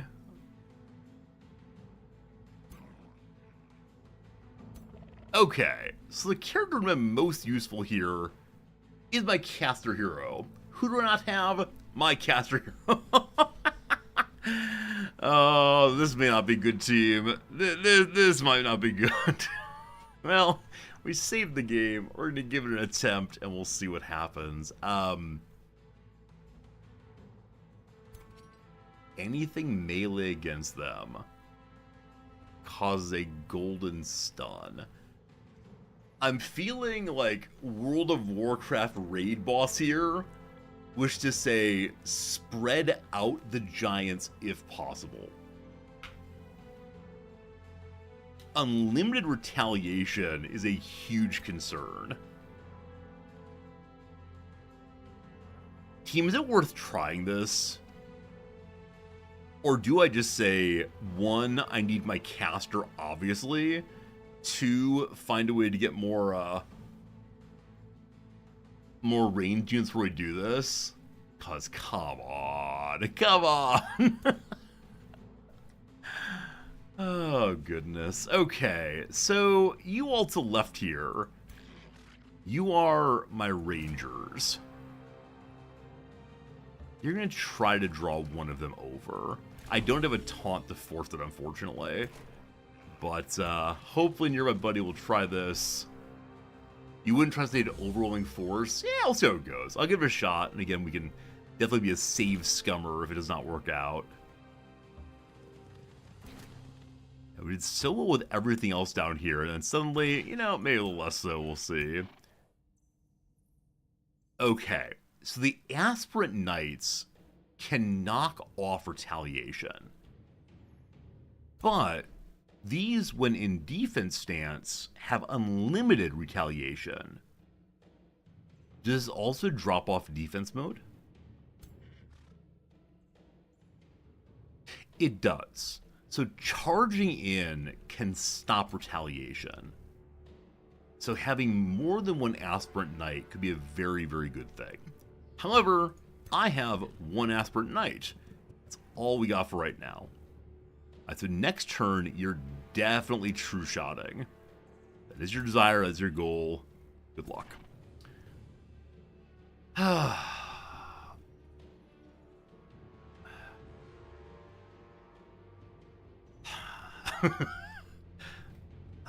Okay, these are large units, and so my pikemen will do more damage against them, but they'll get retaliated against over and over again unless I charge first.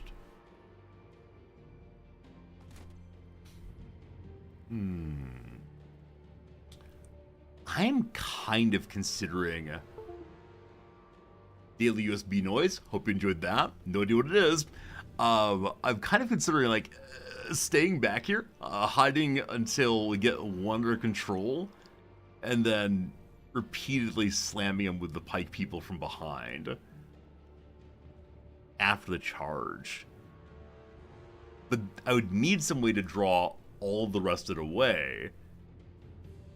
I can slow some units with the giant rock throw, or by summoning my magic sword.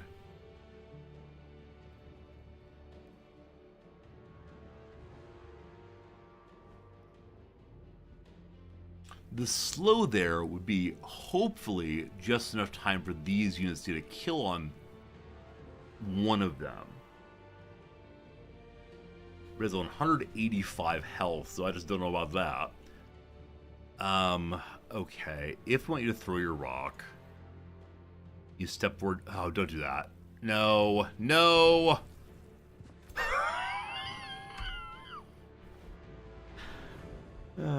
Friendly fire, friendly fire, friendly firing your rock. I haven't done that in a while. The right click to cancel definitely throws the weapon instead. Okay, let's talk through this again. Welcome to battle with your host Resorty, who is needs to set up again. Alright, very good. I know what I want to do. So you went into the thing here. You all set up on this side, I know full well. You went side by side, right here. I talked about using my cavalry to charge on in like a crazy person. Archers both go behind, but not too close yet. Cool. I may should move forward more to draw this one in, but I'm not sure how it's going to go. We'll see. Okay, that was the entire bit of what we did before how it goes. Hello, Blame. How's it going? Hope we're doing well today.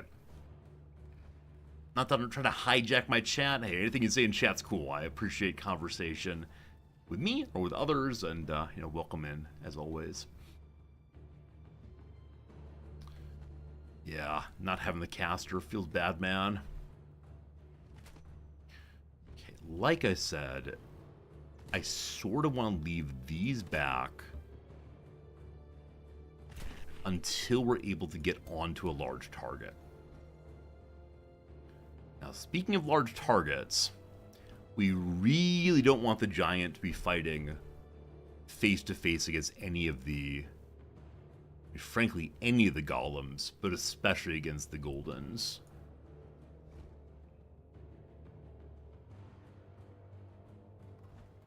Yeah, I'm going to fall back this way, I think. You tried getting into Hard Iron 4, tried out the Civ a couple times, got hard stuck in Dominance playthrough. I don't know. I mean, I don't think I've ever actually done a Dominance playthrough in Hearts of Iron. No, I think the thing is about Hearts of Iron is you can't take over the entire world. It's not that kind of game. So in Hearts of Iron, take your wins where you can and play more defensively than most other Paradox games. How would I say here? Okay, so you, despite your ridiculous flying mount, are a defender. So you're gonna go here for right now.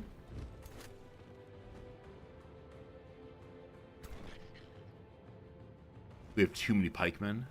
Like, too many low-level pikemen, frankly. I think this is a fight where you are well rewarded for army composition. This is probably true for every fight, frankly. But, yeah. I think it's been a case where we're going to play a little bit today and then recognize, well, next time we're going to do it a little differently. We'll see, we'll see. Oh, you're playing Civilization. Ah, I see, Bladman. I'm sorry. I misunderstood your question. Yeah, I think Civ's a lot of fun. We're not facing the right way. Civ's a lot of fun, but it is indeed a game where you gotta learn some stuff, and it is a game where you can play dominance if you want to, and just smash everybody, but you don't necessarily enjoy yourself playing that way. Or at least I have not enjoyed playing that way too much in Civ. I like playing an econ, and just building up bit by bit. Leo, I don't know what we're gonna do with you, man. Just, like, face this way for right now, shields up. Okay.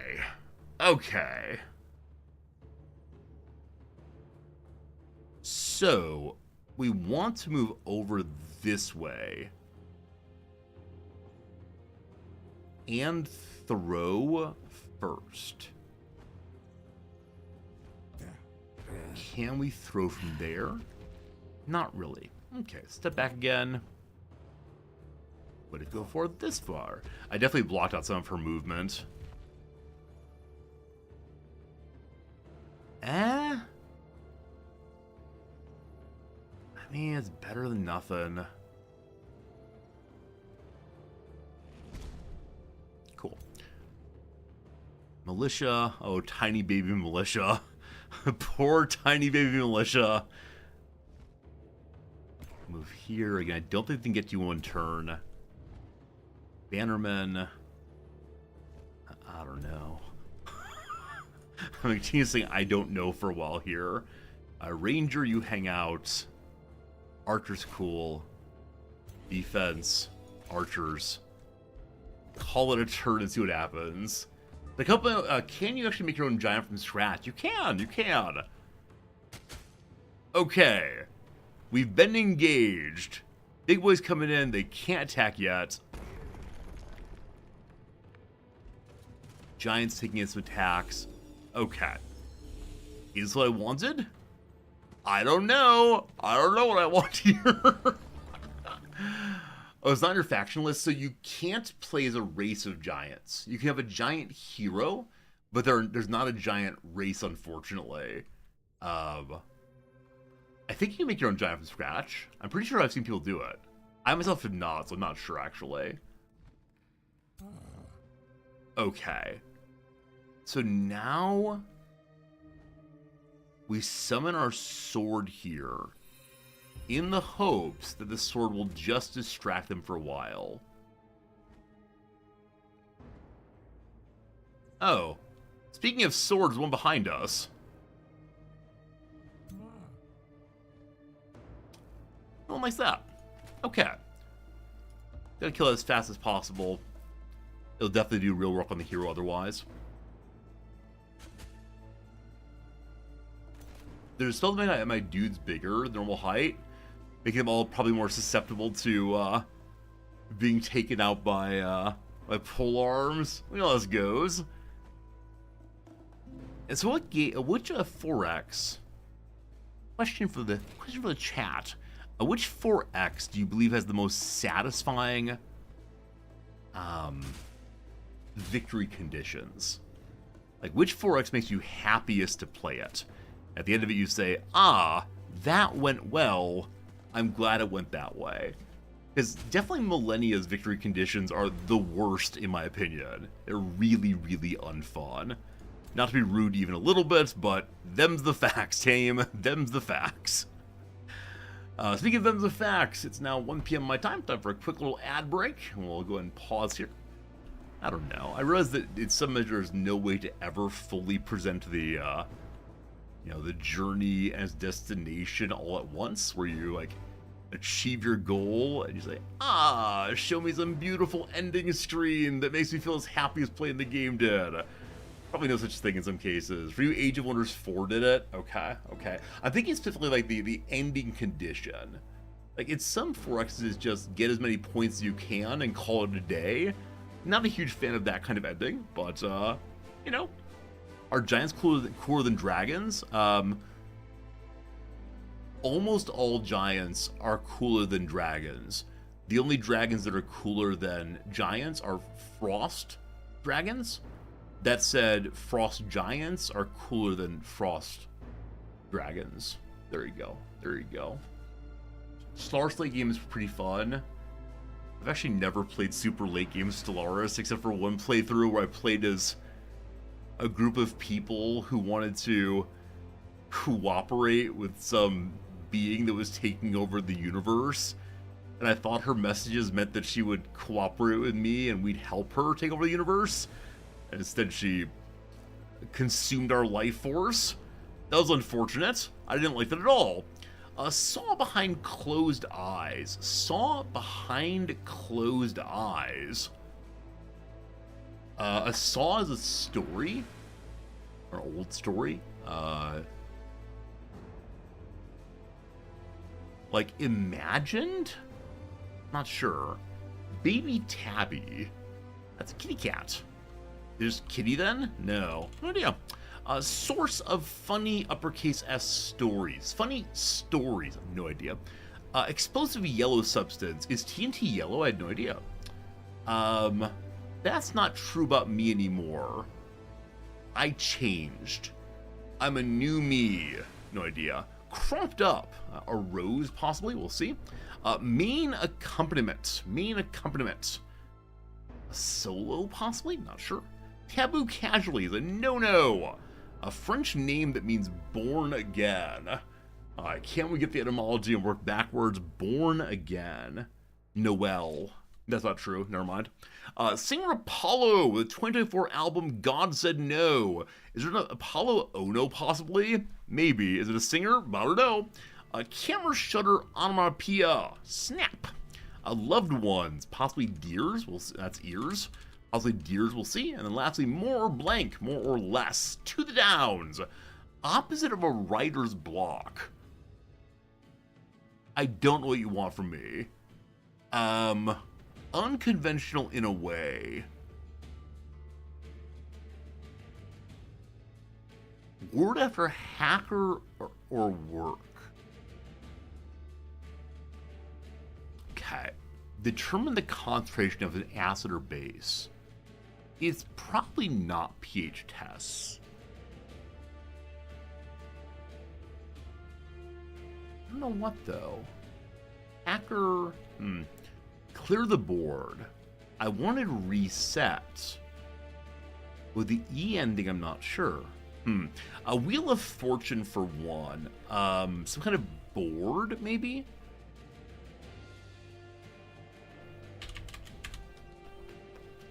Wheel of Fortune. It's a game board. It's a spinning board. It's a lottery board. No, it's not. That's a word board, right? You have the... Oh, I have no idea. I'm missing something. Faceplant. To fall over. To eat it. Man, this phrase I hate. Like, to eat it means to collapse over. I think it's not in currency, but the crossword loves it so much. 3 letters to the yellow substance. Yellow explosive substance, 3 letters. Don't know. Sorry to have missed you. Like, next time. So, Ono is incorrect. Apollo something else? Is Apollo Ono a sports person, possibly? This is a real question. Is Apollo Ono like a swimmer or a tennis person? Maybe. Stores in... a speed skater, thank you. Stores in Spanish. Stores, I'm not sure. Forum overseers, the admins. Ready to insult the mods, but not quite. Took inspiration from, relied on, not sure. 2 more than back to the game. Siete Dias, that's a week, Samana. Last one for now, a cherry discard. We throw away the pits. That's the pits. Very good. We have 1 hour of gameplay remaining. See what we can get done in this 1 hour. Probably lose this match right here. We're going to try our best anyway. We're going to bet my giant gets focused and immediately gets turned into gold. I have suspicions. I mean, the thing to do would be to have Hero Militia run in and hold the line. And then have Leo, allegedly my best defender, with 80 health, get in there and shields up. Alright, brother. This is what you're here for. I wonder if there's a way I can get characters who are immune to gold to hold the line for me. If you retaliate, you'll take 52 damage. Hoping yellow explosive is uranium. That'll be funny. Be funny stuff indeed. Alright. Backline sword. Backline sword. You're gonna stab something. That's 60% chance to get gilded, man.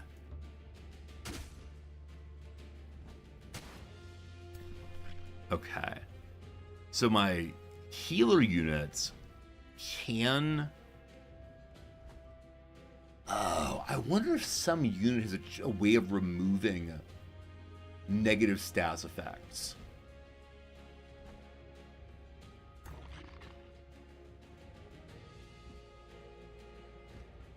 Leo removes negatives off of enemies, not off of friends. I bet there's something like that would be very helpful.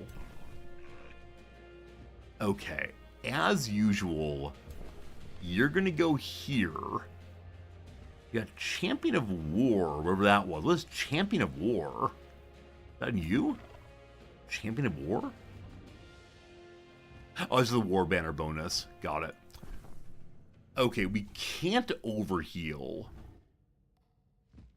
They're just gonna walk past and have the healer, possibly. So, I think you're just defense mode up. Now the archers can do some damage here. 100 here. They wouldn't dare just walk and attack the archer, would they? 4 damage. Okay, this is definitely not the way to win this fight. Of the many possibilities, this one is not going to do it. Okay, on this side, I have 2 defenders. One is rank 1, one is rank 1. Okay. You just need to hold them in place. And you're already there? Okay. You can probably get a kill. The archer will move forward, fire. I can have my horse dude knock retaliation off of somebody in a moment. With the open slot up the middle, we can knock retaliation off the middle one. Now, if I do that, there's no spot for the giant to get in. I'm considering moving the giant here with a healer. One healer here I've already used. Other one's there. If I can have the giant peel off a bunch of troops, the giant plus the healer should be able to take out some of them. It's just the Gildeds. So I do kind of wonder, is it Gildeds first or Gildeds last?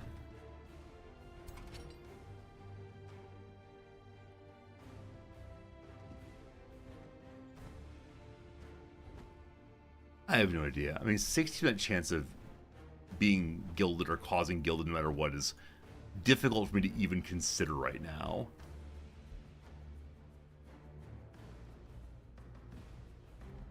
Okay, let's work through our characters. Who else we got? Right, this archer. I want you to step to the side. Fire. It's under defense. Nice. And so now my basic defenders can get a kill there. Good. Good. One enemy unit down. I believe that the enemies here are immune to morale breaks, but wouldn't it be nice? Alright, so unfortunately this enemy group here is polearms, and so I don't want to charge into them that much. I kind of do, but still. So I'm going to leave them here for now, figured out later. Copper golems here. I want to move the copper golems in to take that buddy out. This is Lucas. Alright, Lucas, if you don't move, you can true shot. If we can roll true shot crits.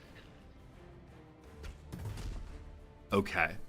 He now has a 20% chance of critting next turn, I believe. No, sorry, it's critical. Wait. What's your ability? He has an ability that stacks crits, I believe. It's either crit chance or crit damage. I can't remember which one. Anyway, next shot he does something better than before. That's a lovely thing. We're going to cast damage here.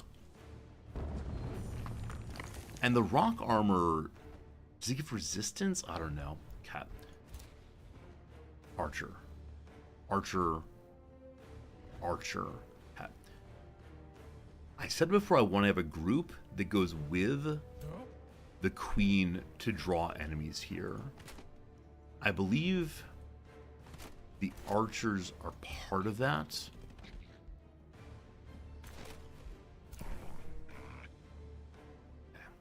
We have a healer here. I'm not going to get a healer with the queen if I want to support this front. But there's only 2 enemies here. So I'm going to move this healer with the queen. And then you all... I'm going to jam up the middle here. Just in hope that these enemies don't come through and attack my healer. That's the whole turn. I think we're all going to die now, but it felt good to plan anyway.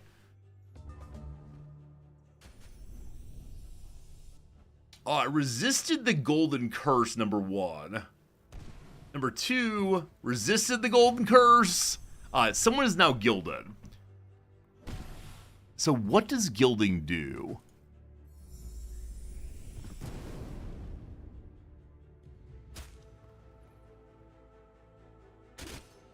Go hero sword, go. So one of my heroes is immediately gilded.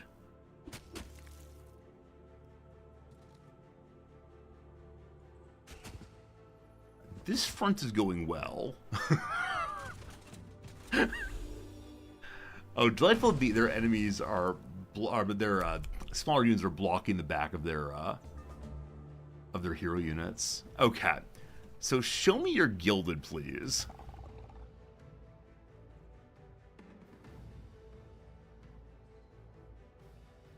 Friends, is this a permanent effect or is it one turn?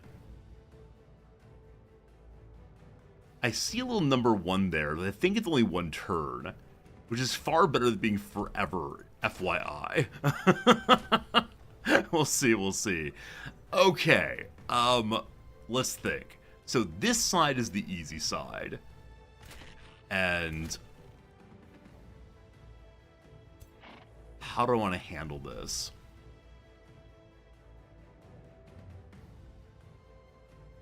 If the hero shoots from right here, yeah, not enough damage, because only 1 shot. If he melees, he attacks repeatedly.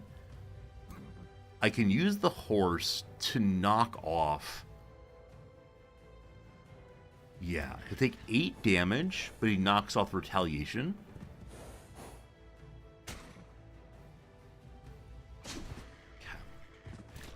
And so now I have archers almost kill them, or I can use my melee to get in there, and again, also almost kill them. Hopefully a crit. Hopefully a crit. Hey, there's the crits. So he now, there we go. So killing an enemy with a crit, that was the goal, is you then get 30% chance of crit. He already has an inborn 20%. So that's 50% chance of crit, I believe. As crits do 20% more damage. So he really builds up in a big way if you can get the rolling started. Good. Okay. Archers.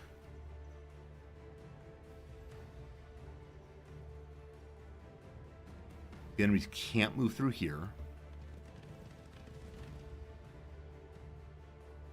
Might sunder the armor. Didn't. It's okay. A Pokeboy is moving back here. Not that strong. Defender's moving forward. All about it. Flank damage. I believe it's the case that if we attack here, our shields are still facing the large ones. Does that matter? I have no idea. Or do the large ones like walk in now and cause real problems? Our retaliation's off. Probably made a mistake by putting 2 defenders side by side here. I probably needed one of them. But dealing with them. Okay, Copper Golem. I want to get you in on the big boys.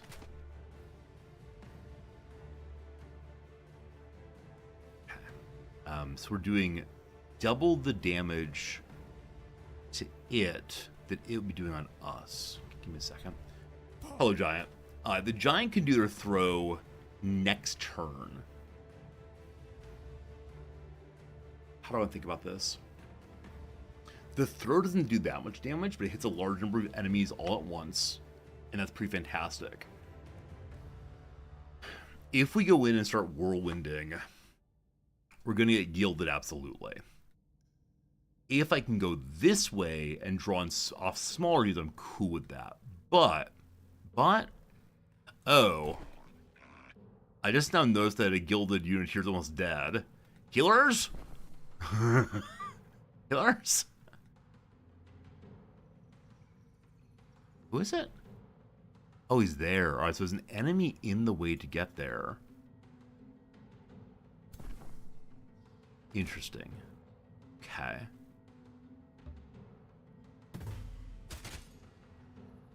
This will work. It consumes a,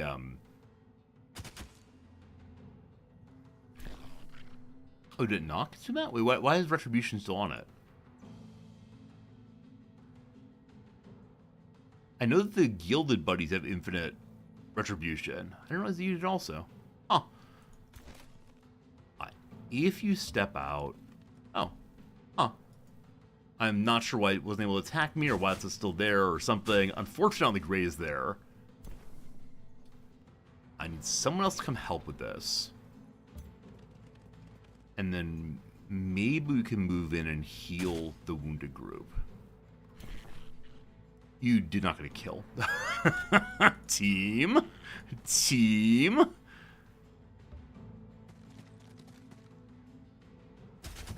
Okay, way too many units for that one, unfortunately. Now, healer... Okay, the healer here can no longer get in the corner. I thought they get in the corner, oh no. So, I probably should move the... I couldn't move the healer in because there's an enemy in the way. Well, Militia Buddy, you've served us well for a very, very, very long time. You probably die now, but... Either that or throw a healer in. Okay, tank healer, here we go. Inso casting the heal, they put on their ward also. I just kind of like flip-flop, because ideally I wanted the whole arm person in there. Who knows? Okay, this healer is then going to try to go with our hero, but on the way, she's going to heal the gilded fellow and hope that he de-gilds. I don't know how that works yet. We'll find out eventually. Fialva, here you are.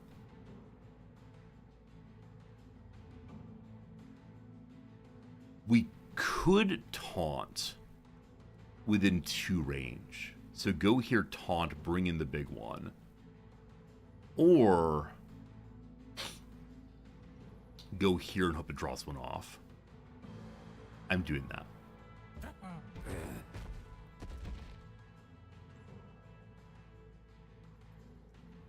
Next turn we throw if it doesn't work out. You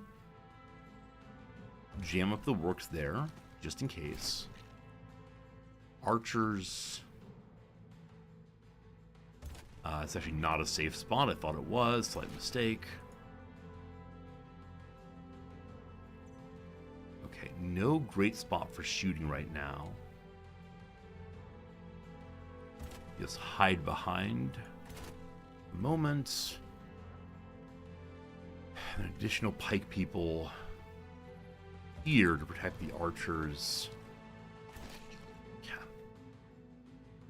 On this side of things. Like, even if we manage to get down to just the large golems remaining, I don't think there's... Like, it doesn't feel any safer than otherwise. Cool crit there. So that's the turn. Okay. We still have a tremendous amount of casting mana, but very little combat casting left, relatively speaking. I'm going to put Stone Skin onto the healer here. I really don't want them frontlining, but I think that's how this thing goes right now.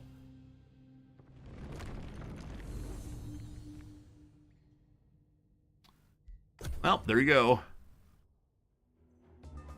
Okay, cool. Guild is only 1 turn.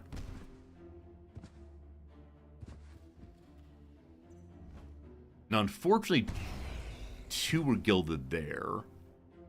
And I believe a unit's dead.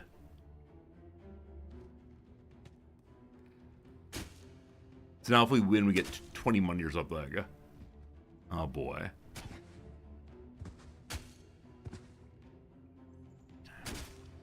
We're absolutely fine with some units dying.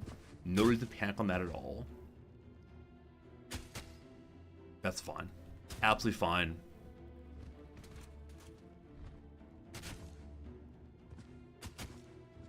Oh, if I can just get my queen behind. You're going to come also, correct? They are. They're running in a very strange direction. I don't know why that happened. I thought they were going to come down and help us have more targets. Yeah, giving the queen a single target feels pretty bad. And she can't throw in melee, so I will deal with her in a moment. We can get a kill here pretty easily, actually. I'll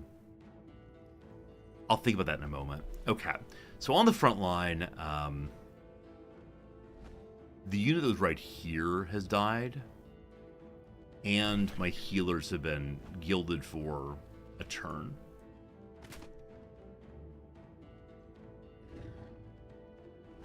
Ways to stop retaliation when their defensive stance are none. Now, are you not defensive? So I think they have only 1 retaliation. Yeah, they only have the 1 retaliation to get through. I'm going to hold this line for right now and think in a moment. So none of the enemies here have negative effects. These do. Again, you have the ability to steal a negative effect, get health back, and cause 12 damage to that enemy. It's immediate adjacency, though. It's the only one right on him. Okay. Exactly, Blue Moon. I need to stop the retaliation with a shock unit. I only have the 1, though. I can't decide how to use them, unfortunately. That's sad. That's sad. We're going to do one of these against their shield. Look, we're in the back line. Woo! Big hit, big good. Cat. Healer here would be super nice. Unfortunately, I only brought the 2 healers. And I probably need to heal the healer here. And so we might lose one of our defenders there, but we do have another one to help out. We'll see. Okay, healers, healing, healers. I pushed the wrong button. I pushed the defense button, not the heal button. Oh.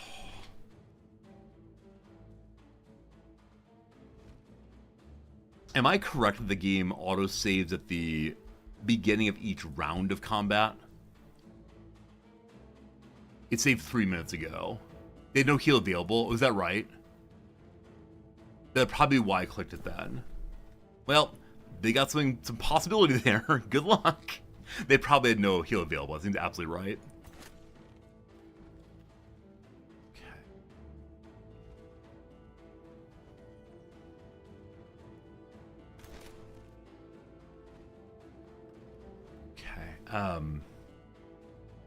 They're all around this buddy. This is the best chance. Oh, Graze. I graze into a crit. Graze into a crit I can't complain too much about. And then you archers can shoot the same and almost get a kill. Except the crits. Wow. Wow. These are all the crits have been saving up, apparently. Again, I wish I could reverso here. Instead, we just walk in from behind. Another crit, don't mind if I do. Okay, your true shot's up next turn.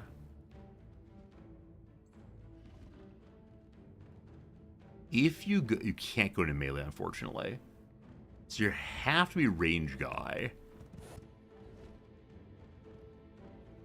Oh, interesting. The bonuses to Fortune is 2 more turns. The bonus to crit damage is permanent, it looks like, in this fight.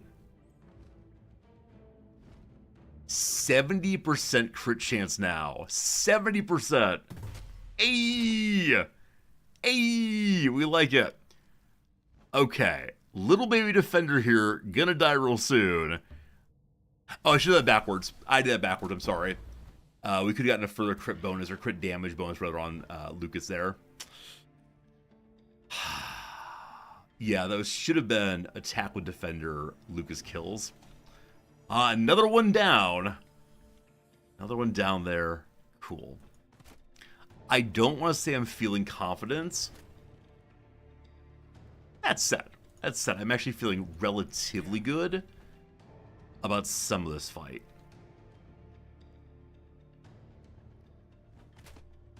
Okay, I'll take the retaliation on my queen. Yes.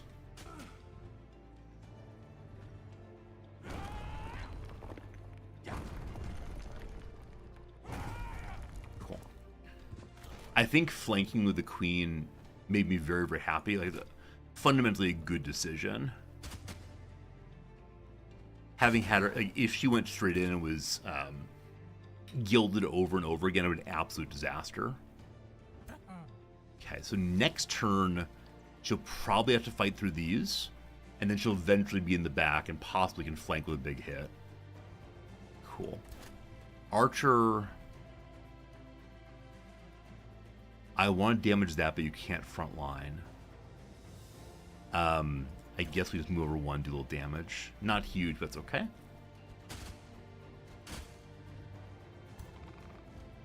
Okay. Flying Leon. Sure would like to do some damage. But I think for now we continue just to shields up here.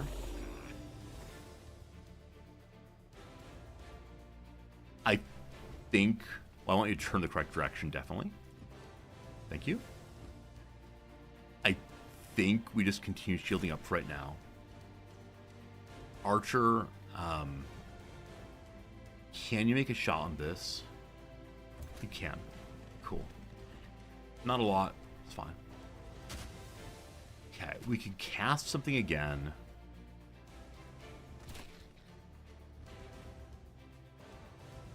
can't kill the iron golem there. We can't do anything there at all. Who's been most weakened? Okay, in the middle there, there's a non-big golem.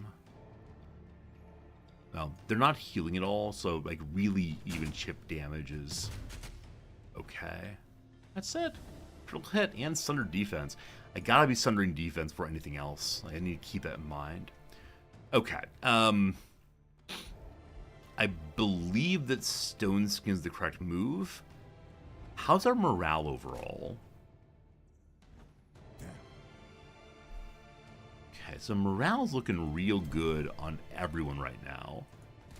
I'm probably going to lose this healer. Frontline healer was probably a bad decision. I had a reason for it at the time I did it, but still not sure. Okay, this might be foolishness. How much damage? 24. Defense mode drops off. So again, using this can stop the endless retaliation on the copper golems. I just need to be slow in how we use that. For right now, I'm going to Stone Skin you, which might be a waste, but good luck. Also, more Star Blades. More physical damage every cast. Only 50 points left. Alright, let's see what happens.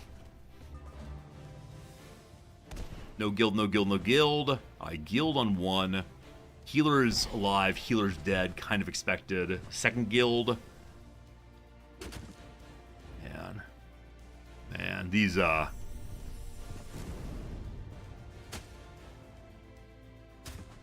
guilds.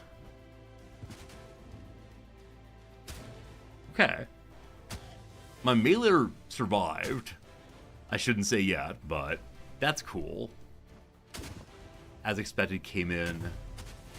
This line was really unfortunate. We'll see. Okay, we have one healer remaining. I'm so pleased that Brother here didn't die. We'll get to that in a second. Okay, our healer's frontlining again, but in a less terrible way. That's these polearm sweeps or something else. Had I had more basic defensive units, I would have, or I should have just gone in and held the golems in line instead of clumping so much as usual. What I should have done is, I mean, I guess the way I was thinking at the time was that I had, what was I thinking? I was thinking I could potentially pull two of them off to the side, but all three went to the same place instead. And so it wasn't working quite the way I was hoping for it to, unfortunately. We'll start with this side, which I know what to do on. So, Sunder armor, please. Hey! Cool. Oh, cool. This defense is now removed. They have 3 defense, they only have 3 now. If you strike it, it's not a kill. You don't get the kill either. The combination should get it, though. I should have taken the retribution on my... Yeah, on the queen instead. It's fine, but still. Okay, you get the kill. Now, in this case, I could use my Rock Blast to get the kill? No. I was thinking about unpinning the queen so that she could go and start throwing stuff. But just Hulk Smasher is the way to go. A bit of a waste of a turn. That's okay, though. Okay. That shield pinned. Good. Right, in the middle, then. Frontline healer can heal again. Who do I care about more? I believe I care about this one more.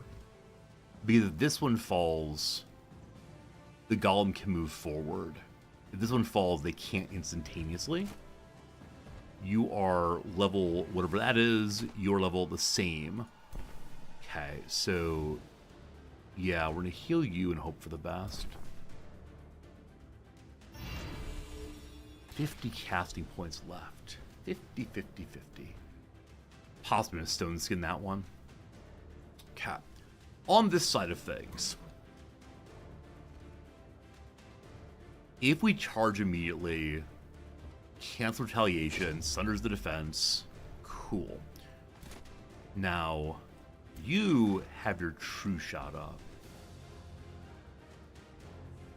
Only 20 damage, but ideally I want to get another kill on him. Is that going to happen here? Not yet. Not yet, I don't think. But we'll see. Let's see. 12 damage, no good. Yeah, we don't have any big damage dealer, and again, the golems have nigh infinite health, we'll say. Okay, this, I believe, makes sense. Yeah, so a crit from the back.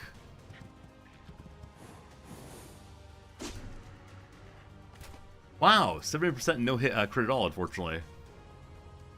That's no fun. Okay, retaliation's off, so you can just attack here with your one little buddy. They still have stone skin going into the next turn.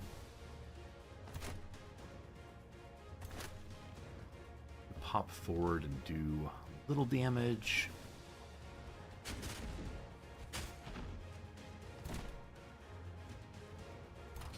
Still at 3, but 4 negative defenses. And you're available to do the same, or we put you in behind. I think it's better for us all to go in behind together. So we'll try to finish this one off. The goal here will be next turn the hero gets the kill to give us additional crit chance, I believe. Okay, Leo could steal this debuff. Remorse. Oh, interesting. So Remorse is stacked on them every time they attack him, with a chance at least. So remove all of them, deals 12 damage, and heals.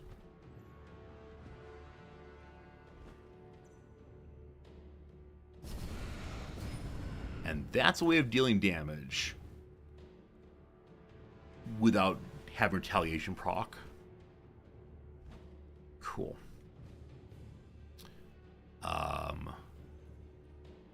Might have been smart a long time ago to shift the archer over to help push in. But we'll continue just poking.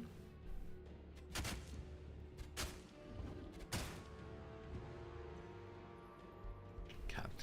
I'm going to armor up 50 points.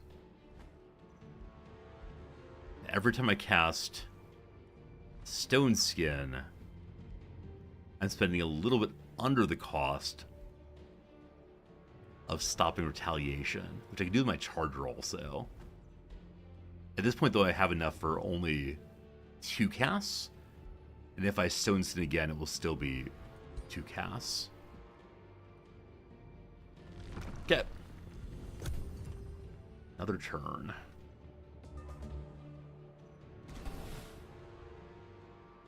Gilded but alive. Gilded but dead. Man, that AoE, those big damages, anything gilded, my goodness, that's terrible. That killed my healers. I think that was an immediate healer death there. Yeah, they having healers at frontline at all? Bad decision. Alright, so so we lost 2 that turn. Most distressing. At least we're gonna get a bunch of gold at the end of the turn for the a bunch of gold for all the dead units. Okay, do you get the kill? Well, at 40% critical chance, so good. More fortune, so up to 70 again for 3 turns. I look forward for you next turn, true shotting to here. I hope it's in range. That'll have to be 2 turns. Okay, so we've finished this front, which means what?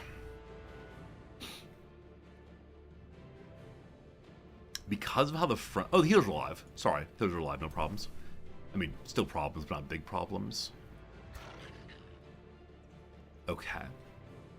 The knight can charge in and knock off a retaliation.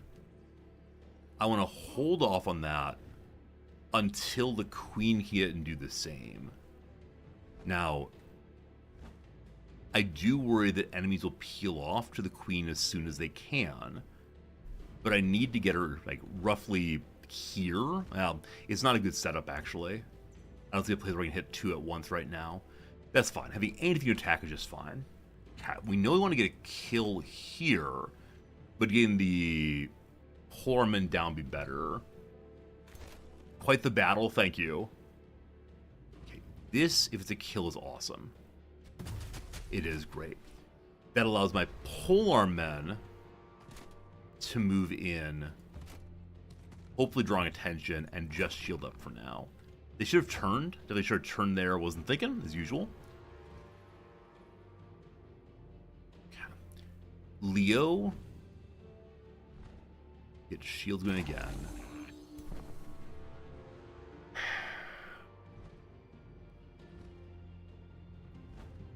So I believe that these gilded ones here don't actually exist anymore, or exist in a way where I can walk onto them.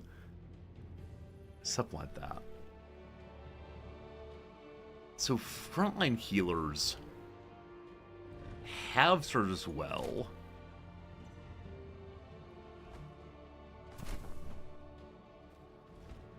But I think need to step out.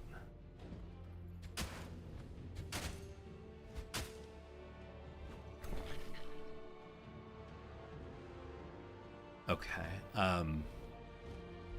If we cast Stone Skin, we can still do 2 more anti-retaliations. We're Stone Skin the hero here. We're moving the healer. Please don't die. Fine. Happy takes damage. You'll then shield up here. Got to keep the hero alive. Okay. Archers, we're going to jam you here also. And then... I mean, that's not the... Copper Golem's getting very, very low. No, it's not. Instead, a bronze one is. Closer and closer and closer. Okay. So, who is available still? The queen definitely is. I worry about the front line falling. And so, do I worry enough, though? So I was going to say, these pike people I'd like to have in the back. Pokey, pokey, pokey, big damage. But if the front line falls, that means the back line isn't really a back line. So I think I have you shift to help this way. Maybe. Maybe.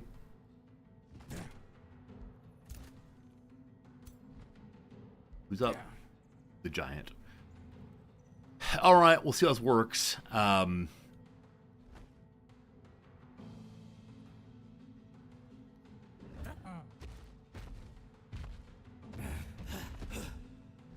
You all, despite being gold, are dead.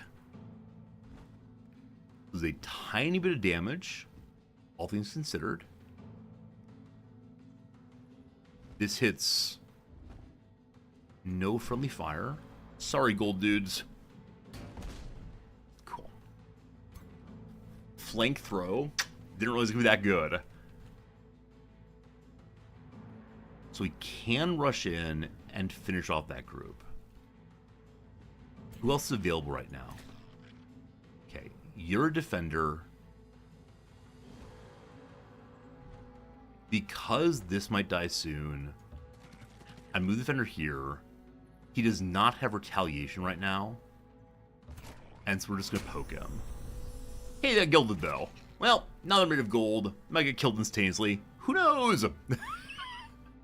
Archers, coin flip on a kill. Alright. Didn't quite work. Actually, it did. One shot got through. Alright, so another kill. All that remains is the gilded ones. I believe we will win this. And I believe we'll save at least 2 heroes. Third would be even better, but we'll see. Okay. The knight is still ready. The knight I need to save.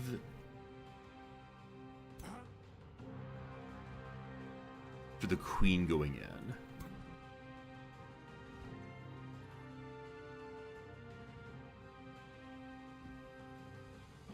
We'll see. I don't remember the queen too fast. Boy, oh boy, oh boy, oh boy, oh boy, oh boy, oh boy.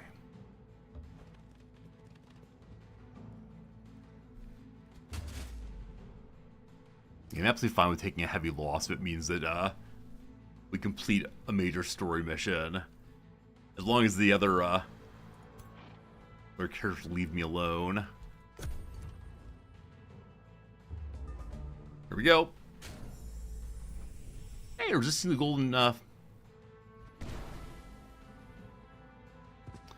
Okay, so resistance to the golden curse, then immediately a death.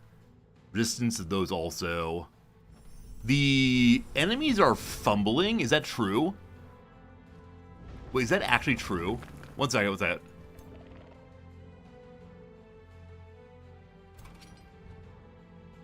Their morale is going down. I didn't realize that the golden golems had morale. Ooh-wee! Now, these two are not in defensive stance at all. These two could be charged with impunity. This one I have a problem on. So, I want to get my giant into this position, which means I want my charger to go here and attack. That's slightly too close. Sorry. Here and then attack. Can't get there. Here and then attack. How do I order them to attack in the correct position? So annoying. Well, this will work. I'm attacking the wrong one. Ah!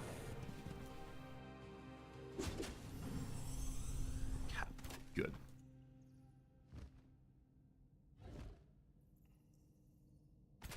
You're still gilded. Shoot over the top.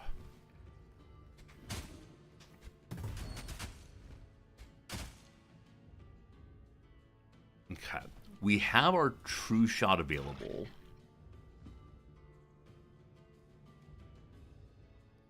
Not in range of anyone, but barely, I believe. Wait, wrong one, sorry. The true shot is in range.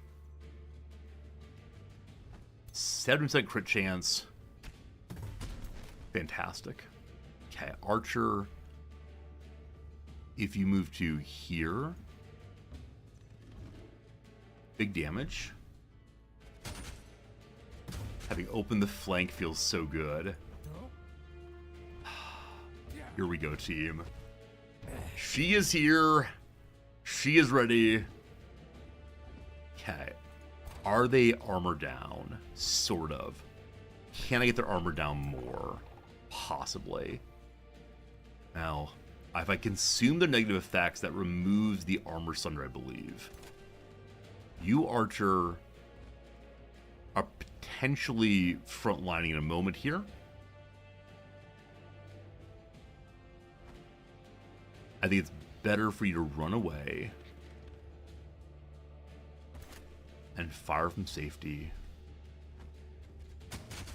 Good. Healer, your heal is up. Or we can try to sunder defense more on the middle one.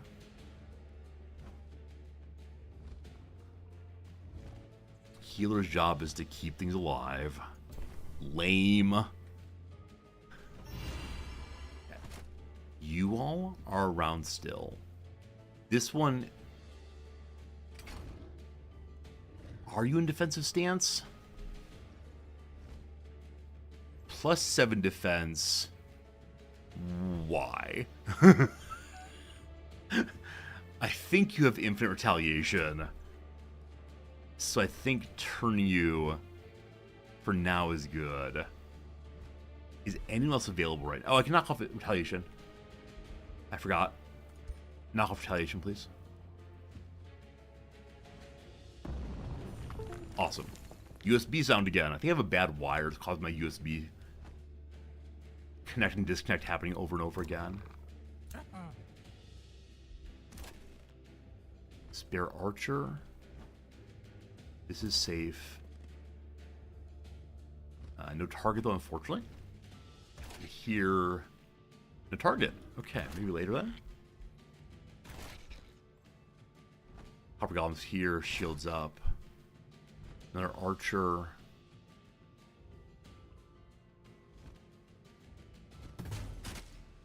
Good.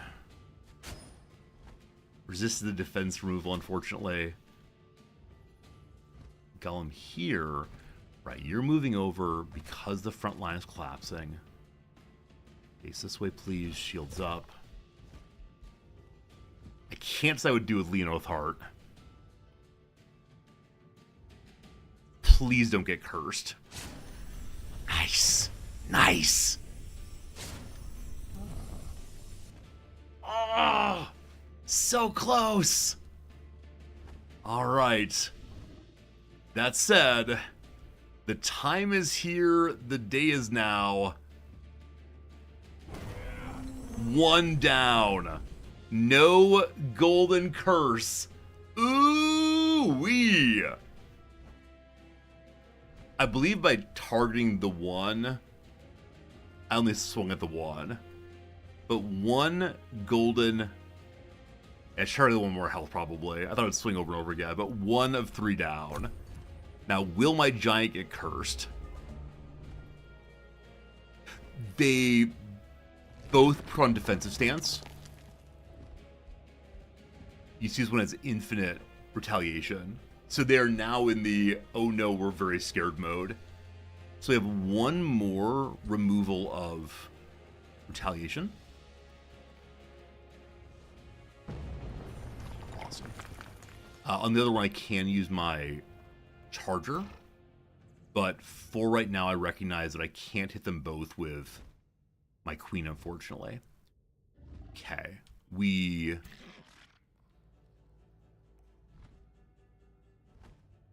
can do what best here? Okay, Oathheart, if you move to shooting, you currently have 70%, yeah, crit damage, or crit percent. Please don't hit your friends. Thank you. Oh, no crit, though. No crit, that's too bad. Okay, archers, just do your thing.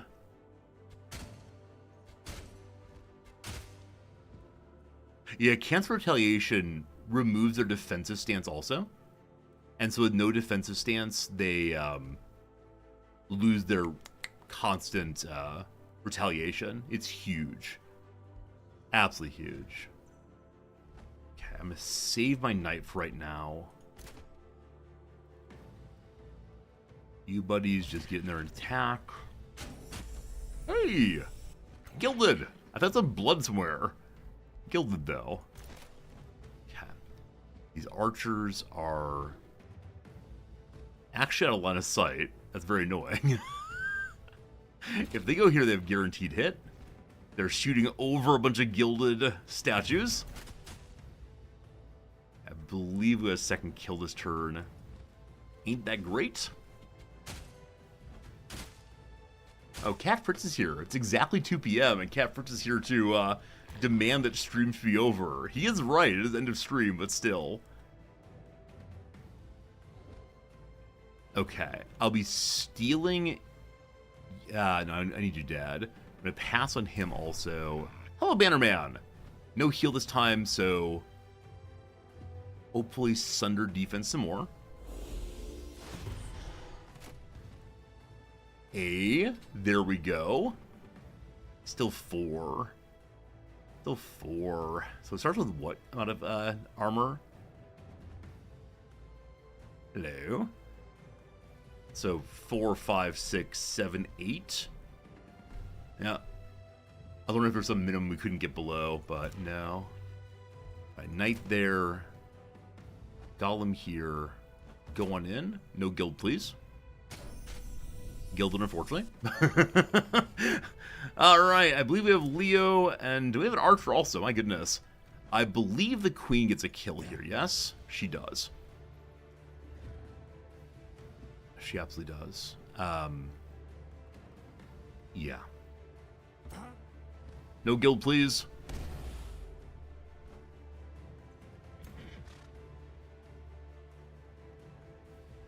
Oh, she wasn't in range. Oh, no. So she tried to walk through. Well, that's unfortunate. She's big and beautiful, though. Look how beautiful she is. Wow. Alright, how does your anti-gilded thing work?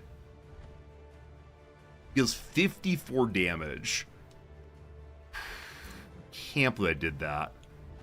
Alright, the knight needs to charge now. Even if it's a guild, we're fine. Cannot believe I did that, even a little bit.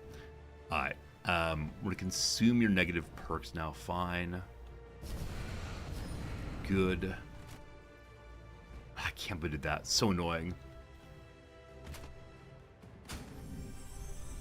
I actually wonder if... Yeah, we might have a big problem here as far as who all's gonna die this next turn. The Queen won't, so we'll be fine. It's just... That was very poorly played. And the moment when I got the Queen Guild, I made a panic, of course. Hello, additional archers. So the question really will be, you know, will we do our last hero here? I think he already shielded up, yeah. Okay. You're gonna do the explosion, correct? Yeah, there we go. Yeah, one golem group died there. Yeah. Alright, so the Queen is gilded for a turn. That's fine. Yeah, just shoot with archers a bunch is definitely the call here. And the reason for that is it drops off their defense more and more. Can't believe I did that. Huh. If we have to kill this turn, it's when the unit dies you get the gold. It's not if the fight ends when they're gilded. Archer, good positioning.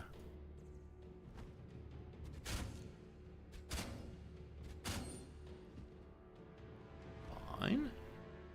Still have 6. Okay, working through it. Beloved Lucas will hold off on you. Another archer group standing there. I don't imagine this thing is moving. Oh, try to get here before and shoot. No line of sight. I mean, try your best. It's a very annoying spot, that. Because it looks like it should be line of sight, but it's just not. I've done that like 3 times now, I believe. Lucas, hold off. Additional archer, where are you? One right here. I mean, pass your turn, fine.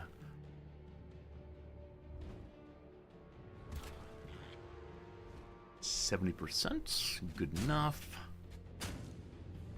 So last turn we managed to remove defense really, really well. It was absolutely fantastic to see. This time somewhat less so. Spirit resistance, unfortunately, not much luck. Friends, an ad break is coming. I intended to finish this this match before the last ad break was over. Before the last ad break came in, but we're still here. Still in this fight. Do we finish it? Do we do the ad break and then come back? What do you think? All left of my is 2 heroes. Armor's still up quite a bit, so well...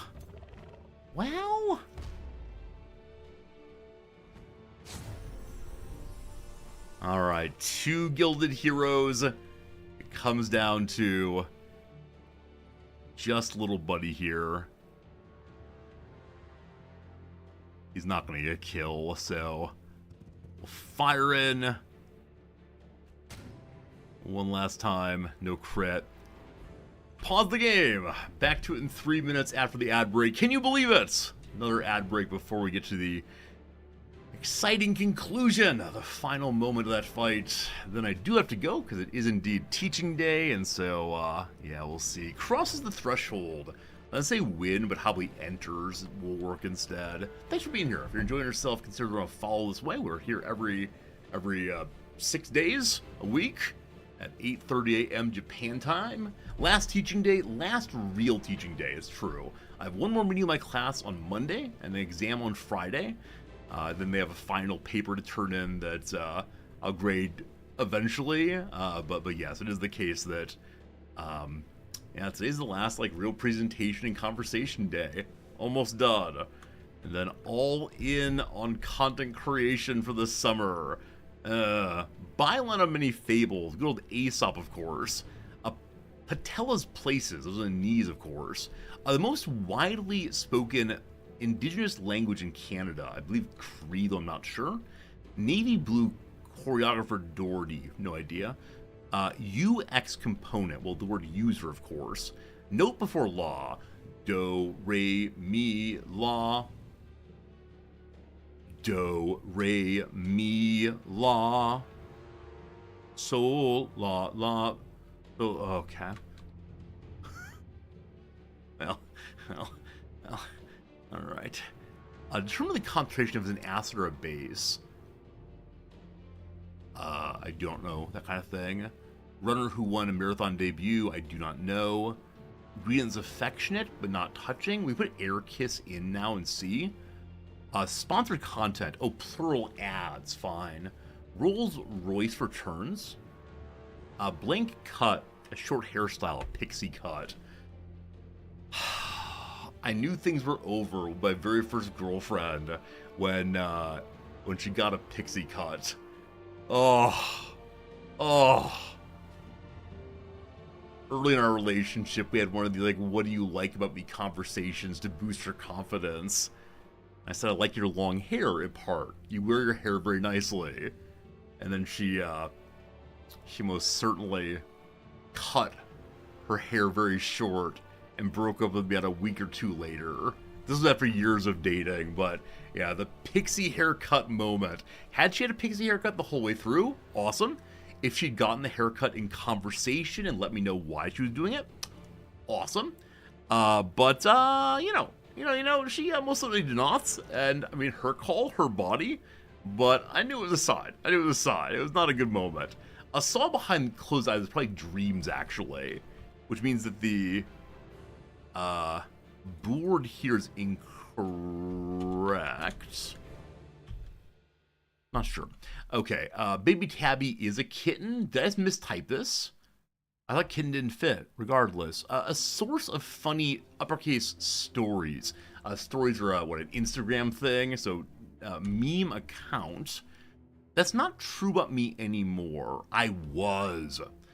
Main accompaniment. So like a main dish could be accompanied with like a glass of wine, I guess. Let's try that. A French name that means born again. Is it Renee, possibly?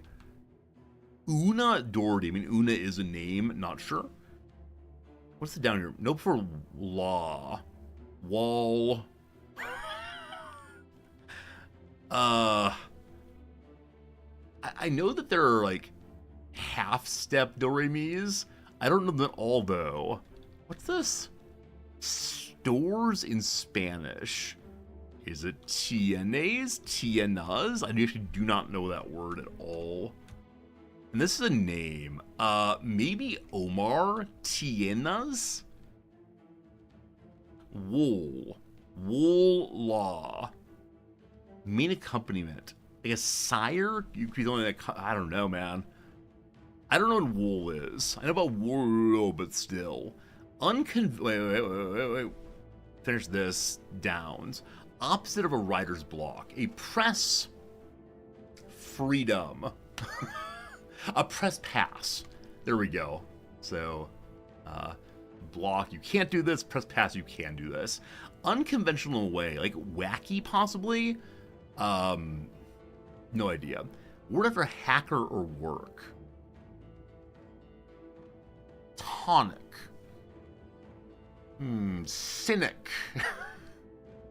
Clear the board, erase. Wheel of Fortune for 1 is... Ericus could be wrong. Wheel of Fortune for 1. Card. Card. So definitely card is the ending here. Doesn't go bad. Keeps. There we go. A kooky is unconventional. Or is it titrate? Titrate?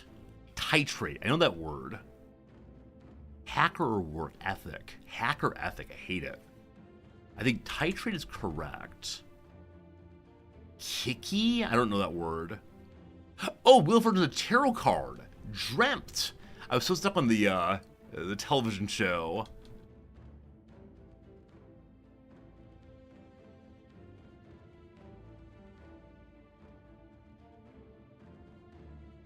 Oh boy. Okay, a runner. Hassan seems like a real person name. Is it Kiki? No. What word am I missing here?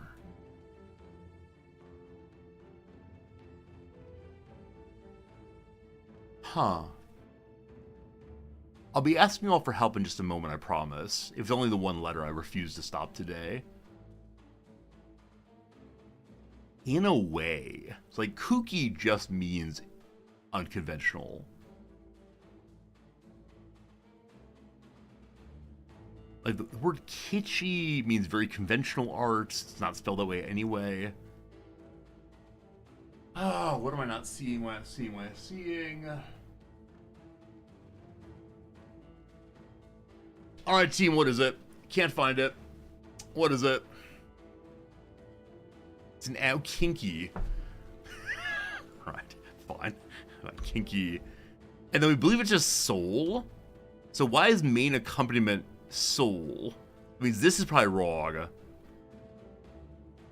Aside. There we go. Tiendas. Prove it's a wholesome stream. Yeah. So was I singing my do re mi incorrectly? Or I briefly... Sifan Hassan. How did I not get kinky? Like, I was running through letters that would fit there at all.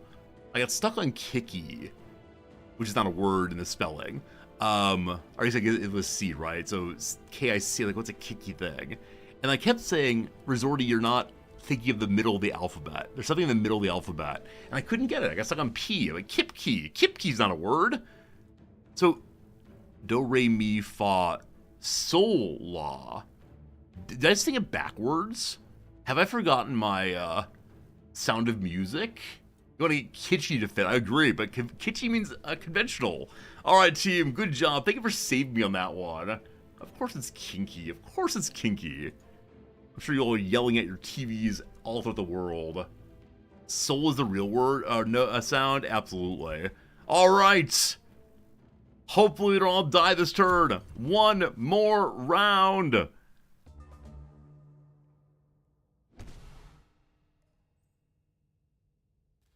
Big boy lives.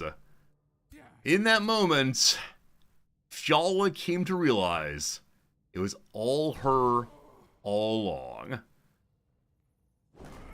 I definitely should have countered or stopped the retaliation. That's fine though.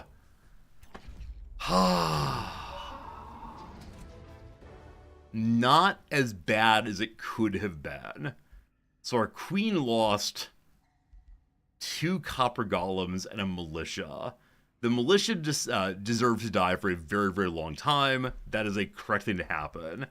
Group 2 lost their healer and copper golem also. Oh, was that healer the... that healer was the brother of one of our characters. That's no good.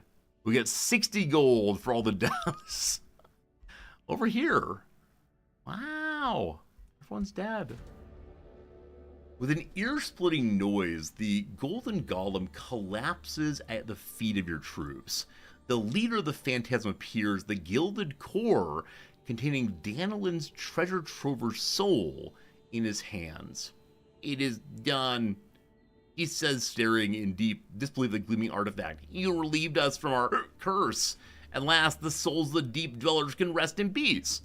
The Phantasm hero hands you the soul-cursed grail.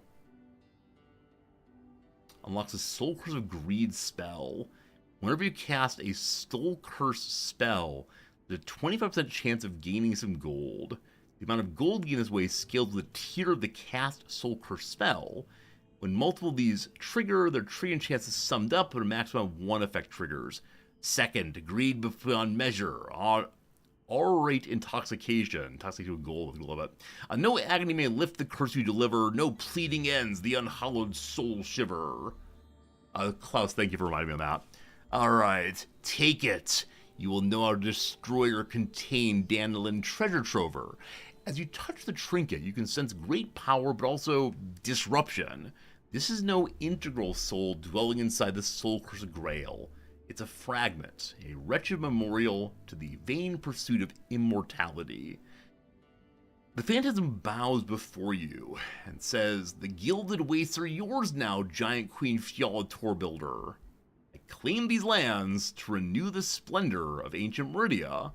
We will not rest until each coin left in the mines is ours, or the mysteries uncovered here. A gift to the eternal sages. So, I'm guessing I can turn this place into a city now, but do I want Imperium points? Do I want a pile of gold, or do I make the sages happier? We can make the sages happier in other ways, so I will take the... I don't know how much I need to make a city. It's only 200. Gold, gold, gold. An artifact. Here is the Grail. Soul Curse of Greed spell. A spell you can use against an enemy army. Takes 8 spirit damage, 8 frost damage.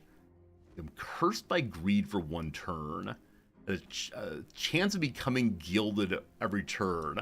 Alright, so this is the make money, but possibly turn into money. We'll see eventually. Okay. May we found a city in here now. We may. Oh, that, my friends, will be a question for tomorrow. Where does city go? Query mark. That was fun. That was fun. I've been waiting to make a city until I could take one right here. It is indeed doable. I need to learn from you all whether building a city on top of money makes the money go away or what happens, because that was a really, really fun time. For now, though, I want to say thank you very much indeed. We should find someone to raid right quick, and we'll do that.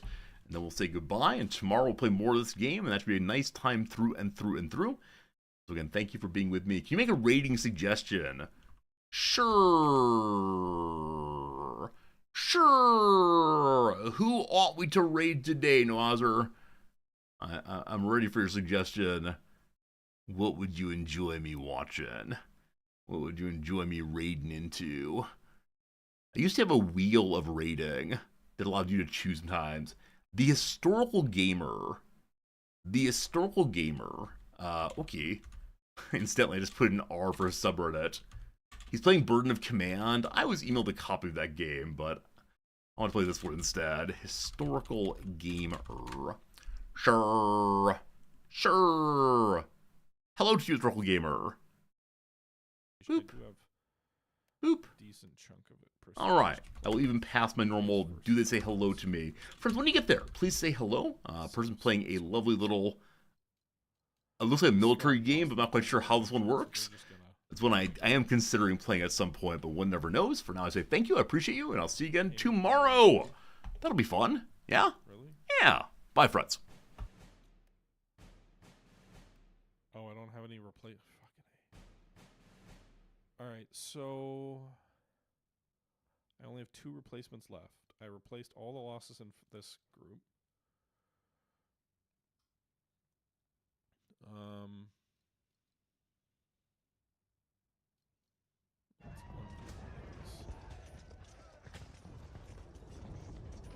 So we'll be